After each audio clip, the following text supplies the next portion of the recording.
Dying is scary. Very scary, especially when death is slow. You lose your human form and see your whole family mourning you. And after you die, your whole family has a heavy, oppressive feeling of sadness, but at the same time, deep down they are even glad that your suffering is over. Just not in my case. But I think before I start my story, I should introduce myself. My name is Anton, I am 19 years old, I still can't believe it, I am a student at the Pedagogical University, a very kind person by nature, a believer, even devout, and disabled. I have no leg and underdeveloped arms, but I do not complain about life, on the contrary.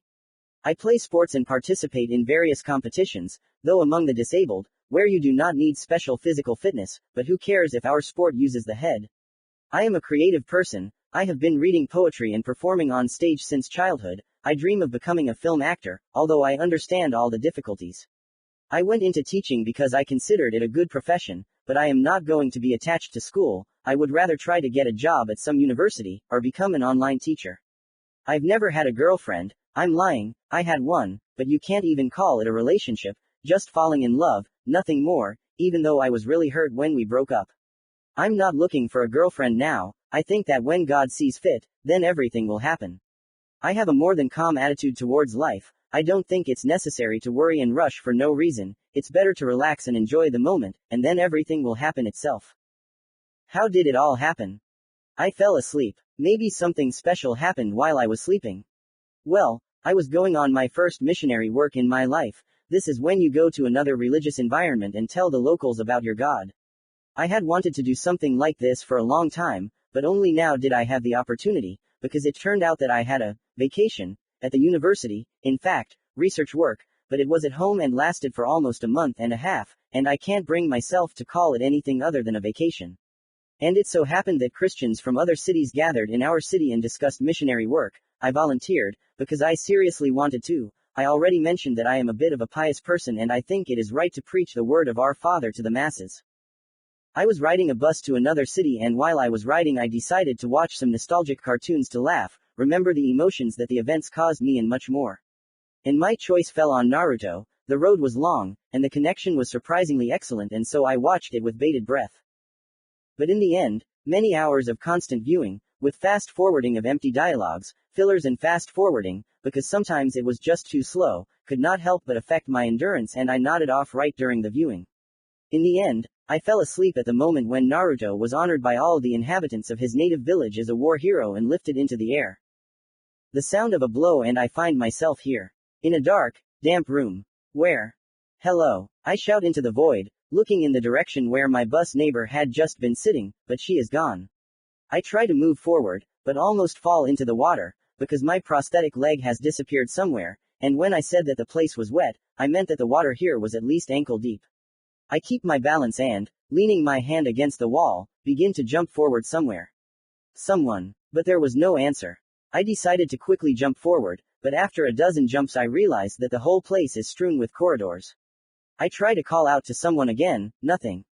So I jump on my leg for another 100 meters, after which I decide to sit down. Jumping in winter shoes, in warm clothes, and even in water was too difficult. But I did not find anything more suitable for sitting than the pipes, so I had to fit on them with difficulty. Okay, the fear calmed down from fatigue. Now it was time to think about myself. Where am I? I ask myself. In some catacombs, I answer myself, a bad habit of talking to myself, but I can't do anything. How did I end up here? Okay, the last thing I remember is that we were riding the bus, and I fell asleep. I fall silent, the realization of what happened descended on me like an avalanche. No, I scream again, where did the strength come from, and I run headlong, or rather, jump, I can't move on one leg otherwise, but who cares? Along the corridors, several times I fell into warm water. To the surprise of many I will tell you, I didn't know where I ended up. I'm not a fan of fan fiction and theories and travels to other changes, to immediately understand where, how and in what period of time I ended up. In a fit of persistence and anxiety about what was happening, I ran along the corridors. Sometimes my leg twisted and I fell into the water. After about 10 minutes of useless searching, I decided to sit down again. My leg was burning, my lungs were noisily inhaling air, my throat was dry and demanded water, and my head was buzzing from increased pressure. But I could think about it later. Where am I? I have no idea how I ended up here. Died, teleported, or something else, but the first option is likely. What should I do? Look for a way out, figure out where I am and what to do. In the meantime, I can rest, and I wanted to drink. What did Bear teach me? I try to get my phone, there is power, but there is no connection, like the internet. Well, at least some good thing, I have a file in it. Fortunately I never clean my phone, about how to take children on a hike and teach them survival skills, including how to distinguish suitable water from harmful. The water here, despite all the factors, seems clean, completely transparent, does not smell of anything. Dipping a drop of water on my glasses and letting it dry, I understand that there is no trace of it on the glasses, which means it is clean. I tried to grab the water with my palms, but they are not able to hold even a little water. I have to get down on all fours and drink in this position. I hate that I don't even have a bottle. Why did I put all my things aside and not take at least a handbag with me? There is at least an empty bottle there, I could drink from it. The only good thing is that there is no one around and no one sees my shame. Only now all my jeans are wet, and my boots have been wet for a long time now too. Having drunk my fill, I remember the first rule of survival, understand what you have. And I didn't have much.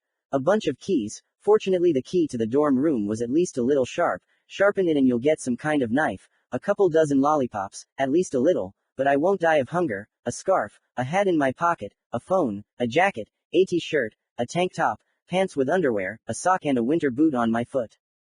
Well, at least not empty-handed, but it's a pity there's no fire, otherwise there's nowhere to dry clothes, well, only on the pipes.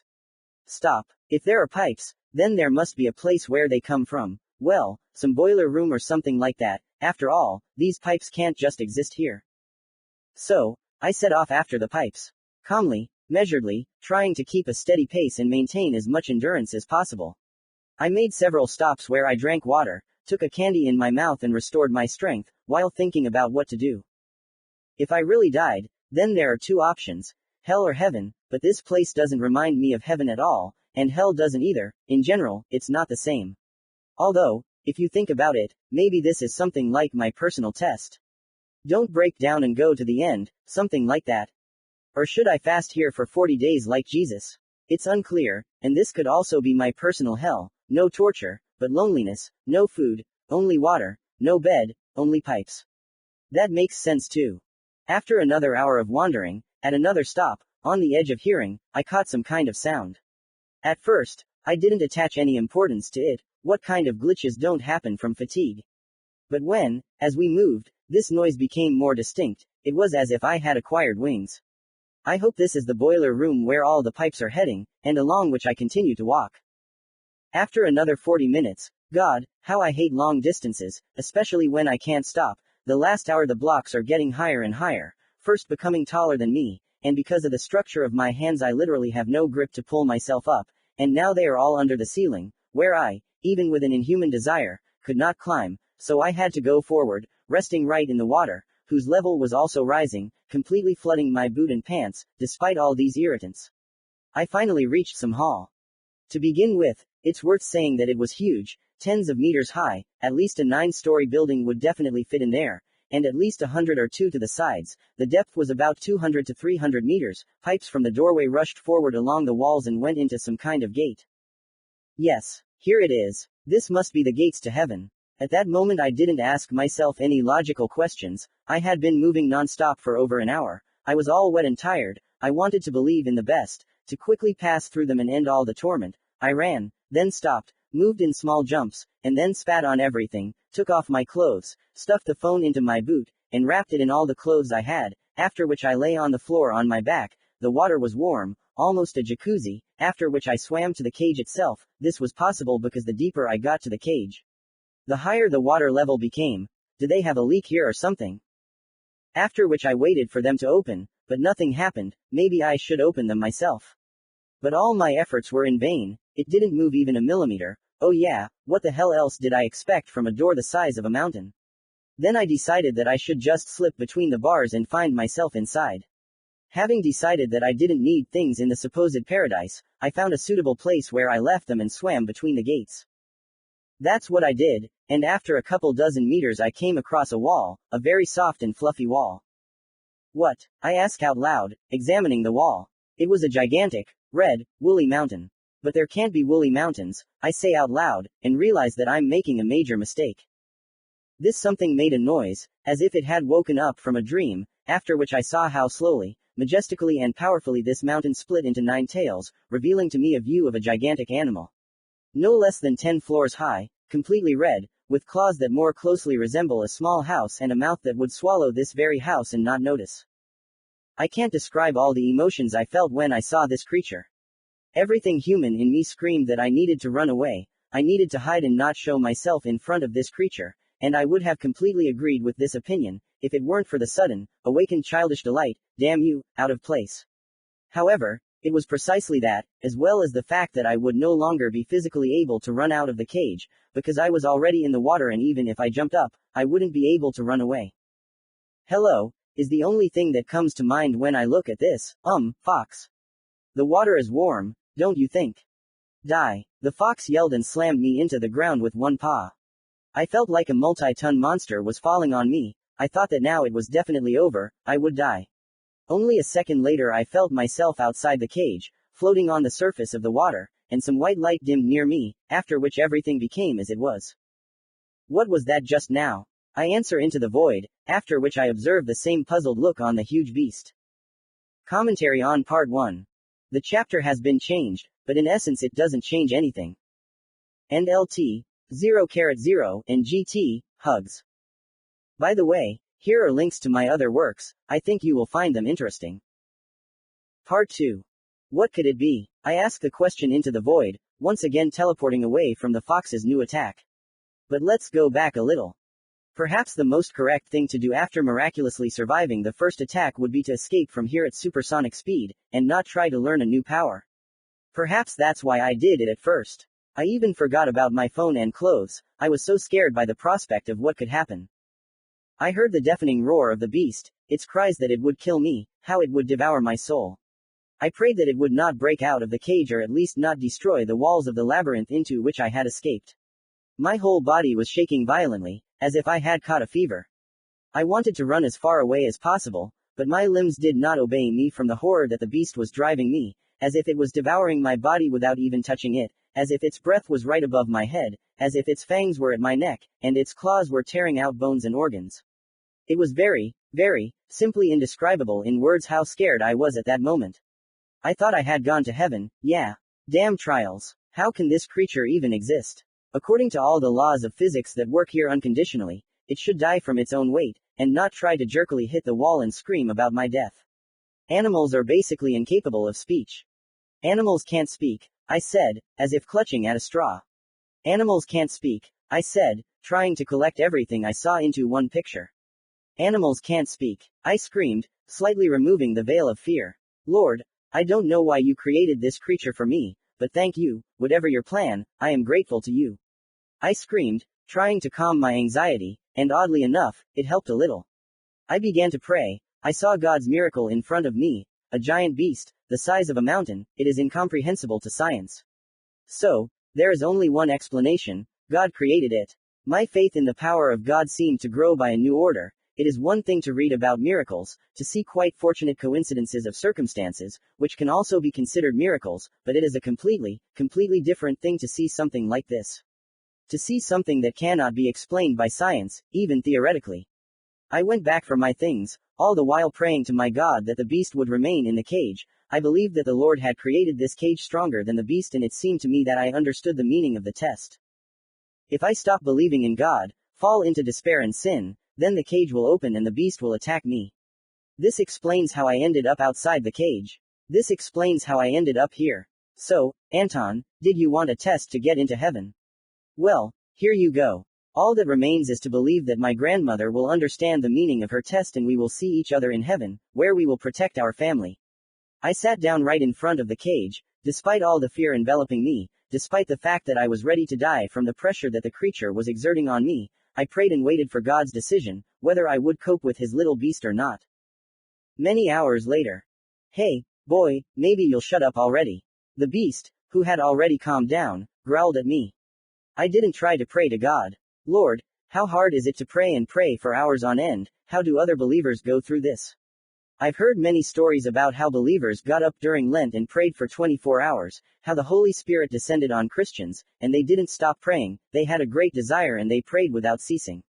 But I couldn't do that. I forced myself to pray. I remembered every friend, acquaintance, enemy, relatives and even animals. I thanked the Creator for every good moment in my life that I remembered. I repented before Him for the most stupid and small sins. I remembered everything I could. I prayed for my granny who found herself in a similar situation. I prayed for my relatives so that they would easily endure my death with my grandmother.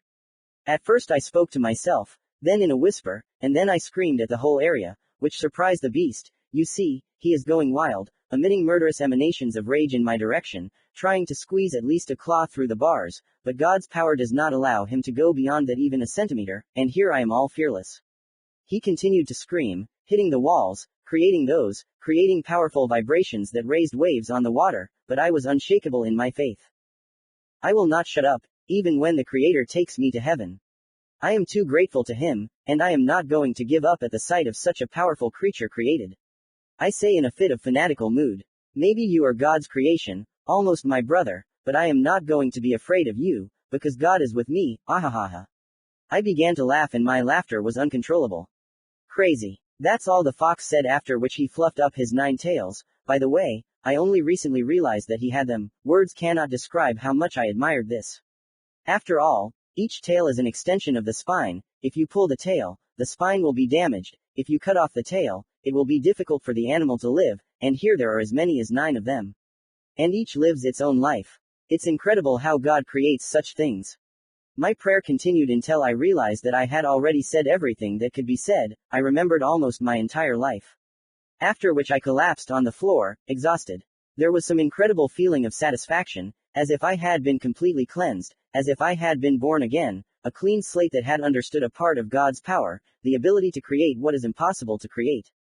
I think if I were a Buddhist, I would have reached Zen by their standards. I felt so peaceful and calm. But why am I still here? I ask myself and try to figure out the situation. Maybe I haven't remembered everything yet. Possibly. Well, let's go round again. I said to myself, eating the penultimate candy. The rest melted when they fell into the water. I don't keep them in wrappers. I don't like trash in my pockets. So, during the next flood, arranged by my test, almost all the candies were washed into the water and they quickly melted. Since I noticed the loss only after recalling several months of my life, surprisingly, I never bragged about my memory, well, except for those times when I had to learn a text. There is already skill, and here I do something like this. And in the end, the last candy remained. Maybe I'll be able to repeat it, I said, examining the pear candy. Afterwards I began to pray with all my faith, which I am sure could douse me with flame, to repeat the miracle performed by Jesus, to multiply food. I broke the candy in half with great effort and lo and behold. There were 2 candies. Not pieces, but full-fledged ones. Fantastic. I was able to repeat the miracle of the Lord.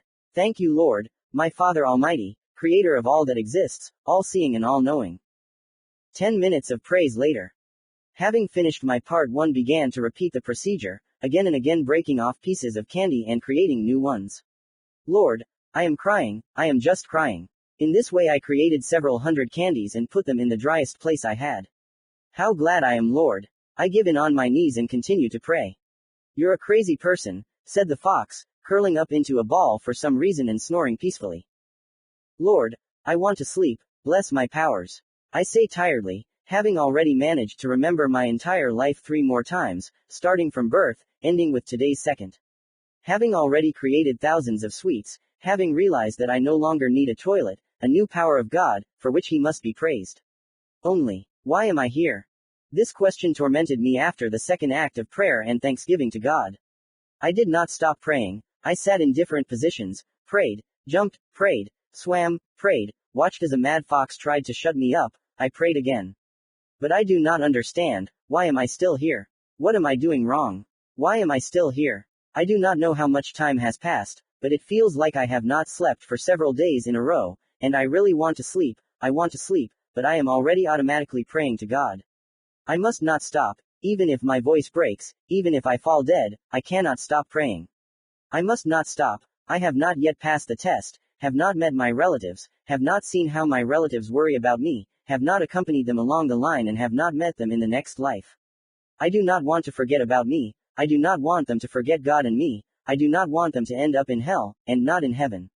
And if I have to pray for this for days, already crying, but praying, already sleeping, but praying, already dead, but praying, then I am ready to do it. I have already seen 3 miracles of the Lord, I do not need more for true faith.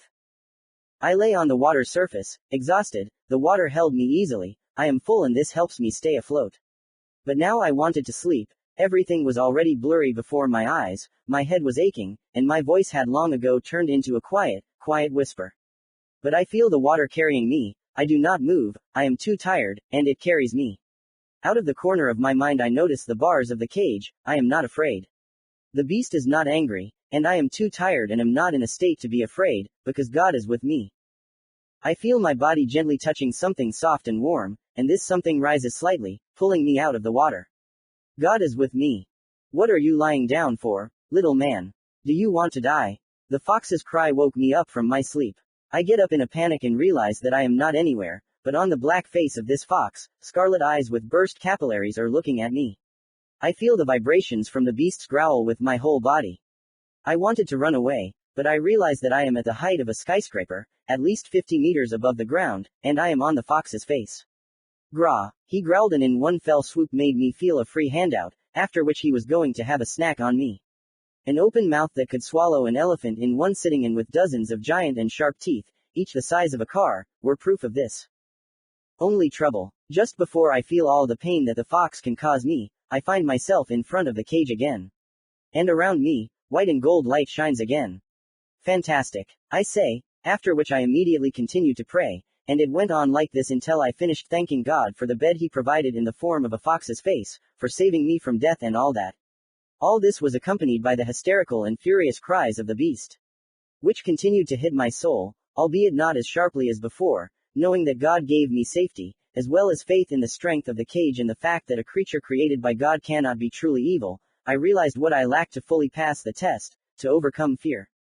I can push it aside with faith, I can pray to such an extent that I will not care about anything and everything, but the fear itself. I still feel it, I try to suppress it, but I feel it, and this is unacceptable for a servant of God. I must overcome fear, and this beast is the best exercise machine. Yes, his rage makes you want to run, his anger can burn you, his murderous intent can put a bullet in your forehead. But is that a reason to be afraid if God is with me? I won't pass this test anyway. I screamed and rushed back into the cage. Commentary on Part 2. And LT, 0,0, and GT, hugs. By the way, here are links to my other works, I think you will find them interesting. Part 3. Commentary on Part 3. Shield of Faith. Ah, the fox shouted at me, trying once again to hit me with his monstrous paw. Ah, I was already screaming, running into his cage over and over again. The first few, thousands, times we acted out of pure emotion, he was furious, wanted to tear the toy that was climbing into his hands. I was filled with determination to overcome the heavy, sticky, unpleasant fear that enveloped me as soon as I met this beast's eyes.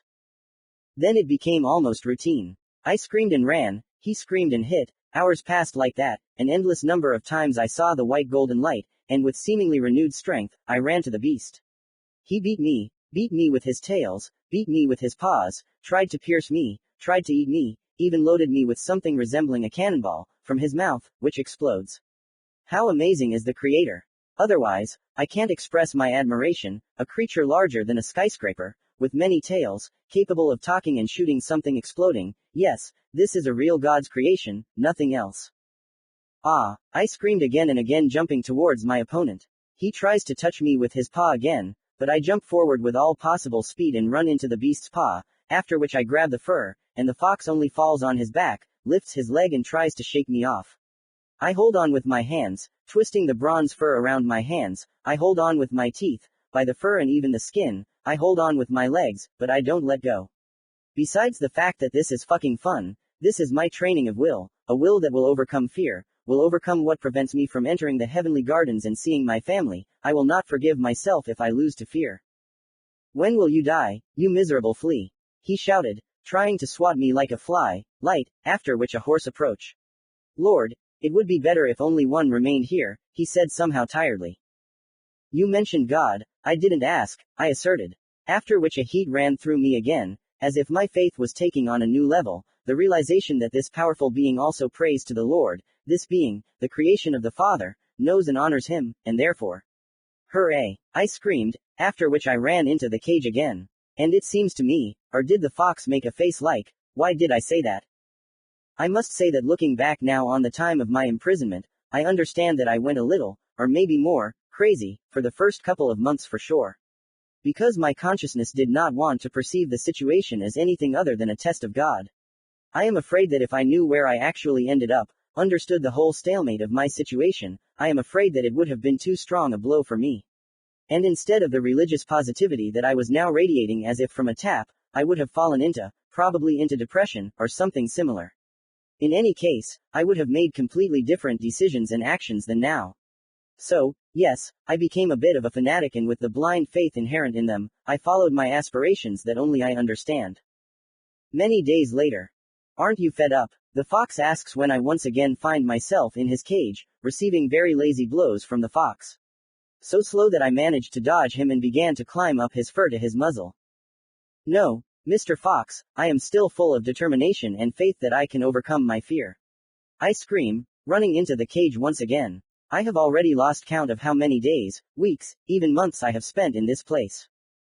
Yes, I don't think you have won. He shouted, standing up, leaning on his paws. You've been distracted for more than half a year in a row only by sleep and food. Fortunately, at least sometimes you go into the labyrinth for some unknown reason, at least some rest, and when you come back, you jump into my cage, and I try to kill you, but I can't.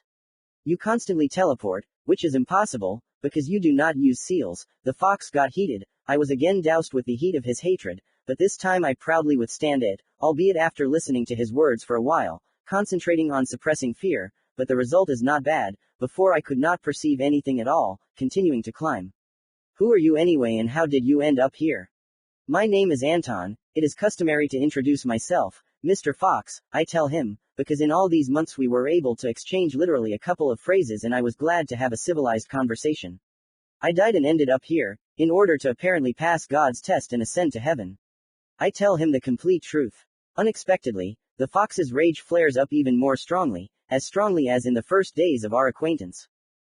Don't talk nonsense. The fox yelled furiously and slapped the place where I was with such force that I think he managed to make it unpleasant for himself, as if he tried to hit a mosquito too hard, and not only did it run away, but you also left a red mark from your palm.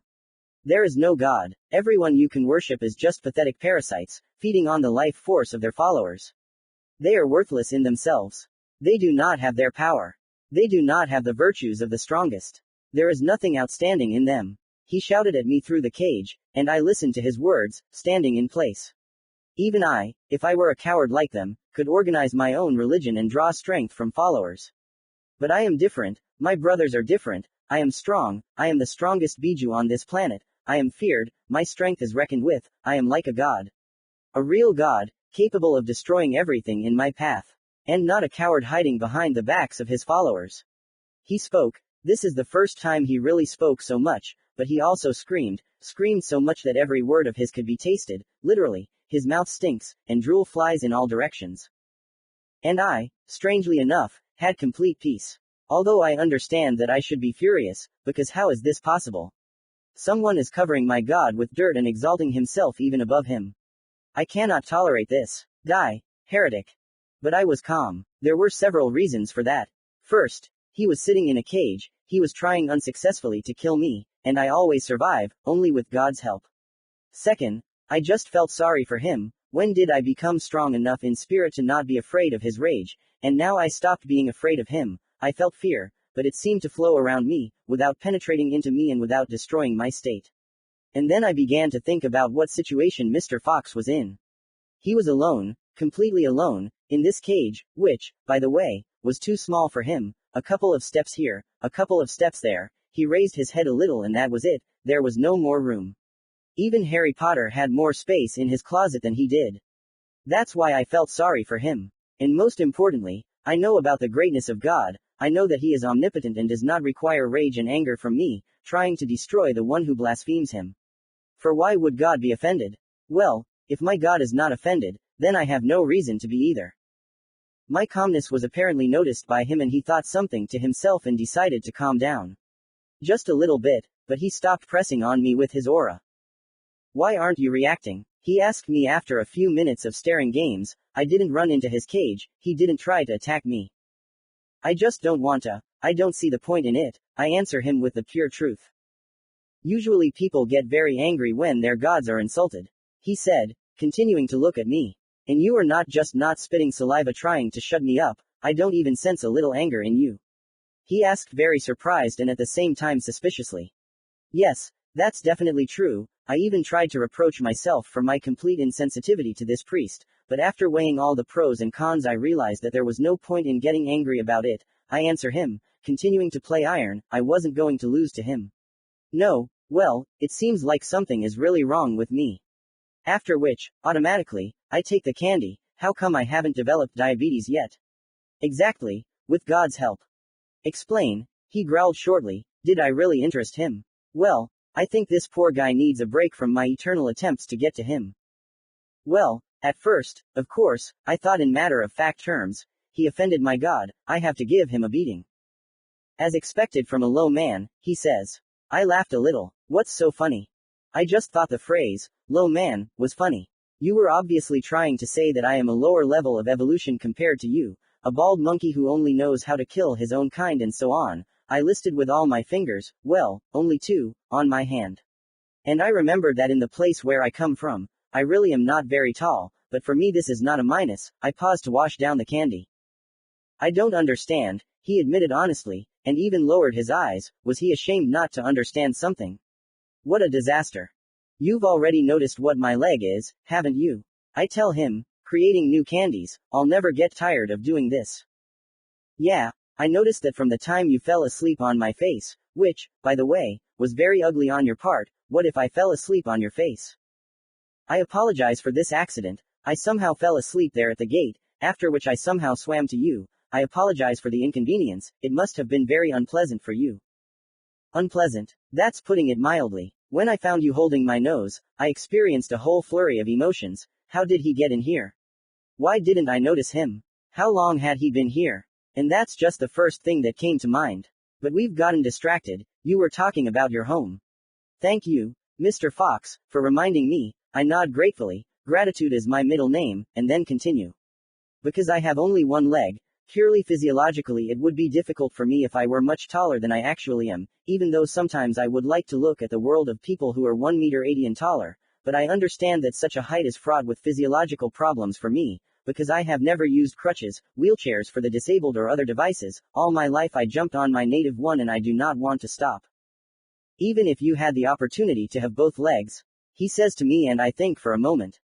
Yes, I definitely wouldn't. I love my body created by God too much, especially since thanks to you, Mr. Fox, my body has gotten into shape. I brag to him, standing in a bodybuilder's pose.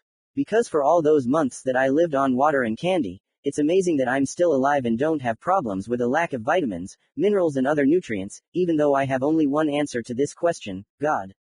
But even with such a diet, constantly running to the fox's cage, trying to climb on him, dodging his attacks, generally being constantly on the move, I really came to a normal, and in some places even standing condition. My leg became steel and thick with muscles, that you can compete with some runners or cyclists with football players. And the rest of my body has become very thin, maybe not emaciated, but now I can see some kind of relief on my body, for which I am also grateful to God, and to Mr. Fox. In a word, thank you, Mr. Fox. Why do you call me that? Mr. Fox, he said, trying the words. Don't you know what people call me? He said, apparently only noticing what I called him, which is not surprising. After all, I had only just begun to talk to him. No, and honestly it doesn't matter. I tell him the pure truth. He is Mr. Fox to me, nothing else. And what people call him doesn't matter to me. I'm not in a state right now to think about such things. Let people call you Satan, a demon, or the kindest creature on the entire planet. For me you will remain Mr. Fox, who has done a lot for me, for which I thank you again. Me. Thank you. For what? Well, okay, for getting you into shape with these weird workouts. That's okay, I understand, but you're talking as if I gave you something else that I don't understand. Because that's how it is. I tell him, approaching the cage with a bunch of candies, after which I begin to eat them. First, you saved me from going crazy. I bend my finger on my hand. If it weren't for you, I would have gone crazy from loneliness a long time ago, because there is no one else here except you. I have already managed to examine the local labyrinth during this time, and the only thing I found here, strange squiggles on the walls that I am unable to make out, another language, but it was a language, not a set of signs. Maybe the beast will help me make them out. Second, you gave me hope, which is probably the most important thing. I bend my entire palm. When I saw you, I realized that no one except God is capable of creating such creatures, and I was inflamed with faith and determination, which you probably saw. Third, thanks to you, I learned what I could only dream of and read about. I bend the finger on my other hand. Namely, teleportation and food creation. Thank you for each one separately. Fourth, I bend the remaining finger on my hand. You got me in shape, now I will never be ashamed of myself. After which I fall on my back and lift my leg up, bending all my fingers except the big one. Fifth, you helped me overcome my fears. I don't know if I'm good enough, but now I can withstand your impulses, without any desire to run away. For which I thank you again. After which I sit down and see the surprised face of the fox. Apparently, my praise touched him, and very much so. Has no one ever praised him? Ha, do you think any man is capable of fighting me? With my hatred for the human race. Let's see. He growled and his rage possessed me again. I feel how his roar creates a powerful gust of wind, how his hatred directed precisely at me is capable of burning me alive, how he is capable of making me die at any second. Any moment can be the last from his rage, the pressure that it would seem could physically crush me. But I am not so easy to take. I heroically endure the full weight of his anger, overcome his fury. God is with me. I believe in him. I believe that he will protect me and my family and will not let anyone hurt him. Even death itself, even the most terrible creatures of hell, even my new acquaintance. But this time it was even tougher than before. This time I saw a new power of Mr. Fox. He was emitting scarlet smoke, or something like a cloud of red something, which began to press on me pointwise. This is something new. I am trying my best to hold on. I pray to God to protect me, to give me the strength to endure without hesitation. It was very difficult. Before, anger and fear flowed around me, not allowing me to fall into despair, but today they were especially assertive. Before, his anger was less precise. Yes, probably so, he was angry rather at everything possible, but now he directed it all only at me. It is difficult, very. I feel how he is cutting off my oxygen, how fear is getting deeper and deeper. I fall on all fours and try to grab air, but without success. I feel the fear sinking deeper and deeper into my heart. No, I can't lose. I have God on my side. I believe in him. I believe that he will not leave me just like that. I pray to him. I try to cleanse myself of fear. I try to win, but I feel the fear sinking deeper and deeper into my heart. Am I losing? What am I doing wrong? Am I praying wrong? Too insecure. Too weak. Probably. The more I lost to fear, the more despair I sank into. Why did I even try to fight it? Why didn't I run away? Wouldn't it have been better? Why did I end up here? For what? What did I do that was so bad to end up here? Father, Daddy, why did you send me to fight this beast? I can't handle it. I'm scared. I'm in pain. I can't breathe. Everything is squeezed. My body doesn't obey me. Save me, please. I can't do anything. Please, do something. I believe you can. You can help me. Give me protection. Give me your shield of faith so that I can cope with the attack of the evil one. I stand up with difficulty and start wishing with all my might for protection from God, the shield of faith, trying to do everything possible to make it appear. But nothing happens. Nothing appears, not even the light that always came out of my body before. Am I that weak? No, I can't be weak. I can't. I scream with all my might, calling out with all my being in desire to defend myself. I feel how the fox got heated up by my actions and he began to press on me even harder. Now I feel how consciousness is leaving, my head is spinning, the whole room is shaking, my leg can no longer support me and I am about to fall. But I feel my hand grabbing onto something, preventing me from falling. Suddenly relief came, as if after several marathons I decided to lie down. With difficulty I raise my gaze and see a metal structure in front of me. What is this? The fox said with fury in his voice. This is my friend, the shield of faith. I say to him, examining my shield. It was beautiful, a huge shield, over 2 meters high and a meter wide, tapering to the bottom, about 5 centimeters thick. Emitting a faint golden glow, somewhat reminiscent of a giant, pointed bracer with a beautiful, divided cross with an emerald in the center. A little lower there was a line reminiscent of a bird, but if you do not look closely, the upper part of the shield resembles a face with a strange smile, and below were the rest of the elements. The lines that wash the face created an equally strange picture, two large round elements, with some droplets on them, as well as vertical lines from these circles created some kind of suffering picture. And what can we say about the numerous emerald drops on the sides of the shield, which were highlighted by lines? It looks like some kind of insect, said the fox. What are you talking about? Can't you see the face? Here, the emerald is the distance between the eyes, the diamonds horizontally are the eyes, vertically are the nose, and this line is the smile in his chin. Yeah, and if you look at it another way, those many emeralds are the round eyes of insects, like spiders, or something like that. Those shields at the bottom are his jaw, and the top of the shield is a horn, he told me. It really does look like it, but what if you turn it over? I said, taking hold of the handle of the shield. You'll never lift such a huge thing. Look, it sank to the floor with my blood pressure. It must weigh at least 100 or 2 kilos, such a weight won't cause me even the slightest discomfort, but it will most likely crush you, which I'll be very happy about, because you'll finally die. He who laughs last, laughs best, I said to him and, grabbing the shield more tightly, I strained with everything I could to try to lift it. It might be heavy, but no one forbids me to try. Therefore, expecting a huge weight, I was ready to lean on the shield with all my weight. But what I did not expect was that my attempt to lift it would make it fly into the air. Its weight felt like that of a plastic toy filled with helium, that is, it was almost not felt, as if it were a little lighter, it would fly without my help. Maybe it's not as heavy as you thought. I say, watching as my shield, having risen to a height of 10 or 20 meters, fell to the ground. Then it's even more useless, such a light shield will simply be knocked off you and that's it, you'll be left without protection and hello death. BDUMM.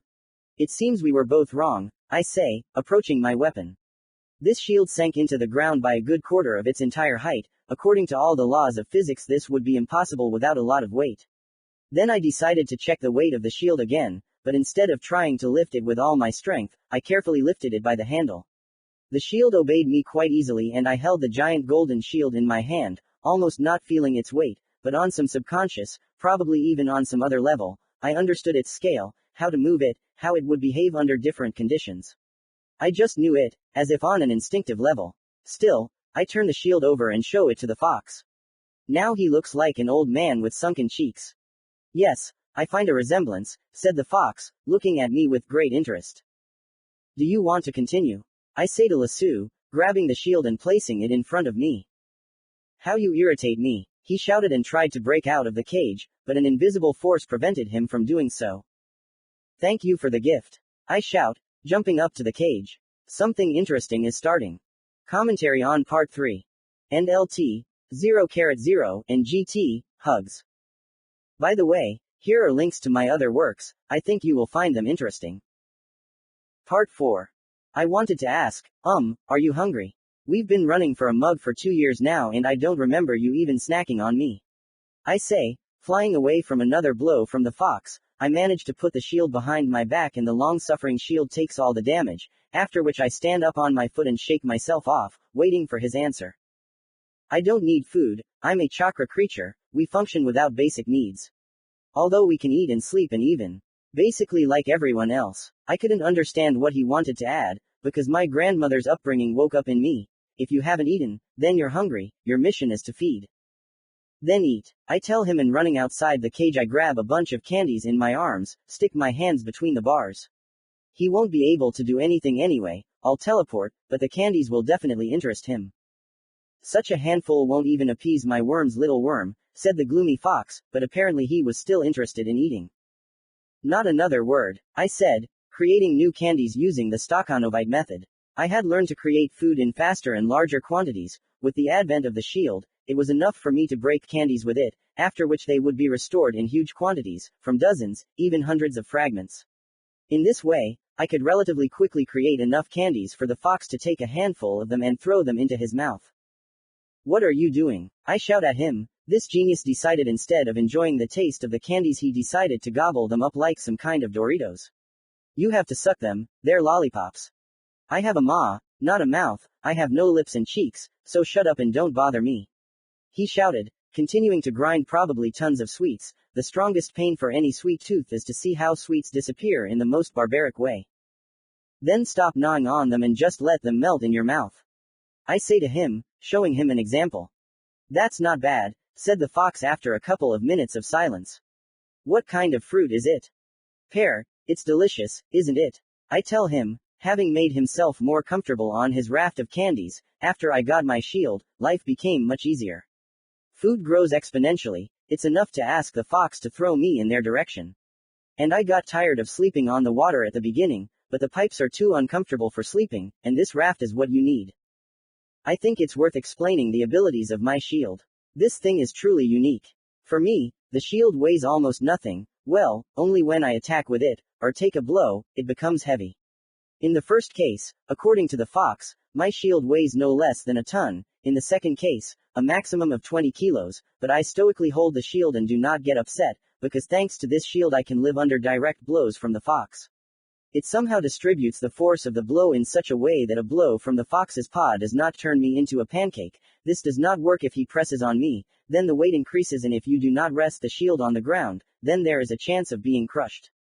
The shield doesn't work, and when the blow is directed upwards, I just fly into the ceiling, where I can crash into the wall at full speed. Fortunately, the first time I thought of putting up a shield, and even though it made me feel like I was falling, it's comparable to falling from a high bed, unpleasant, but not fatal, so I can continue my story. During this time, Mr. Fox and I began to treat each other, albeit a little, better. He does not yell for no reason when I try to rest, and I do not bother him with constant attacks on his person. This was due to several reasons. First, when I got the shield and realized how sharp and durable it was, because it could sink into the stone walls of the local labyrinth, which only the fox's claws could penetrate, I tried to get those squiggles and brought them to him for inspection. How furious the fox was at that moment, only he was not angry at me. I had already managed to think that this was his art. And I know that creative people are vulnerable, but as it turned out, these squiggles were actually some kind of seals, whatever that means, which were supposed to somehow affect the mind. The only thing I understood from his words was that they limited the development of the mind with critical thinking, subordinated it to some personalities, and reduced aggression towards others. That's all I understood from his fiery and furious tirade. After that, he destroyed those squiggles, and after that his mood and attitude towards me improved. I suspect that this is connected with these very seals. If they were supposed to influence the fox, then his hatred is understandable, and also why he was grateful to me, otherwise I cannot explain his triumphant smile. In any case, thank God that our relationship with the fox has become warmer. Second, I have become more relaxed. After 2 years of living here, it is amazing how fox can tell time so accurately. I once tried to catch him, but it did not work, so he is not lying and really counts time. During my stay in this place I calmed down, got mad so to speak, and finally began to think soberly. Otherwise my behavior really reminded me of a fanatic, nothing less. Go without thinking about anything to a high-rise building. Let me not lose my ardent faith in the power of God, which allows me to live here. But I can say that I remembered the life lesson of Timon and Pumbaa, Hakuna Matata, a life without worries, because I essentially did everything I could. I have remembered my life 10 times from now to now, thanked God for all the moments I liked, asked forgiveness for all the negative ones, or thanked God for the lesson.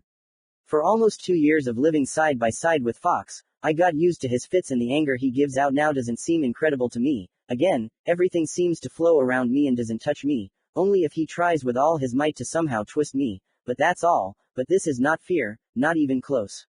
And it's strange to be afraid of someone who is not capable of killing you. Well, the third thing is the most important, directly related to the first two. I realized where I ended up. Yes, for some fan of Japanese cartoons it would be obvious as daylight, but not for me.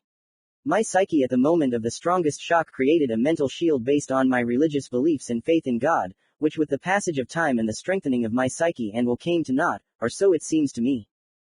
But here's the funny thing. No matter how much I tried to create something on my own, as was written in many fanfics, so to speak, without having faith that the Almighty was helping me, nothing worked. And as soon as I was convinced that He was helping me, everything immediately happened as it should. But that's not the point now.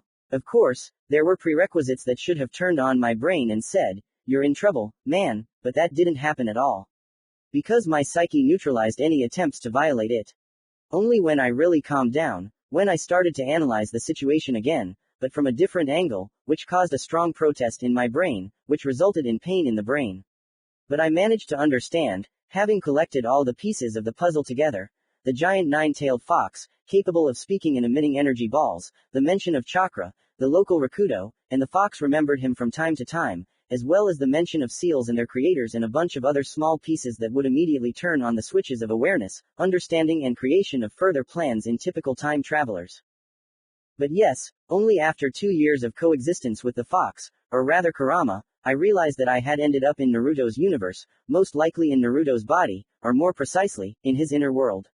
Well, not the worst option. I could have ended up in another Jinchuriki, in the same Gaara for example, and that would have been much worse, because his seal was weak and crooked, which resulted in real horrors for the boy. I don't think everything would have been easier there, and the fate of other guardians of chakra bombs doesn't appeal to me. Well, only B, here he is the only one who did not suffer from his status. But whoever thinks that the fact that I am a time traveler, that I ended up in another world, with their local magic called chakra, will make me forget about my god, say, well, screw you, I will become the new god here, and no one will tell me what to do. That would be oh so wrong. I am grateful to my father that he somehow threw me into this universe, that he gave me the opportunity to live after death, that he showed me a world in which incredible things happen. Otherwise, I am not able to explain why I ended up here, and I do not want to accept any other options. And knowing all this, you can't help but wonder, what to do. In theory, in about 15 years Naruto will learn to let Kurama go for a walk, then it will be possible to go out into the real world myself, and then we'll see. In the worst case scenario, I can work here as a jailer, helping Naruto get used to their world. For example, I tried to contact him. I'm not sealed, I'm not in a cage, so it should be easier than for the original Kurama, only I don't have chakra, although, God knows, maybe I really did acquire a chakra system here and can, like the red-haired one, find out what's going on there. Perhaps I can become a glitch, a second personality, but that's in the best case. The question is how young he is now. He is definitely under 12 now, because in these 2 years, I haven't met Naruto himself, I haven't seen the fox try to capture him or anything else. And he would definitely be distracted from trying to kill such an annoying me, for the sake of trying to break free. So here he is definitely a student of the academy. If he can get involved, well, I'll help as much as I can. If it doesn't work out, I'll have to hang around here until the right moment comes. Listen, Fox, I say to him, I will rise from my raft. How long have you been here? Not much longer than you yourself, literally a couple of months, so this is already the 3rd year of my imprisonment in this place. That sucks, I tell him, and answer myself, if Kurama has only been here for 3 years, then Naruto is still a boy, who hasn't even left the orphanage. That's not bad. I need to try to find a way to contact him, or something like that. Yes, but this is only my first cage. Before that I was in Kushina Uzumaki and Mito Uzumaki, and I can tell you, everything was much worse for them. He says, and I turn on my side and start listening to him. In one I was crucified on a cobblestone, and in the other I was pinned down by it, and their water was so icy that I had to constantly heat it up so as not to freeze. Can you do it like that? I ask him. Of course I understand that his element is like fire, but nothing more. Well, for me, such things are nothing. He said, grinning and eating another portion of candies. I must say that thanks to the joint work of these candies we had so many that a whole mountain formed, on my and his half, where we could walk. Well, I could walk, but he couldn't. After all, no one canceled the problem of size. Better not, otherwise the candies will melt, and do we need that? I ask him, shrugging my shoulders. No need for it, he nodded understandingly. After all, he had become addicted to sweets, he really liked them. By the way, I wanted to ask. I say, swimming closer, and by the way, surprisingly, but over the years the water level has risen, although, in the original Naruto seemed to even drown in this water. If you believe some theory, then all this water is chakra. From how much of it Naruto has, there will be the same amount of water here, and the boy is growing, as is his reserve, so it is not surprising that everything here is flooded. Now the water reaches my thigh, if anything. I'm fed up, my interlocutor answers me briefly. Have you tried to become smaller?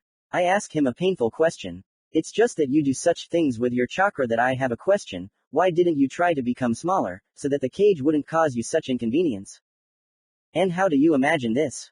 He says, seeming either irritated or interested in my idea. Thicken the chakra, I answer, not entirely confident in my answer. I am literally a being of such dense chakra that it forms a body in physical aspects almost indistinguishable from yours, and has also created consciousness and intellect within itself. Where should I condense? He spreads his hands. As they say, infinity is not the limit. I repeat a phrase from one of my favorite cartoons. That's true, he said after a moment's thought. There can be infinity plus 1, infinity plus infinity, and even infinity plus infinity subtracted by infinity cubed. Do you think it's worth a try? We've been here for God knows how long anyway, maybe we'll have some fun. I swim right up to him and say, if he tries to kill me, oh well, I'll come back with the raft anyway. And how do you propose to have fun? Kyuubi brought his face to me in flight. What do you know about jokes? Just die, he said and tried to hit me with his paw again, and I, along with my raft, found myself outside the cage. The professor asks the student, if you were offered brains or gold, which would you choose? The student replies, of course gold. And the professor replies, and I am brains, and do you know why? And the student replies, I know, everyone takes what they lack. Then I smile and chuckle a little. I notice the same reaction in the fox. I told you I would like it. Oh, she's not that funny, I laughed out of pity. He said, turning his furry ass towards me. Then the next joke will make you laugh. I said. Commentary on Part 4. And LT, 0,0, and GT, hugs. By the way, here are links to my other works, I think you will find them interesting. Part 5. The flying bird had 500 bricks, one fell, how many are left? I tell another joke from my world of Kurum, I re-sifted it a little beforehand so that it would be clearer to him. The student says, 499. Teacher. Right. Then he asks, how to put bijou in the refrigerator in 3 steps. I look at the bewilderment on Kurum's face. During the time I was telling him different jokes, he managed to understand that they have a second bottom, so he began to think, but then waved his paw, showing that he was waiting for my answer. Student. Open the refrigerator, put the elephant in there, close the refrigerator.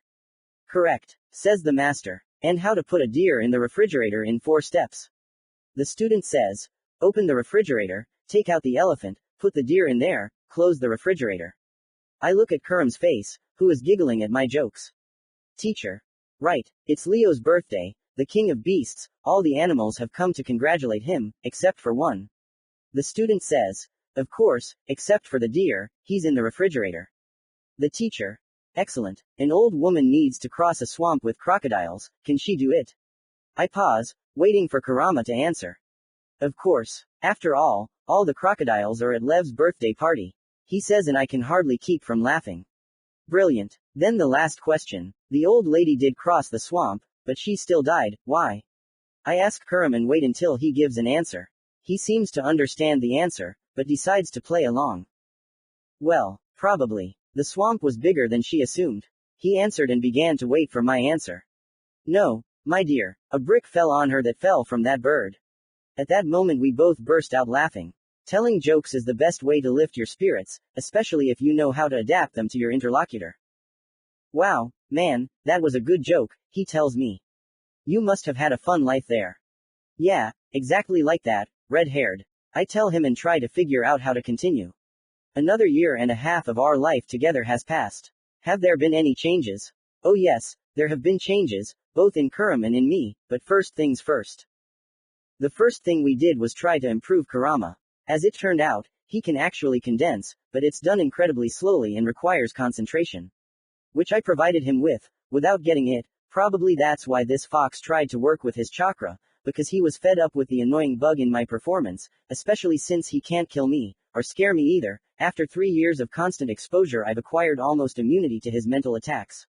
So he knew that if he doesn't start doing something like that, then I'll get him, and I can do that. The result was that Ku shrank more than twice, which gave him more freedom of action in the cage, and our battles became more interesting, no more, no less. He became faster and I have to give it my all to dodge him. And he was happy with the freedom of movement, at least he can now straighten up, lie not curled up, but like normal foxes, on a mattress of candies. We did not stop their mass production. I am sure that if it were possible to bring them into the real world, then we would either get rich, or bring diabetes to this world. In addition to this, Kurama became stronger. This was indicated not only by the fact that I began to receive injuries after his slaps, but also the walls, which became susceptible to the claws of the beast and he was able to dig through them. But our luck did not play for long, because after a couple of deep scratches, the defense played again and this time not only the fox, but also me was slammed so that we lay there and did not twitch. Another piece of news was that after 1 month of real torture, out of nowhere, my body started to tingle, as if little needles were poking in and out of me. I couldn't stop it, and the pain only got worse, literally burning through my body. Even in places where I shouldn't have had anything, I started to see my limbs coming back. It was incredible news, a real shock. At first I didn't believe it, but when new bones started to appear on my hands, fingers and nails started to grow, and my legs started to grow out of nothing. I believed that I was acquiring a human shape. Naturally, I thanked God for such order. How could it be otherwise? So yes, I got back all the limbs that I could. Words cannot describe the feeling when I finally got my limbs back and became a normal person.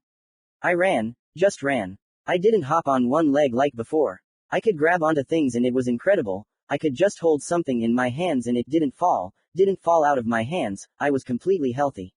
Whether it was connected with God or something else, I didn't know. I only knew one thing. I was normal and it made me cry with joy. Moreover, with such a body, both Kurama and I became much more interesting. Now I run fast, climb, even fight much better. So our battles became more interesting and longer, which couldn't help but please. I also learned that I can change my shield a little. I could make it as wide and high as possible, which is 3 and 2 meters, which is not much, but hey, it's still cool. Especially since I can suddenly attack in this way, lengthening my weapon, or vice versa, shortening it, to a completely normal size, but against Biju, using a small shield as the worst solution, I always went back to the starting point, without even having time to feel the blow. But now I have a boat that doesn't melt from water and which the fox doesn't secretly want to eat. But the fact that I had become an ordinary person paled in comparison to the news that I now had blonde hair and blue eyes. It didn't happen overnight. At first there was one strand, but I didn't pay attention to it, then another and another, but I still didn't pay attention to them, until I noticed that my hair was getting shorter. Let me explain. For almost 4 years I have never had a haircut. Firstly, because there is nothing suitable, the sharp shield did not cut my hair, the fox's claws teleported me outside the cage when they approached my hair, and I myself cannot get a haircut, because there is nothing suitable, and I am used to long hair. I just made myself a ponytail from a piece of fabric, which did not bother me in any way. But that day, when my hair became so short that I could not tie it, then I began to sound the alarm. And only after that I realized that I had become half blonde and one of my eyes turned blue instead of the usual green. Naturally, I tried to understand the reason. And the only explanation I found was that my soul was adapting to the host. After all, Kurama is a powerful creature, it's hard to suppress him with anything. But I'm a different matter. I don't have chakra, only God's power, but it's not clear how it applies to this situation, and I'm the one locked here, not fighting with the owner's soul, but locked. Naruto didn't try to suppress me before, because he was a child, no, a newborn, and now a soul, consciousness and intelligence have begun to develop in him, which I hope will be higher than the originals, because I removed the seals. And in that case, if the worst case scenario comes true, then I will be absorbed by Naruto. In that case, I can only hope that he will retain my knowledge of the canon, which I have tried to remember thoroughly during this time, as well as my faith, because it can literally save him. The same shield of faith, I think, will be great against large-scale techniques, or to protect friends, and if he learns to combine clones and use this shield on each of them, then you can arrange a Spartan formation and kill the enemy from under the shields. But this is all just a theory, and not the worst-case scenario. The worst case is that I will simply disappear. Maybe I will make Naruto of this universe stronger, wiser, smarter, but nothing more. Now I'm just tired. I've been telling jokes for too long and I'm really freaking out right now. So, I lie down on a field of candies, after which I put the collected Kurama wool under it. Sometimes I tore it out in clumps, and even a piece of such a beast's wool is enough for a whole carpet, but I don't have it, so I have to sleep like this. Naruto woke up with a slight headache. He shouldn't have climbed so high up the tree yesterday. It hurt, it was offensive. Get up, boy, said the teacher, shaking the boy so that he would wake up completely. I'm coming, Granny, give me 5 more minutes, he says for some reason. It's strange, he's never called any of the teachers that, but oh well, it just slipped out. Don't call me that, she says with visible effort. She really was over 40, and her plumpness didn't add to her youth. I'm not that old yet. Naruto realized that he had said too much and ran to the dining room. His legs for some reason didn't obey him. He even hopped up the stairs on one leg. Cool. What's there today? He says, seeing the porridge, semolina, with lumps. The other children turn away from the food, with difficulty stuffing it into their mouths. But not Naruto. He pounced on his portion with the fury of a hungry wolf and, enjoying the food, in an instant scraped out everything that was on his plate and looked with great interest at the portions of the other children. Why is semolina so tasty today? It seems to taste like usual, only Naruto really liked it. Strange, oh well. Okay, children, said the young teacher when everyone had finished eating. Today Shinobi is coming to teach us a lesson. Everyone is invited except Naruto, she said with visible coldness and pleasure. All eyes were fixed on the boy. It became uneasy. They were laughing at him, some to themselves, some openly. Why were they so cruel? He had done nothing to deserve this. It was offensive, it was scary, one against all alone. You're not alone, said some older, kinder voice inside Naruto. Naruto tried to understand who said it. But there was no one who looked at him with warmth, or said something like that. Probably it just seemed that way. Naruto thought and decided for himself that he would definitely watch the lesson and began to wait for him. Commentary on Part 5. And LT, 0,0, and GT, hugs. By the way, here are links to my other works, I think you will find them interesting. Part 6. I woke up in a cold sweat. It was the first time I felt something like that. It was like a dream, but I remember exactly what happened at that moment. I was Naruto. I saw with his eyes, heard with his ears, I felt what the boy felt, even the taste of the porridge. God, how incredible it was, just incredible. Years of eating candies out of hopelessness and the inability to eat anything else, and here, porridge, with butter, even the lumps that I previously could not stand felt so desirable. Lord, thank you for giving me this chance, I say, folding my hands in a prayerful gesture. Should I try to fall asleep, like they taught me on YouTube? Tense your body one by one, then hold and relax. God, how hard it is not to worry. Right now I can feel the sweat pouring off me, my body shaking from an excess of emotions. Are you okay, Anton? Kurama asked. You're all wet, and you're shaking somehow. Please, be silent for 5 minutes, I'll tell you everything later, I promised him and tried to penetrate the outside world. We breathe, we think about the sea, we think about the sea, calm down, breathe, don't miss the chance. Naruto, despite everyone around him, went to train as a shinobi. He couldn't miss it. He would definitely teach us cool techniques. How to become a ninja. Then I could become strong and no one would bother me. Where are you going, little devil? Said a boy behind him, accompanied by his friend, who was a few years older than Naruto. You were forbidden to appear there. He pointed to the playground, where children and teachers had already begun to gather. And you were forbidden to steal cookies from others, but you still continue. Naruto snapped. They did not want to teach him pronunciation, so while the other children were already firmly pronouncing sentences, Uzumaki made mistakes, which were laughed at. After which he tried to go further, but they grabbed him by the armpits and dragged him into an empty room. Let go, Naruto screamed, trying to kick, but what can a 4-year-old do against 2 7-year-olds? So Naruto just tried to kick his captives as far as he could. Tighten up, a voice said from somewhere. Naruto looked around, but found no one, and then got hit in the stomach by one of the boys. It hurt, their hand is heavy. After that, he was dragged into a room, where they threw him like a sack of potatoes. Sit still and don't move, demon. One of the boys shouted, after which they closed the door and headed away. Naruto banged against the door a little more after that, but it was propped open with something. Naruto sniffled slightly, his eyes gleamed traitorously. He wanted to get in there so much, why didn't they let him in? Suddenly a thought came to him. Why can't I go now? Well, because the door was locked. Windows, Naruto said, like a little Archimedes shouting, Eureka! He moved a chair to get closer to the window, stood on the chair and with a little effort opened the window that looked out onto the tree, but the tree was too far away. Naruto couldn't jump that far even with a running start. Believe, the voice was heard again, but Naruto could swear that there was no one in the room. He felt a little scared, but he quickly overcame it and tried to believe that he would run, and to make this belief stronger, he decided to move the desks. It didn't happen right away and it wasn't easy, but Naruto managed to build a whole path from the neighboring desks, which an adult could easily walk on, let alone a child. Just jump. It's easy, he argued to himself, after which he took a low start. How did he know what that was?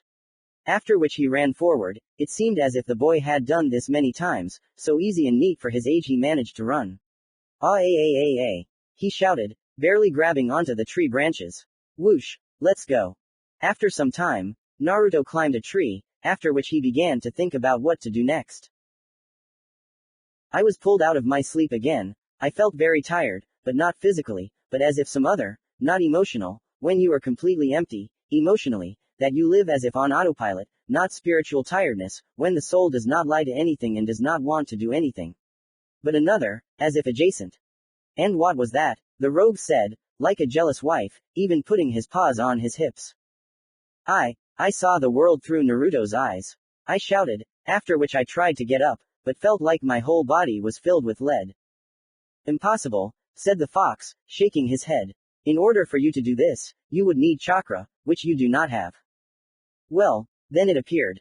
I shout to him, rolling down the mountain, coming closer. At least sniff it, I said, swimming into the cage and approaching Kurama. You know, even if I stuck you in my nose, I wouldn't smell anything. This whole place, he moved his hands, describing the space.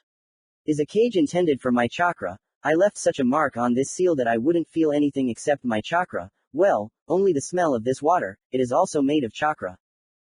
There, I seized on his words. After all, that theory turned out to be true. And I've been drinking this water for several years in a row, especially since it doesn't leave my body, which, gives me a couple of thoughts. God, I really did become a shinobi. Ha ha, I started laughing. Perhaps, yes, but the trouble is that you are a creature originally created without chakra, which ruins my entire understanding of the world. When you summon your shield, multiply food and teleport away from my attacks, he shook his head slightly. So, if you did have it, it was only in its infancy, not even like Rakudo's students, where he tried hard, but like the local commoners who had no shinobi in their family. But it is. So bite me, fox, I have chakra, I said, after which I teleported away from the fox's slap. Okay, let's say it's because there's an extra element here. Hey. The seal affects you to a much lesser degree than it does me. But even so, with all the desire, in order for you to see the world through the eyes of a jailer, you must at least be able to release chakra. But the seal can passively pump chakra out of me, and I only transformed all of this with a subconscious desire to look at Naruto's world. I say, still unable to move. I would ask how you learned the name of our jailer, but I suspect that from the conversations of those around you.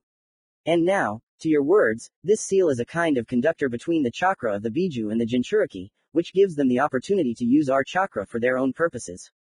But in addition to this, it passively filters our chakra, freeing it from our influence, emanations and features, albeit far from completely, and adjusts them to our owner, increasing his reserve, and passively we release this chakra. Oh well, and considering our constant battles with you, using chakra, I'm afraid in this way we even increase the reserve of our jailer. I won't be surprised if he now pulls a pretty good chunin.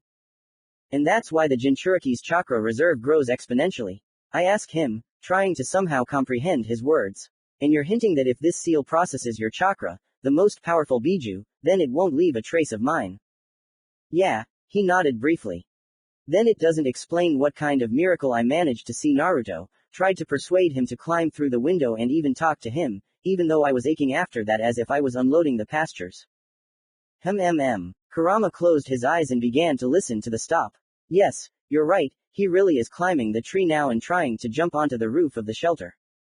Boy, I scream in my heart and try to get up, which is somehow possible.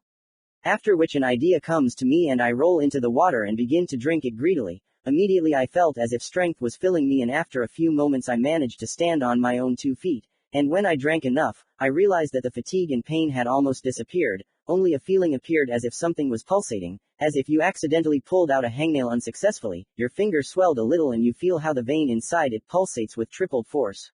Only it was almost all over my body, an unpleasant sensation. After which I try to fall asleep again, which I succeed, because fatigue was imposed on my body and I was really exhausted.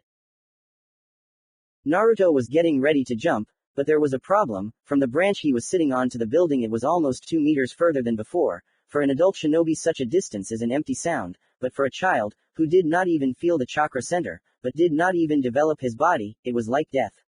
But Naruto did not do this because he was confident in his strength. He simply did not want to go down. He would never admit it, but Naruto is afraid of heights, especially when you have nothing to grab onto when falling, especially when you are waiting for stones scattered around the tree by children who wanted to practice throwing, and there were no more suitable shells. But suddenly Naruto felt a sense of relief in his chest, afraid of heights. When the shelter has 3 floors with low ceilings, and he was locked on the second. where you can carefully grab onto the branches and that's it, you won't fall at all. Suddenly Naruto considered this to be a really good decision, after which he carefully descended to the very branch he had jumped to earlier, after which he tied the branches into a simple ponytail and began to descend. I woke up and again felt pain and fatigue in my body. Unbelievable, was all the fox could say, looking through himself at everything I was doing in the outside world. Not only did you get into the outside world with such a paltry reserve, but you still somehow had enough strength to instill your idea in the Jinchuriki. The fox was shocked, which made me happy. Swim up to me, I'll examine you, it's impossible for something like this to really happen. I hear and obey, I said and swam up to him. Just give me something to drink. Okay, but then come straight to me, he shouted, pointing his claw at the cage. I don't remember you having any desire to experiment, I said, filling my stomach. It's all because I can't watch something inexplicable happen around me. It seems like we've been living together in perfect harmony for 4 years now. That's different, he growled and I swam towards him. Commentary on Part 6. And LT, 0,0, and GT, hugs. By the way, here are links to my other works, I think you will find them interesting. Part 7. Okay, now try doing it again, Kurama told me when I found myself in Naruto's body once again. For almost a month, we had conducted a bunch of tests and checks on how I was able to look at the outside world at all.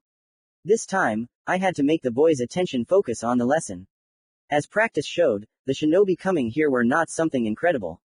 According to Kurama's chakra sense, the delegation consisted of chunin, mostly weak or average. Well, there was one strong chunin among them, but that was all. But even so, looking at all the tricks they showed to attract children to work as shinobi, I involuntarily admired such performances myself. There was only one problem. Namely, that it was precisely that the lesson in which they talked about history, mathematics and spelling, well, also propaganda of the will of the sheet, by God, they want to make kamikazes out of them. And I must warn you that my attitude to their will of fire is rather mixed, caused not by the idea itself, but by local personalities. The idea itself is good, we are all one big family, we must stand up for each other and for the village as a whole. Keep the will of our ancestors, protect the new generation and pass on our spirit to them. Maybe I would even praise them, if not for the fact that this philosophical teaching scores a huge and thick on the individualism of each person, because even though they say that every shinobi is important, they are easily capable of sending teams to slaughter, including individuals who are inconvenient to the authorities, more on that later. And we should not forget the same Naruto, as if the only deterrent from the destruction of the fox by the village, they hate him, and how many of the same, Naruto, were there before? How many were exposed as villains only by unfortunate circumstances? At the very least, I can remember Kakashi's father, the White Fang, he was the only one who could calmly lay claim to the Hokage hat. Yes, I admit, they probably only wanted to lower his authority, and not drive him to suicide by sending him on an impossible mission, but that doesn't change the fact. And how can we forget about the Hyuga? A clan in which slavery literally flourishes. Moreover, slavery of their own relatives, because this slave seal was intended only for the Hyuga. Oh yes, ideal representatives of the will of fire. And with the Uchiha, there were clearly problems on a more civil level than, they want more power. And who the hell doesn't? And why not? Counterweights can and should always be put in place so that a dictatorship does not occur. 2. They do not consider anyone but themselves as family, which ultimately results in conflicts again and again. The same Danzo in his attempt to protect Konoha, although what kind of protection is there? It would be more correct to say, protection of Konoha with me at the head. Several times did not ruin it. I'm lying. Pain's attacks essentially happened purely thanks to Danzo. Without trying he intervened and left the internal affairs of the reign to them. Then something good could have come out, because I believe that Yahiko would have been able to negotiate, and in this case Pain was born and as a result he showed up in the village for Naruto, which he destroyed. Yes, I admit, it happened during wartime and he was trying to find an ally for Konoha, but first of all he thought about how to take a leading position in AIM himself, and remind me, please, did this country become an ally of Konoha after? No, because they began civil war, led by Pain, who destroyed Konoha. Also, we shouldn't forget about the extermination of the Uchiha, literally genocide and destruction of a biological species, which cannot be forgiven. Well, that Danzo from the original world, here he hasn't done such a thing. But the whole problem could have been solved almost over a cup of tea. Well, and if someone had been shut up with the words, all Uchiha are evil. The Uchiha wanted more freedoms. Give them to them, they are one of the founders, and the founders who at the beginning of the anime had not exterminated the entire clan to the last person. Try to make a systematic schedule for when these very freedoms will be given to them. So that if you do not want the clan to strengthen in an instant, you could postpone it, letting them know that the future for their clan will be bright, because of which they will calm down. After talking to other clans so that they would become a counterweight to the Uchiha, you could come up with something with the classless, for example, send them to the police so that the Uchiha would not try to do something. If the problem was on a more civil level, well, for example, they were refused to sell certain types of products, you could give them similar benefits. So that the state would buy the necessary goods with the money of the Uchiha, under their supervision. If the problem is in the lands, then you can always slightly expand the village to give them more lands. Or, for example, to calm their nerves, so to speak, a discount in stores, which could depend on rank. If they were simply overcharged, then the desire to grow to higher ranks would grow. After all, greed is also an engine of self-development, albeit not the best. Or a bunch of other ideas that came to me, a person who did not even touch the whole background of the situation. But Hiruzen does not give a shit. He was winding snot on his fist and marking time, and did not try to solve problems. His passivity sometimes makes me think that in his youth he used the wood substitution technique so often that he himself became a vegetable in his old age. And Danzo changed to stones, which is why he became just as stubborn and impenetrable. By the way, an interesting theory. 3. Those same authorities. Propaganda, power, influence on the village, all this is possessed by one representative of the village, the Hokage.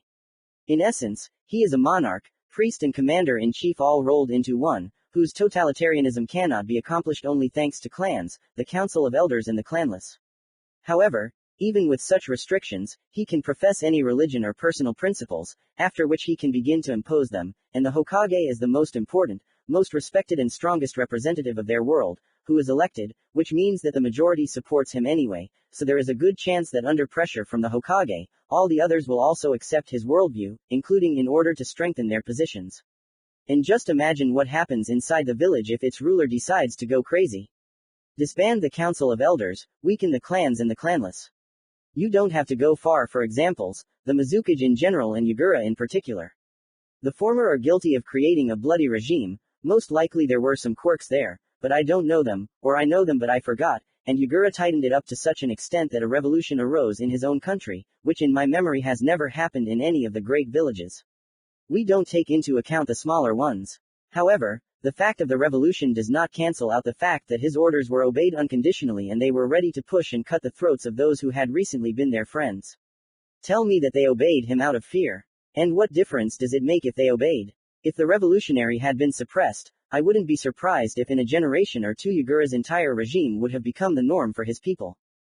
Yes, I understand perfectly well that I described literally self-determination and the problems of government like a monarchy, but unlike the classic monarchs of my past world, or even local ones, the Hokage has one unconditional advantage. He is a priest, because he preaches, in a closed shinobi village, the will of fire, which over the course of decades could change as desired, where almost every one of his warriors does not give a damn about all other opinions except his.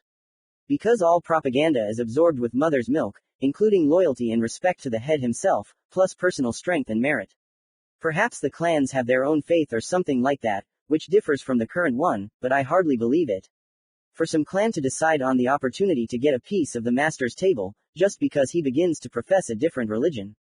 Perhaps under Hashirama and Tobirama they still held on to their old beliefs, but when generations changed, when the local faith strengthened and replaced the old ones, I wouldn't be surprised if only the oldest clan representatives still remember what they used to believe in.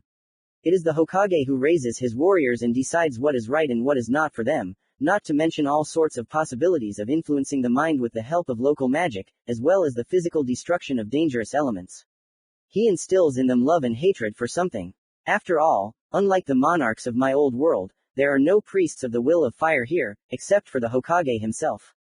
There is no one who could say, "This is not right. You are distorting our faith to suit your needs." And if such people exist, then they are only civilians, and shinobi and ordinary people are two completely different species that live in two different worlds and often think in different concepts. So even if some local apostle Peter decides to come here and preach peace throughout the world, friendship between peoples and villages, renunciation of violence, etc., then most likely the local authorities will immediately grab him and bury him deeper, not giving him a chance to spread everything that undermines the strength of the village. On the other hand, I understand that there simply can't be another ideology and worldview among people who almost always risk their lives, who start wars in every generation, almost each of which lasted for 10 years. And before, clan wars were constantly taking place. All this could not help but affect the psyche of people. Grievances accumulated and accumulated, so that only very strong and strong-willed individuals could pass through here peacefully, which are sorely lacking. Moreover, we are not talking about civilians who might not have seen the horrors of war at all, but about those very people who went through all this.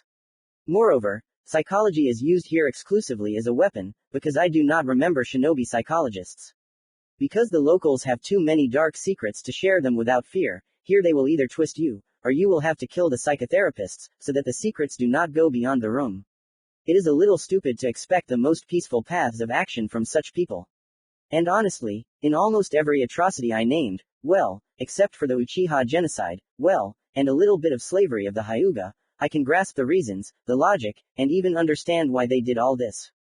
Danzo is a fanatic who, although he strove for power, I think he went crazy in his old age, was still loyal to his village and was ready to sacrifice himself for it. Hiruzen is a ruler who at a young age was saddled with a heavy burden, which he carried with pride. Yes, I condemn their actions with Danzo regarding the Uchiha. They probably have other dirty laundry that I don't know about, but it is worth remembering that it was under Hiruzen that there were the shortest wars and the longest peaceful period, which just happened to be my lot. If I got into the same Kushina, I could have died by accident in one of the wars. It is also worth remembering that he gave his hat to Minato with a clear conscience and only because of necessity returned to the post of the head of the village, which he kept since the First World War, and you will forgive me, it was so long ago that this man was already over 60, at that age it was high time to retire, and not try to manage everything possible. The brains have already hardened in their principles so much that no one will probably change them, the same with Danzo. Plus, we are all people and who among us does not make mistakes? True, Jesus, but he was not here, so in the context of the local world it would be better to say that no one could not make mistakes, especially since the older you are and the more important your job is, the more terrible, numerous and sad mistakes an individual makes. So yeah, I don't have any love for the local propaganda. Not even that, I don't see anything bad in it, it's just the heads who run this propaganda that make me dislike it. I'm more for the idea that all people are brothers, and not that only the villagers are brothers. I'll do everything in my power to save as many lives as possible, not just the villagers, but other people in general. Because I don't want to sit on the sidelines when this kind of shit happens. I'm an egoist who wants everyone to be fine and I don't want to watch people die, how it affects others and me.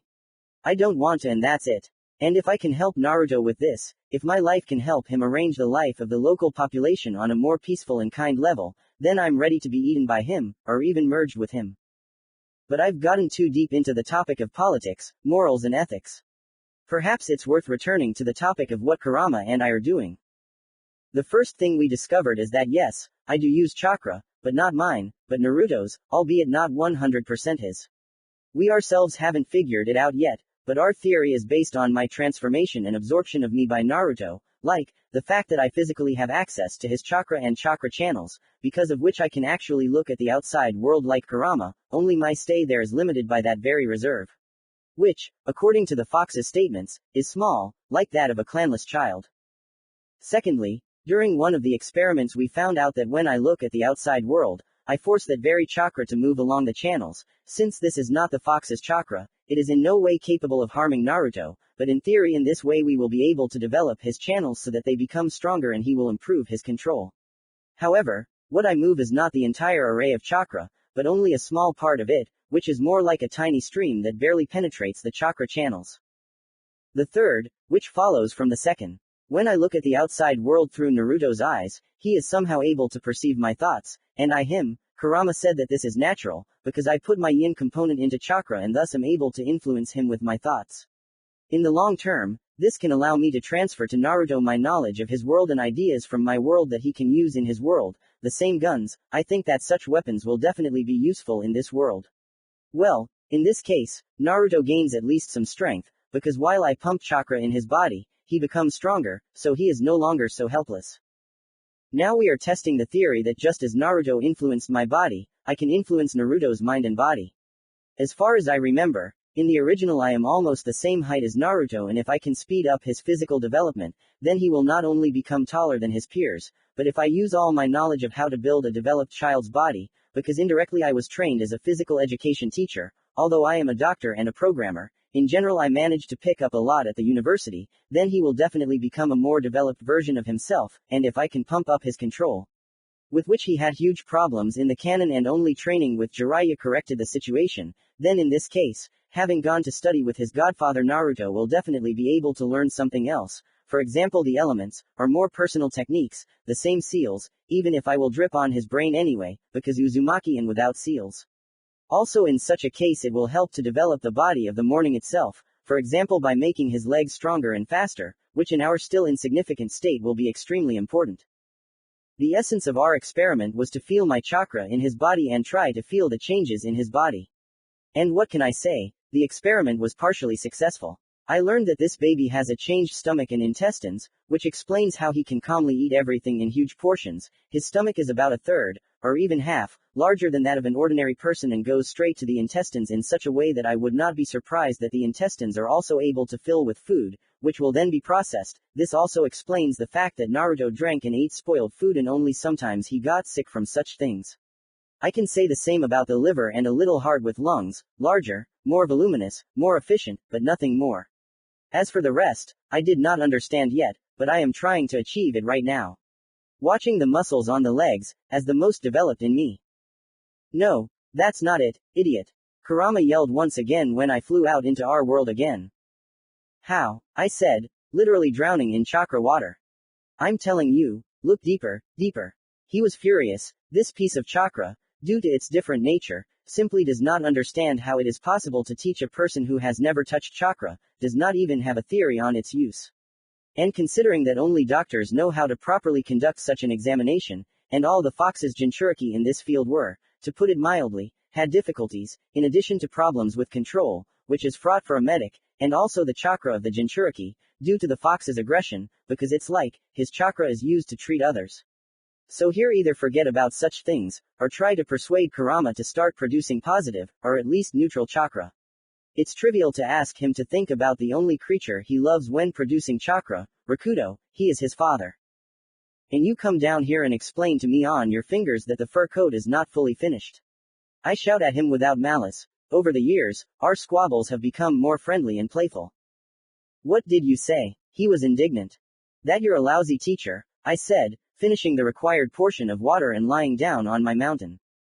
You're just an idiot who doesn't understand my wise explanations, he said, crossing his arms under his chest. Oh, don't lie to yourself at least, I said, coming closer to him. Just as you are incapable of perceiving us, our feelings and actions on a human level, so I am incapable of understanding your explanations on the level of a tailed beast. What can I, the great and terrible Kyuubi no Yoko, learn from pathetic people like you? He suddenly increased in size and tried to growl at me. At least what a fight is, I say to him and catch an uncomprehending expression on his face.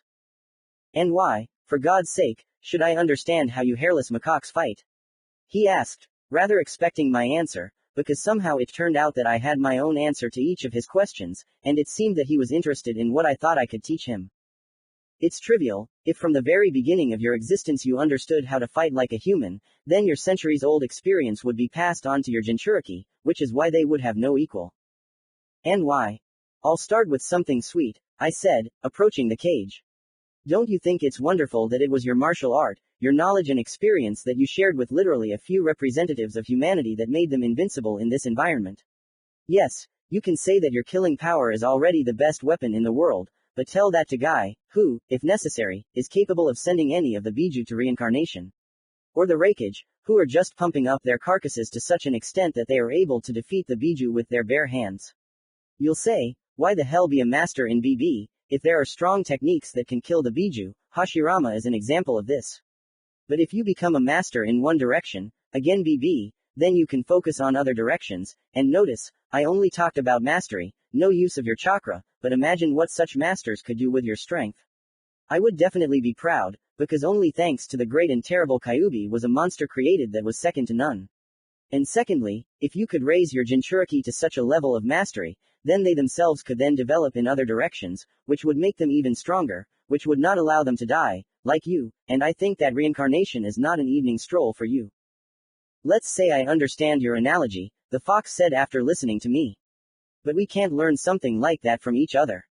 Well, yes, you are not capable of something like that. I frankly infuriate him, because after so many personal failures I wanted to let off steam, and just run and ask him to fight me. We are no longer in such a relationship, he will simply turn his ass to me, cover his eyes and ears and let me crawl on him, especially since I do not want to cause him any real harm, that he understands that he will so calmly let me carry out such a feint, because I can only infuriate him.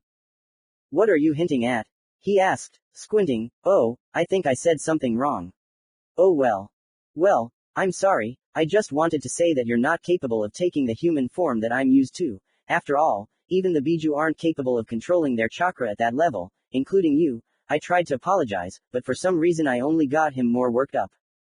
You say I can't, he began rather quietly. You stupid man, you say that I can't do such a stupid thing with my chakra as turn myself into some pathetic person. I literally saw how his scarlet chakra was pouring out of all the cracks. It seems that I drove him crazy, although yes, in fact I said that I didn't think that a creature made of chakra is not capable of controlling this very chakra and gave a very real example. It's the same as asking a person to run and blaming him for not being able to outrun a cheetah. That's probably how it looked from the outside. Come here, you piece of nothing, and I'll beat everything I can out of you. He screamed forcibly and somehow painfully, and I'm sure I heard sighs of pain, cringing. At first I didn't understand what was happening, because Kurama's chakra first disintegrated into an ephemeral mass, after which it began to spin like a whirlwind inside the cage. I, anticipating something incredible, went inside and, putting on a shield, began to wait for what would happen.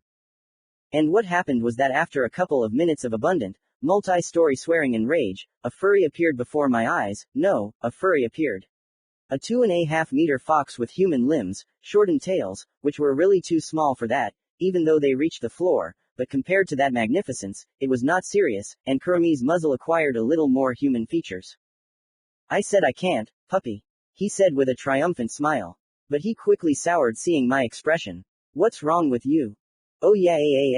After which I went for the one with the shield raised at the ready. Perhaps here I should explain a little. I am not a fan of Furies, not their opponent, I am indifferent to them, once.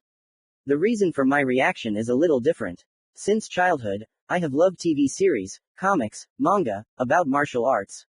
I watched matches, championships, it just seems that there is something in me, either masculine or primitive, that makes me catch my breath when too pumped up, or not so much, all the same different weight categories, men fight.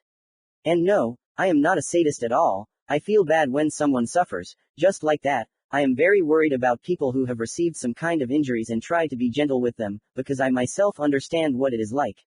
But when two men put their pride, their goals and dreams on the line, when they both agreed in an unspoken agreement not to ask for mercy and to fight to the end, when they use the full potential of their bodies given to them by God, then I can't help but admire it.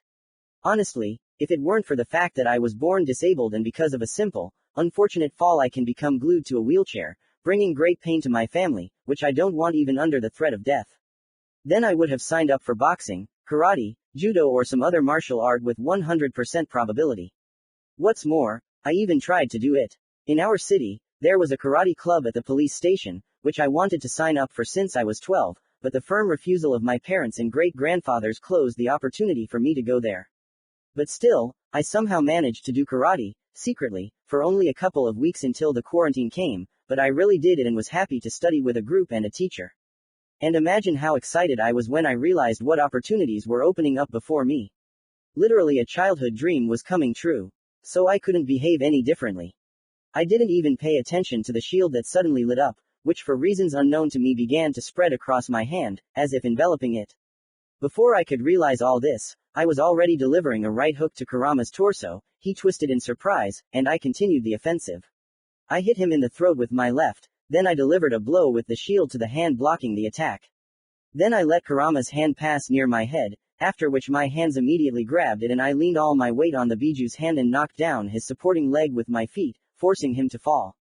At that moment, I came to my senses and, with some fear, let go of Kurama's hand.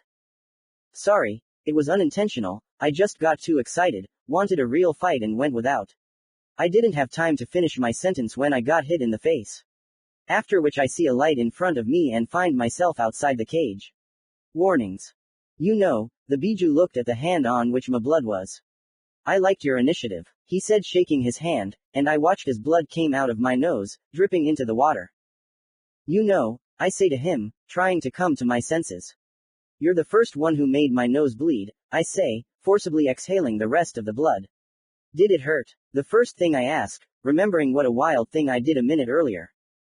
I must admit, when you hit with a shield, quite well, with your hand, no, well, more precisely, you did some damage, but I had condensed my chakra too much to make me feel anything with simple blows.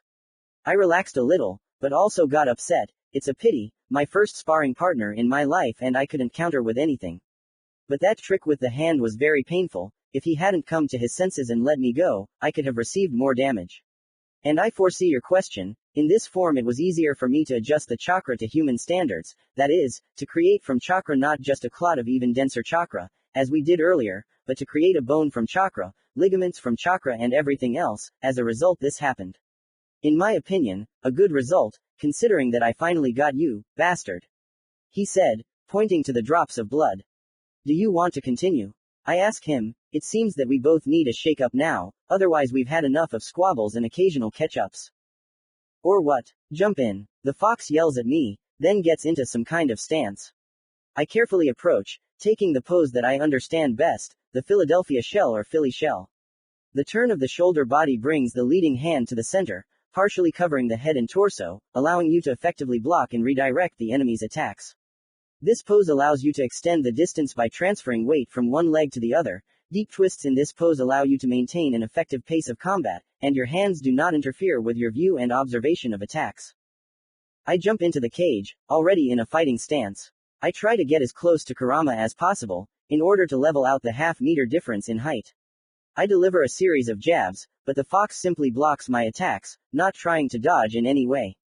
It seems he is either not used to fighting in this form, or does not yet know how to properly control his body. It's not fair. We need to stop the fight. Hey. At that moment I barely move my head away from the line of attack of the Biju's fist. No, I'm lying, he cut my hair. Okay. If you don't want to stop, then I won't either. I deliver a series of straight punches, poorly placed for now, but I believe everything will come.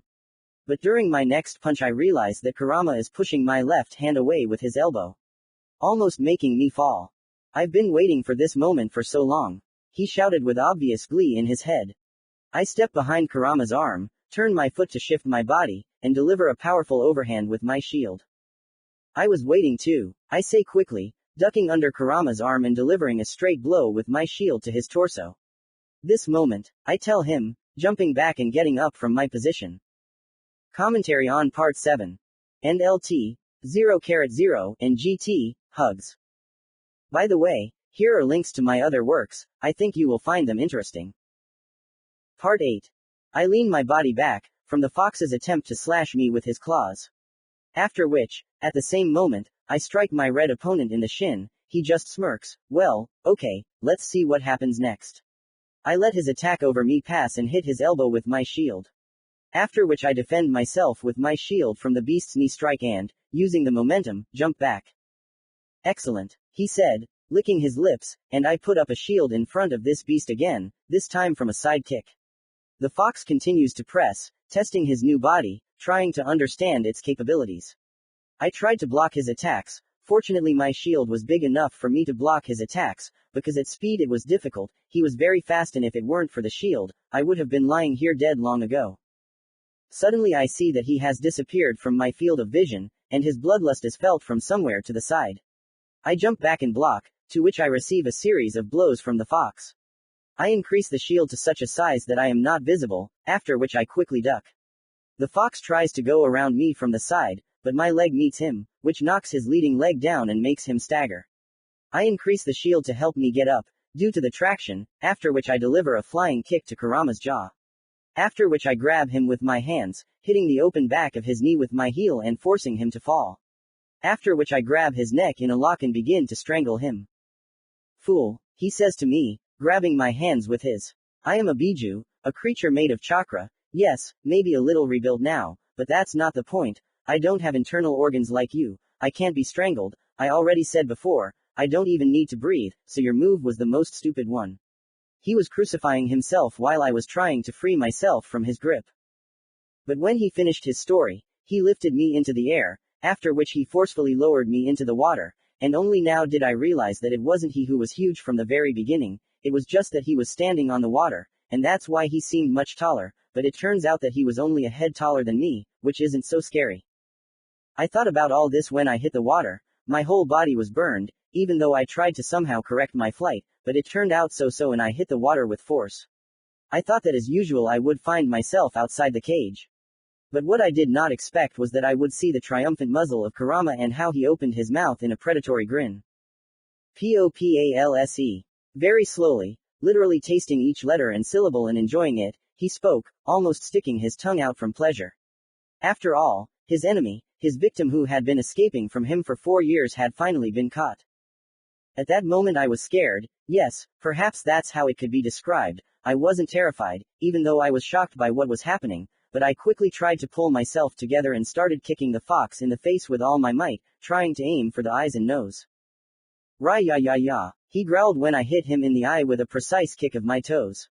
He raised his hands above the ground, after which he began to hit me against the water without thinking, as if I were a rag doll. He lifted me, for a second or two my body was in the air, after which he forcefully smashed me against the water. It hurt, a lot, my skin burned and I clearly felt how my body was filled with bruises, terribly unpleasant. But all this was just the tip of the iceberg. The fox in a fit of rage grabbed me by one hand and spun around, only holding on to him didn't dislocate his hand, after which I felt my back being pressed into the bars of the cage, something loudly crunched in my spine and I felt all my bones vibrating. Kurama lifts my hand and me to the level of his eyes, after which he roars victoriously, lowering me to the ground and apparently wanting to kick me like a soccer ball. Only he didn't clear that I would go to the bottom and be able to avoid his attack, though I felt some kind of burning in my back, but I thought that I got off with a braided skin. After which I rest my foot in the water, after which I grab the fox's other leg and lift him up, after which he falls into the water and I hit him with my fingers in his unprotected ears.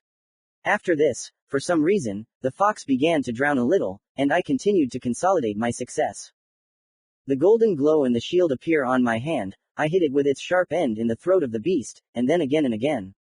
After such abuse, the beast still lost control over its chakra and fell into the water, where I continued to press on it.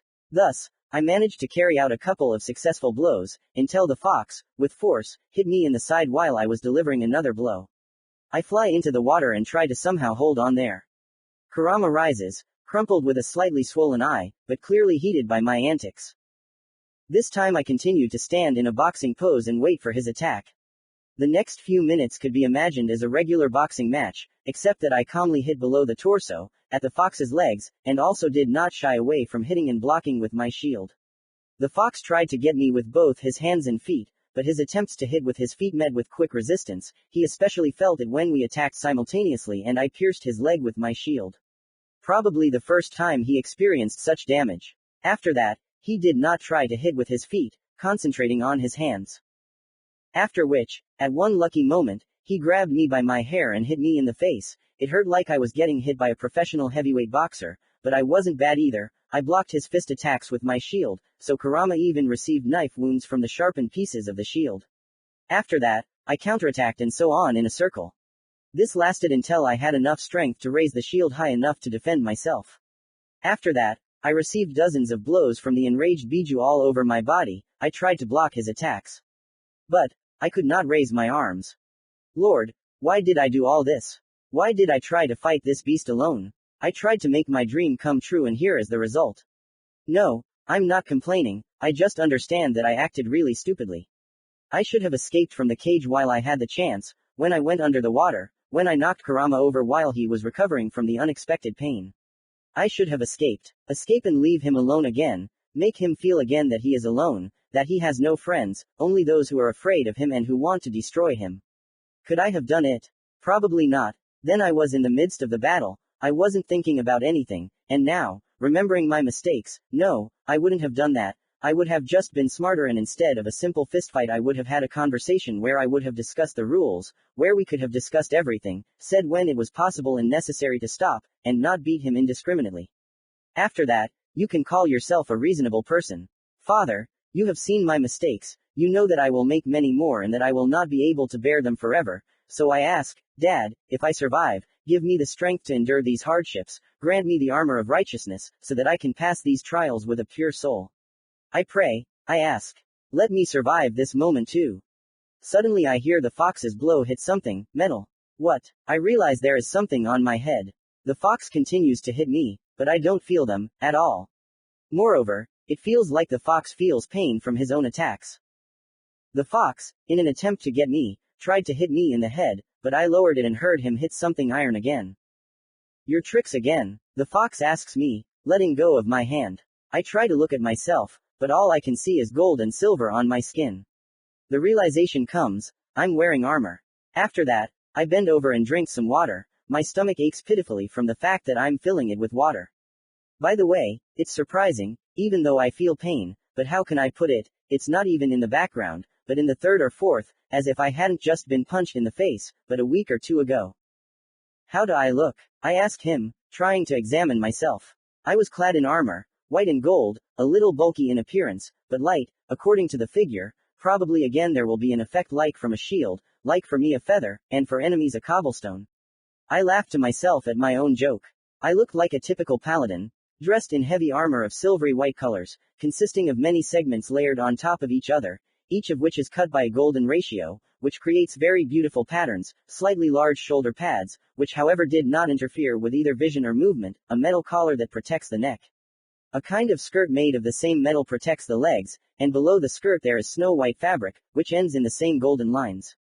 It is noteworthy that from the shoulders come exactly the same strips of fabric, which were long enough to reach my knees. Impractical, but beautiful, I think they should be hidden. Like a chicken, he laughs, pointing at my head. I feel it and feel feathers.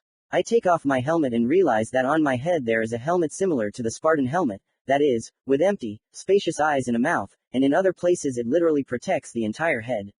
In the place just above the temples there are two snow-white wings, not too big, but very fluffy and beautiful. But what interests me most is the precious stone right on the top of the helmet. Yellow, I only know amber, but it could be something else, suffice it to say that in some way it reminded me of a diamond, but nothing more. Thank you very much my friend, thanks to you the Lord has opened up new possibilities of His power to me. I would be glad to continue, but I am very tired. And if you do not mind, I would like to sleep. I say, feeling how fatigue rolls over my body like a wave, after which I fall into the water.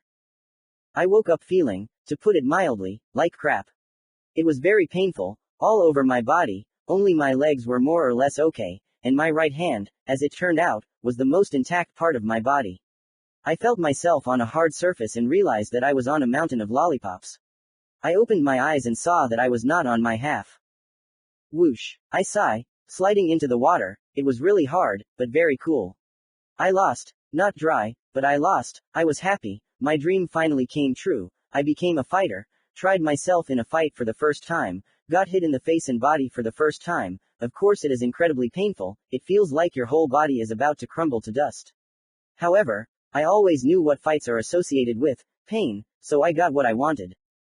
Are you awake? Said the familiar four-legged fox, who, however, had become smaller than he was during our last meeting, but at the same time larger than in his humanoid form. Now he was the size of a two-story house and was lying on top of his mountain. I think this is just the perfect size for him. Yeah, I tell him, trying to drink as much water as possible. This fight was quite difficult for me. If I hadn't made such a stupid mistake as thinking that a creature from chakra needs oxygen to live, then everything could have happened differently, but now I'm lying here in a tower and trying to relieve the pain in my whole body, it's especially acute on my back and chest. Well, did you get what you wanted? Said the fox, glancing slightly at me. Yeah, I say, feeling a slight relief. Thank you. You're strange, said the fox and started to descend the mountain towards me. You thank me for something that is usually cursed, you consider something stupid and ephemeral important, you don't react as you should, you even use your own techniques, in which you don't feel a drop of chakra. I'm not even mentioning that, according to you, you are from another world, where the chakra I am used to doesn't exist. The fox said, coming up almost right up to me. On his face, which by the way was surprisingly expressive for an animal, complex emotions were visible, which I am unable to read, because I am not that kind of person. What kind of God created this? I said, turning over onto my back. But the idea was still as stupid as it could be, said the fox and shook his head. Fight against me. It's not even funny, but you started the fight first, but I don't understand why. Because it was one of my dreams, I say, and I see pure incomprehension on his face. Get punched in the face until you die, he says and lies down on his belly, resting his head on his paws. No, to feel like a fighter, that I can stand up for myself and not think about how weak I am compared to others, that I am the same as everyone else and am able to protect if not myself, then my family. I say to him with a smile. For this I thank you. You're welcome. And also, I think it's worth trying to interact with the chakra in some other way, he says and shakes his head slightly. I don't understand, I answer him honestly. You said that you didn't understand my instructions and I thought that it was worth approaching this issue in some other way, instead of trying to pressure you, he says, has his conscience really caught up with him? Understanding my train of thought, the red-haired shy girl quickly turned on her side, only her slightly pressed ears gave him away. Unexpected, I say to him, after which a question arises in me.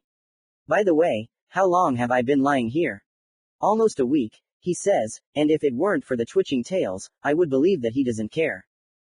I see, something inverse happened. I ask him about the outside world. Not really, only our boy decided that he was old enough and decided to walk around the village on his own. In that very village where they hate him? I ask him, realizing that the question was stupid. In that very one, he answers. In that very village where every 10th, if not every 5th, through his fault, well, in the opinion of those around him, lost his relatives. I asked. Yeah, he said briefly. In the very one where? Stop it, said the fox and I shut up. Okay, so what's going on? I couldn't resist. He, as expected, ran into several slaps from passers-by. It's easy for them to do it, and afterwards the mood rises to unprecedented heights. I feel it like no one else and they have something to be happy about, because they caress the offspring. It was especially scary to get something like that from a shinobi, and from them such slaps feel like a strong blow from his peer, if not even higher, so that he almost fell on the stones. Fortunately he kept his balance. It's clear, otherwise. And everything is fine there. The attitude towards him is still the same dismissive, cold, aggressive. I see, have there been any changes? Again, no, but if you want, you can look. That's exactly what I was going to do. Commentary on Part 8. Helmet and Armor. And LT, 0,0, and GT, Hugs. By the way, here are links to my other works, I think you will find them interesting. Part 9. Commentary on Part 9. This chapter is an explanation for Grandma, what the hell is going on here, I hope you understand. A blow, another blow, and here comes Boris Budkeev, Krasnodar with an uppercut. Here he pinned me in the corner, here I barely escaped. Here comes the uppercut, I'm on the floor, and I feel unwell. And Budkeev thought, smashing my jaw, life is good, and life is beautiful. At the count of 7, I'm still lying there, my country women are crying. I get up, dive, leave, and I score points. It's not true that I'm saving my strength for the end, I haven't been able to hit a man in the face since childhood. But Budkeev thought, smashing my ribs, life is good, and life is beautiful. There's a whistle in the stands, a howl in the stands, get at him, he's a coward. Budkeev climbs into close combat, and I press myself against the ropes. But he squeezed through, he's a Siberian, they're persistent. And I told him, you're an oddball. You're tired, take a rest. But he did not hear, he thought, breathing, that life is good and that it is good to live. And he keeps hitting, a healthy devil. I see, there will be trouble. After all, boxing is not a fight, it is a sport of the brave, etc. So he hit once, twice, 3 times, and he himself lost his strength. The referee raised my hand, which I did not hit. He lay and thought, that life is good. For some, good, and for others, nothing. I sang another song in my memory, arranging a sparring with Kurama. Yes, it was precisely a sparring, a friendly one, which is more training than an attempt to kill. My wonderful armor plays a significant role in this. The armor of righteousness, as I called this gift from God, was a thing not inferior to the shield of faith in its protective properties, but in addition to this, it dulled the pain, and also helped me heal my own wounds.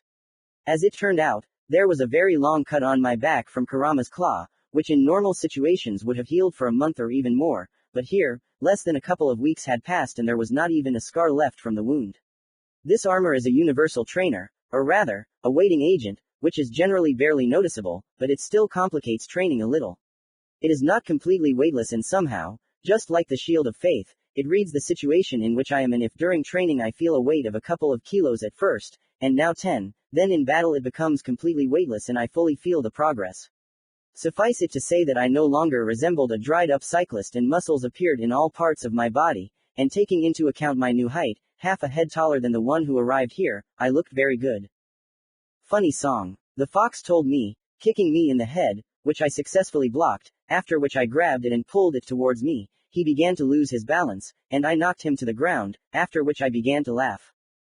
What's funny? He says, turning over onto his side. I was just thinking about what's going on here, basically. I say, washing my face to calm down. Yes, an alien from another world, in a mock fight to the sound of a song, knocks down the strongest biju in the world, which is considered the embodiment of hatred and destruction. There really is something to laugh about. Yes, and how exactly did it happen that you and your brothers and sisters are considered the embodiment of everything you named? As far as I understand, your father never told you to sow destruction, right? I tell him, taking off my helmet. It's all because of our destructive power. He said with a little sadness in his voice. When you are a creature the size of a city, capable of destroying this very city with one roar, and when angry, everything within a few kilometers of this city, then you cannot be associated with anything good. He says, laying his head on his bent arm. And try to fix everything. I tell him and tug at the fabric. Surprisingly, it doesn't get wet, no matter how much I swim here. Not with words, but with deeds. Help with the harvest, redirect the rivers, cut down trees to help the lumberjacks, transport people from one point to another, and not only them. Yes, there is a lot that could be thought up so that with your strength you are respected, and not feared and hated. We tried that way at first. Well, when we were still puppies, Father helped us then too. His teachings were supposed to become virtues that would help everyone in need, but you know, the Uchiha, well, and the Senju. In their constant blood war, they turned peaceful knowledge into a weapon, which our jailer will soon be taught, and what's more, he is already secretly learning at the expense of your leadership. He says with hatred. And I myself became despondent. Yes, it is somehow sad to realize that you personally force a 5-year-old to memorize how to throw a cold weapon, how to develop your body not for health, but for field actions, and to realize that not even 13 years will pass. This is from the moment of birth, as he will send someone to father for the first time, like all the children in his village, some later, some earlier, the same Itachi killed for the first time when he was 4 years old, I think. Wrong, totally wrong for me, but that's the reality of this world, and for now, I'll have to accept these rules. Even though a plan has already begun to form in my head on how to try to change this order, without God's help this ambitious path cannot be realized. Is that why you hate them so much? I say to him, remembering the fact that the Uchiha clan is actually capable of controlling such powerful creatures. Yes, another upstart with super manjaku eyes, hypnotizes us and sets us on those who are not pleasing to him, of which they have more and more in their madness. Of course, sooner or later we break out of their control, be it our own willpower or the death of that same Uchiha, but we could spend quite a long time in such a thoughtless, furious and all-destructive state. When 5 years ago I broke out of my past jailer and another ice stick took control of me, you were lucky, only one night. And Senju with Uzumaki is no better, the techniques of sealing us into Jinchuriki, upon whose death we are reborn in a random place and lose our minds for some time. The same Shukaku I remember after the death of his priest carrier appeared near the trade port, almost no one survived. He says, remembering the old days. Yes, in such conditions it is very difficult to become good. And you also add the inability to express your intelligence in words. We can only speak with our native speakers, well and through you, and even then more mentally. I already move my mouth out of boredom when talking, but have you ever wondered how it happened that I, without cheeks, with a different structure of the jaw and ligaments, with enormous dimensions that should have made my voice sound to you nothing other than an explosion, am able to communicate with you, and in your native language? He said, and I really realized that I did not notice this. After all, I only heard the local language from Naruto, and still somehow it turned out that I still understood what they were talking about, although in general I don't know how to write or read their local language, I don't even know how to pronounce it. It somehow slipped my mind, but it's not clear what it's connected with. Yes, with the fact that this whole place is a concentration of that very chakra. Whether you are my Jinchuriki or not does not depend on the fact that I understand your mental messages, which are the spiritual component of the chakra, as well as consciousness with mental torment. Because of this, by the way, shinobi who have survived mental problems and have not slipped into madness or depression with self-destruction become stronger, considering that we removed the mental patch from our Jinchuriki. Then he should have much more of such overcomings. I see, and by the way, what does Jinchuriki mean? Well, in the literal sense. I say, twisting my palms. Human self-sacrifice, or rather sacrifice. He says, twirling his finger with a claw. What do you mean, that he sacrifices himself for society? I always ask him. Yeah, our jailers are hated, considered monsters, feared and would like to get rid of them in the most bloody and cruel way possible, to avenge their relatives who died while we were being resealed from one jailer to another. Although stupid people are simply afraid to do something like that to us directly and take out their anger on an innocent child. I wouldn't be surprised if they tried to drown our jailer, kick him with a crowd, throw him to death, not even letting him live to be 10. What's more, even when he was just born and people were even more filled with rage, then several nurses who look after newborns, what are they called? Patronages. I quickly correct him, a habit of throwing words at an interlocutor who does not know how to express his thoughts. Yes, several of these visiting nurses tried to strangle the baby in the cradle, accidentally, dropped him and did a lot of nasty things to him, like, forgetting to feed the baby for a day or two. Fortunately, there were monitors and they didn't take the abuse to extremes, and those who tried to kill our jailer are probably no longer alive. After all, the weapon of last chance is too important to lose. Now I understand why they are victims, even though they are alive. I say and clearly understand that my attitude towards the locals is rapidly falling from, well, it's not that bad, to, oh, shit. But I think this can be solved in the same way. And how? Bring the dead back to life. Well, the Lord is capable of that, and he wasn't the only one who resurrected. I scratch my head and say to him. Okay, we've given up, continue. He waved his hand at me. We must raise our reputation. I speak, but the fox interrupts me. Easy to say. Shut up. I shut him up in a friendly manner and continue. We have to show them that Naruto is not you, right? So that they forget the associations and start perceiving the boy as a normal person. Let's admit it. And for this we must behave as kindly as possible and treat all people with warmth and love. Ha ha ha ha. The fox laughed without any embarrassment. After a minute of hysterical laughter, he added, oh, you made me laugh. And how, pray tell, can you treat people who wish you death kindly? Easy. I answer him without a second thought, after which the fox suddenly stopped and stared at me with an unreadable gaze. Are you kidding? He said, apparently not believing my words. Not at all, at least I really think so and you are an example of it, or don't you remember how you tried to kill me for the first couple of years and howled with murderous lust? I point at him and his ears twitched slightly. And if I'm lucky and my attitude towards others is really reflected in Naruto, or at least is visible in him, then I think it will really play an important role. Okay, let's say you made a boy out of yourself who is kind and loving to everyone and everything, what next? He said, covering his face with his hand. Help, I answered briefly, to which I received a dull slap of Kurama's hand on his forehead. Don't do something like that, you know, people really do treat those who help them well, but our help shouldn't be banal. Do you need help carrying your bag? Or, Grandma, let me help you cross the street, but something more serious, for example, saving. I tell him, drawing a vague picture in the air. And how do you imagine this? He says, apparently starting to catch up with my plan. We're in a village where there are a lot of arrogant children who, due to their inability to control themselves, as well as their heightened sense of self-importance, due to their belonging to something important, are always bothering someone. I can immediately give at least 3 cases where children were bothered, and it all comes from them. Manipulator. He teased me jokingly. Are you suggesting that I gain the kids' trust so that I can have loyal followers later? He said jokingly. His look was unmistakable. Definitely. I tell him just as jokingly. And then we'll make the whole cohort create lollipops for us. We both laughed. But seriously, I'm counting on the children telling their parents about our actions, and those telling their friends, and through the theory of 10 handshakes telling the whole village about all the good people we are. At the very least this will definitely reduce the tension. At the very most we'll find at least a couple of people who will be our rock, not for the sake of politics, or the fact that we are the most important weapon, but because we are who we are.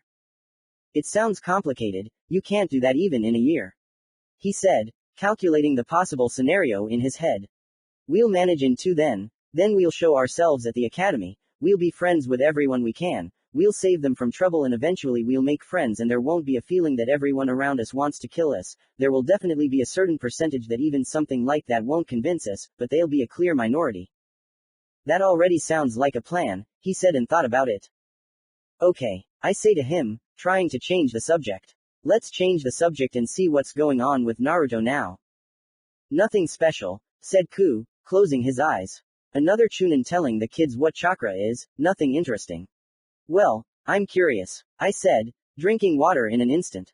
Don't forget that you've been here for hundreds of years and know if not everything, then almost everything about your mystical energy, but I, as you put it, am an alien, and only a year ago I discovered such a miracle in myself. I say to him, plunging into a meditative state, I learned that instead of falling asleep, I just need to do something like this. I must say that over the year that we have been actively monitoring our ward and trying in every way to set him on the right path of a developed and healthy body. Push-ups, squats, running, abdominal exercises, so far that's all he's done, but perhaps the worst problem was his childish, I don't want to, I won't, which for many days killed any attempt to make him do what was needed.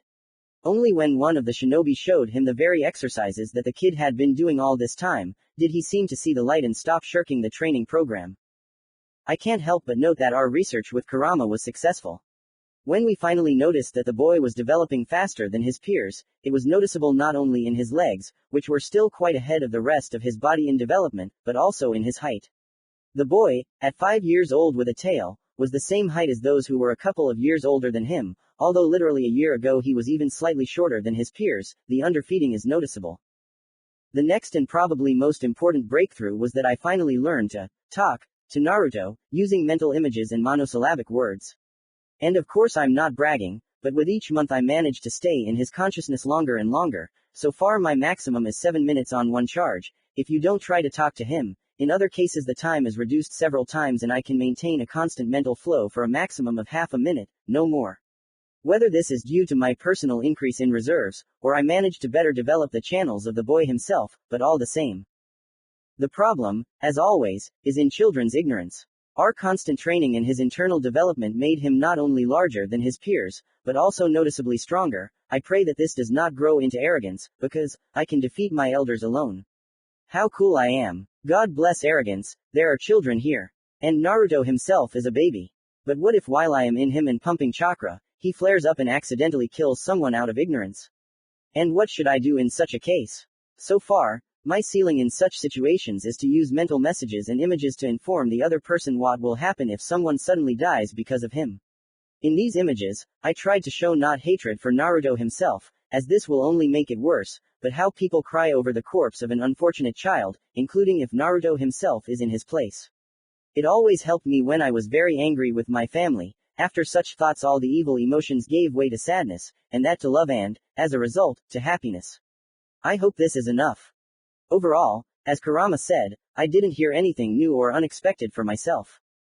Chakra is an internal energy given to people by the sage Rakudo, whose origin the locals can only guess about. I know the truth, but about it a little later. Someone considers him a messenger of higher powers, like Jesus in Christianity, God himself, or a myth that concentrated in itself the image of many personalities who founded the local society. According to legends, he gave this very chakra to people so that they could cope with the many environmental and social problems that befell their society. Droughts, poisoning of soil and water, lack of food and diseases. I must say that there really was an ecological catastrophe here, caused not by people at all. Here they are still at the level of the Middle Ages with intervals of modern times and modern times. For example, the fact that many peasants use bows and arrows, and not, say, rifles, but there is electricity, televisions, and quite cool ones at that, refrigerators, air conditioners and ovens, and they are also researching the human genome and learning to change it, mostly a failure, but there are also successful examples. But at the same time they have a weak understanding of the same antibiotics, in general, the full set. So they had no idea yet how to disfigure the earth themselves. But as we know, the best thing a person can do is kill his own kind, and the local people were no exception. They perverted peaceful ideals and aspirations, turning them into weapons. This is all if you remove all attempts to show that, but all this was only for our own good. After Rakudo's death, his children, the founders of the Uchiha and Senju clans, Indra, the eldest, and Ashura, the youngest, who got the birthright, or rather his father seemed to recognize him as a better person, a quarter of a person, later than his brother, and gave him everything he had. The elder was offended by this and tried to kill the younger, but he gave a worthy rebuff, and as a result, their descendants began to fight for them, even hundreds, if not thousands of years later. But literally 70 years ago, the first Hokage, the ruler of the shinobi village, Hashirama Senju, together with Uchiha Madara, nicknamed gods of shinobi, for their exceptional strength, founded Konoha, the place where we live. They decided to keep quiet about the moment that Madara betrayed Hashirama. The kids won't understand, they'll tell us later at the academy. Their example was followed by large clans, shinobi families who have special abilities, a genome, from the word gene, which developed through selection, development and crossbreeding. In general, because of what knows flood happened. They looked at Hashirama and said, we will have our own, but better. And created their own villages. Now I want to make a digression and tell the true story of their sage Rakudo, which I know. It is impossible to tell it more simply, so I will start from afar. In distant space, one plant came across a natural reservoir of chakra, of such dimensions that the tree acquired something like consciousness and began to devour the entire planet, sucking out all the chakra from it, which in this world is as vital a part of the body as the heart and brain, after which it gave birth to a special raft, a chakra fruit, which the last of the intelligent beings on that planet managed to eat, after which he became a kind of deity and realized that with the help of such fruits one can gain unprecedented power. After which he took the seeds of this tree and began to spread them to other worlds. There he found a family and they imagined themselves to be gods. They could not die from natural causes. They could live for thousands, if not millions of years. They do not need air. They can fly through the air and in the void, open portals to other dimensions, control souls and much more. It is not surprising that in their ignorance they imagined themselves to be gods with a capital letter. And so, the princess of their family was sent to her first absorption of the world. This world, but she loved this world with all her heart and helped people as much as she could. She even found a husband among people, and everything would have been fine if she had not been hunted, in which her husband was guilty, the ruler of the lands where she lived.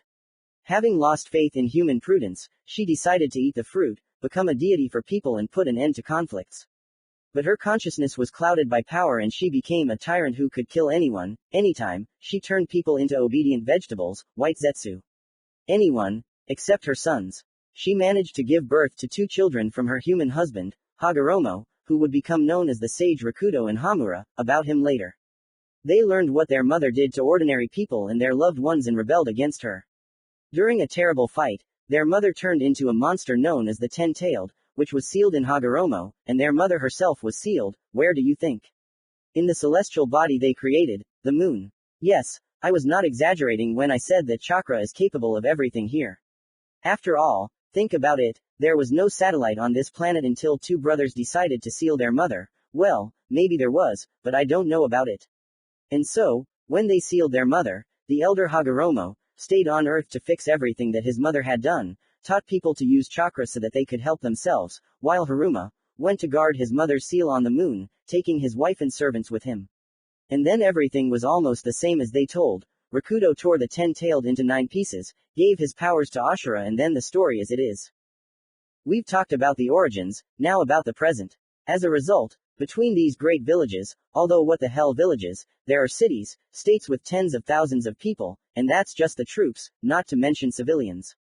That's it, I'll stop. Between the 5 great villages, nicknamed elementary, because firstly, each of these villages is conveniently located in the largest countries of this world, named after one of the 5 natural elements, fire, water, wind, stone and lightning, and the villages are named accordingly. We live in Konoha, located in the land of fire. Our allies are the village of wind, Suna. Kumo is a village hidden in the clouds and living in the land of lightning. Kiri is a village of water living in the country of the same name.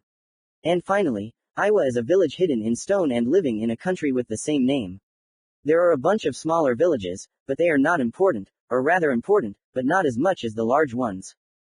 And so, between these 5 villages, 3 world shinobi wars have already taken place, the last of which ended about 6 years ago, and now it is a time of peace. It is good that the time of military actions has been greatly reduced compared to what it was during the Clan Wars, or the First World War, which lasted for decades. And now, we have dealt with the most basic part. Now let's move on to the sweetest part, the chakra. Chakra is a mixture of spiritual, mental, yin component and bodily shell, yang component. Ideally, if there is a balance, as this gives the opportunity to equally develop well in all directions. Terrible, if there is a bias in one of the sides, which creates limitations. Thanks to chakra, a trained shinobi is capable of such things that in my home world, one can only imagine. Don't believe me? Control of all kinds of elements, including space and time, walking on vertical surfaces and water, fusion of severed limbs as if nothing had happened, physical abilities that allow jumping huge distances, lifting huge masses and destroying mountains with a punch, and even resurrection from the world of the dead, and all this is just the tip of the iceberg. Okay, we figured out what this chakra is capable of. What about that very balance? What happens if there is an imbalance in one direction? In the first case, there may be problems with the head, schizophrenia, impulsiveness, obsessive ideas, in general, nothing good. The Uchiha are an example of this. They have a natural imbalance in the yin component, which allows them, thanks to a direct affinity with the sage Rakudo, to have special eyes, Sharingan, which is such a powerful thing that even those who have no idea how to use them want to take possession of them. Because they are able to remember with their Sharingan, literally burn in memory everything that they see, including techniques that are worth their weight in gold in this world, and even for not the coolest techniques they can betray, they are able to impose illusions on enemies with just one look, which makes them perhaps the most dangerous enemies, because it is enough not even to look them in the eyes point blank, but to glance at the edge of their gaze through many reflections and that's it. You are in an illusion. Or, for example, the Nara, who, having come to terms with and strengthened their natural yin component, are the smartest people on the planet, not due to accumulated knowledge, but purely on a genetic level, remembering many details at once, having an IQ above 200, and so on. All this is given to them from birth, although I admit they also train. But they suffer from it, greatly. Uchiha, imagine the most impulsive person you know, one who is driven by his emotions, who can switch from despair to anger and back in a matter of moments, if given a reason. Who has his own lofty idea, which he elevates to the absolute and who, if lost, is capable of almost declaring war on the whole world for this injustice. And square that, then you get an Uchiha. Of course, I'm exaggerating a lot, but it's not uncommon for such Uchiha to rise above the world stage. Or the Nara, as much as they have a huge intellect, they are just as lazy. If it weren't for their fury wives, who are the complete opposite of their husbands in this regard, their race would have died out on the first Nara who would consider reproduction too stressful. The opposite side is the bias towards the yang component. It can give accelerated healing of wounds, greater endurance and strength, in general, everything that is connected with the physical body. But to use it in any other way is very difficult. An example of this is Rock Lee and his teacher Might Guy, guys who from birth have a strong bias towards the yang component and they are physically incapable of even half of what an ordinary shinobi can do, but I must show them due respect. Despite all the difficulties, these two are considered to be almost the strongest shinobi of their generations, and all because they have trained their bodies so much, exhausted them so much that it is even scary to think about what grueling, daily training they go through. It is enough that they run around the entire village, in which at least 30,000 people live, every day with weights on each limb, each of which weighs more than an adult man. That is why they were nicknamed the Green Beasts of Konoha. However, as I have already said, there are clans that have used such imbalances to their advantage. In my memory these are Akamaiki and Inazuki. The former learn to use their fat as an energy storage device and release it in battle, which makes them excellent close combat fighters. And the Inazuki have become so closely associated with their dog companions, Ninken, that they themselves have acquired animal features, claws instead of nails, fangs and animal eyes are the norm for Inazuki, as well as enhanced animal instincts with ardor. What is so great about balance? Well, besides the fact that you won't have any problems with your head or body. And the fact that if the imbalance to one side is still too strong, then the chakra is controlled worse than with balance. To give an example, shinobi are cars, chakra is an engine. If the engine has faults, they can be fixed, but a car without faults will move much earlier, and while the first two cars start moving, the third with an ideal engine will overtake them so much that there will be no point in catching up. Plus, ideal balance allows you not to suffer in calculations about this or that shinobi technique. And yes, here you can't just wish and the waters will part before you like before Moses. Here you need a mathematical calculation, which the locals call seals, a special technique of folding your hands that makes our chakra form into the desired construct. Imbalance always complicates it. As for the seals themselves, for me it's a real dense forest. They tried to explain to us how to make them so as not to get tangled in our own fingers, and for the kids they tried to give the simplest formulations, but damn. They explained their names. Why did they do that? Said that at the academy we will learn them in more detail, and now they want to focus on developing the flexibility of our hands and fingers, for their better use. But they did not explain the meaning of these seals themselves, referring to the fact that they will explain it to us later. And how do you expect me to calm down after this? After 5 years of sitting in this place, I'm already tired of doing nothing. Yes, it was difficult, but I reached this point and with all my heart I want to understand such an incredible thing as chakra, and these seals are extremely important to me, and they do not even provide basic information. Okay, since the seals are a bummer, let's focus on the body, because we are very lucky in this regard. Naruto is a Jinchuriki, which increases his survivability and the volume of that very chakra. In theory any shinobi can reproduce any technique, but most of the locals do not have too much to waste it on nothing, so they usually learn to work with several techniques and develop them to the ideal, in which their chakra is maximally economical. And we are ahead of everyone in this regard, where otherwise, with similar problems, any other shinobi will give up in impotence, we will break through with quantity. Stupidly pouring in so much energy that in the end something will work out. True, this problem will need to be solved as soon as possible, which is what I am doing, developing the channels. The chakra itself is produced in a place called the chakra hearth, or simply, heart. With age and training it begins to produce more of that same chakra, which allows you to quickly replenish losses. Under certain circumstances, you can find that constantly used amount of chakra, in which the hearth replenishes them with interest, which in theory makes Naruto a terrible opponent at close range, because the chakra enhances physical indicators, which will give him the strength, speed and endurance of professional athletes without requiring anything in return. All the chakra produced by the hearth is stored in the chakra reserve, or in common parlance, reserve. It is distributed throughout the body and is located in the chakra channels, and chakra nodes, if in Russian, the locals call it hirokuki, but more about them later. The reserve expands as it is used, like a rubber ball filled with water, which stretches after you pour out all the water. The more water, the larger the ball itself will become. I think the analogy is clear. And all this chakra moves through the body in the so-called chakra channels. In form it is the same nervous system, or circulatory system, that is, there is a center, the torso and stomach, where the center and further branches are located. All of them are connected by chakra nodes throughout the body, which concentrate it and release it. The more branches are developed, the better, because if they are weak, and through them to conduct a huge amount of chakra, as in our case, then unforgettable sensations are guaranteed. A fatal outcome is unlikely, but the possibility of becoming disabled, yes. Fortunately, it is like with calluses, you get them and it does not hurt. The main thing is without fanaticism. And the more of those same channels in the body, the better and easier the chakra itself is clean for us.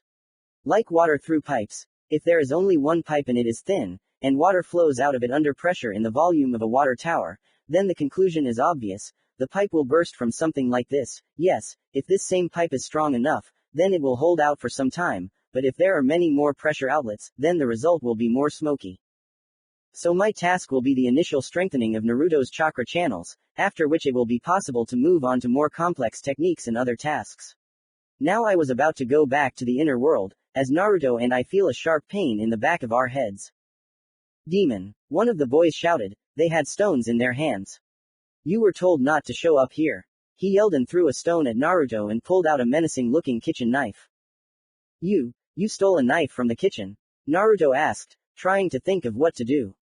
He said that he went to cut the demon and they gave me the biggest one. He said with an incredibly evil smile for a child. The kitten is finished, said the fox, joining in the upcoming madness. Commentary on Part 9. And LT, 0:0, and GT, hugs. By the way, here are links to my other works, I think you will find them interesting. Part 10. Run, I screamed. If they had just come with their fists to beat our boy, then we could have given the go-ahead, conducted a couple of experiments with chakra, but now, they want to finish him off. And what do you mean they gave permission? Crazy. Naruto, following my advice, turned on his heels and ran as fast as he could.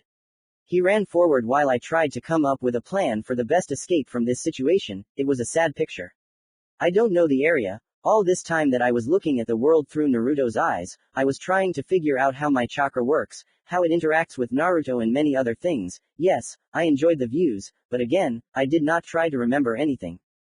So, realizing that the area was essentially unfamiliar to me, I tried to feed Naruto with energy, simultaneously estimating how much energy would be enough. If I fed him at full power, then he would definitely break away from them, but it was unclear how long this speed would be maintained and how quickly the losses could be replenished. Fool, You can give just a small but constant acceleration that will allow you not to suffer nonsense, my fellow prisoner told me, and I mentally slapped myself on the forehead for not considering this option at all in a fit of worry for Naruto. After all, it's like in the joke about the daughter who wants to work as a trainer. You don't need to be the fastest in the world, it's enough to be a little faster than the other one to escape from those. That's what I did. Instead of trying to burden the body, I just slightly strained my chakra in his legs, which gave its result, but I did not take into account that my chakra from his tenketsu simply flows out into the outside world under the pressure of Naruto's chakra, which, apparently, instinctively tries to protect its owner. A sad waste, but this will certainly spur it on to development, at least I believe in it. Suddenly I realized that I could feel my chakra outside Naruto's body, an incredibly tiny amount, but it was enough for me to understand that I had sensorics, the ability to use chakra to look at the world as if through a radar, probably due to the fact that I was disconnected from the rest of my senses so as not to waste the necessary chakra on escaping just like that, and now I only felt it. Quite a convenient ability, I must say. Thanks to it you can find out where the enemy is, or a lost person even before you know that he is here, so to speak, a sixth sense, which is essentially true, because chakra is an integral part of local life. How strong is it? In the future, if you develop it as it should be, then you will be able to sense other people 10 kilometers away. In other words, snipers would be useless against me, as well as chakra traps if they are not camouflaged, as well as underground ambushes. But this is only in the future. Right now my horizons were limited to 10 meters in diameter, for all 360 degrees, I think in the future I will develop it. The main thing is that there is no sensory shock. After all, this is a completely new feeling, for which our Father did not intend a place in the brain, and if in this world people had about 1,000 years for selection and life with this energy, and perhaps even more, still I do not know, maybe people here have had a chakra for tens of thousands of years. They just could not use it, then I did not have this either. So how will this affect me? The question with an asterisk.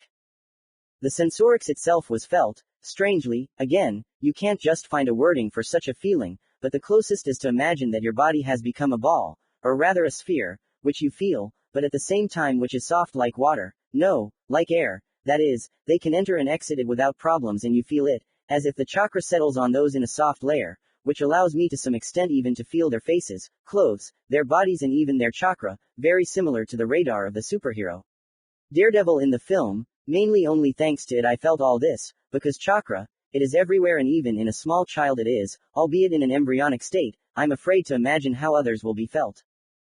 Thanks to this, I saw how the same child who held the knife in his hand swung, and then threw it with all his might.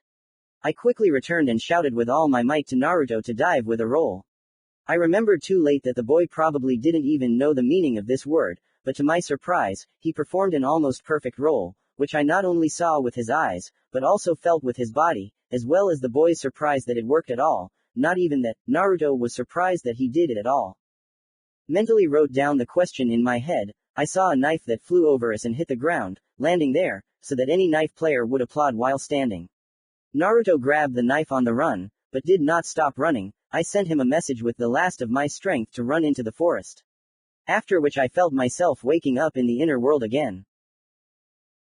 We need to think of something, I say after a couple of deep sips.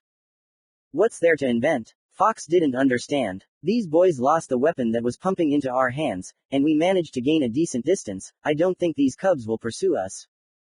That's true, but firstly they are children, which means they may not think about such things, and secondly, I mean that Naruto will now run into the forest and I really doubt that he will stop when they lose his trail, and I don't think that with such an attitude he will be safe among such people. I say again, filling my stomach to the brim, I realize that I can repeat such a trick twice. The first time I replenish the losses, so that the stomach quickly deflates, but the second time I create reserves. He can already use chakra now, even his own. He tried to repeat your actions while you were not exploring the world with your chakra, quite successfully. He managed somehow, but to feed himself with chakra, given his current reserve, it is not surprising, said the fox, then added.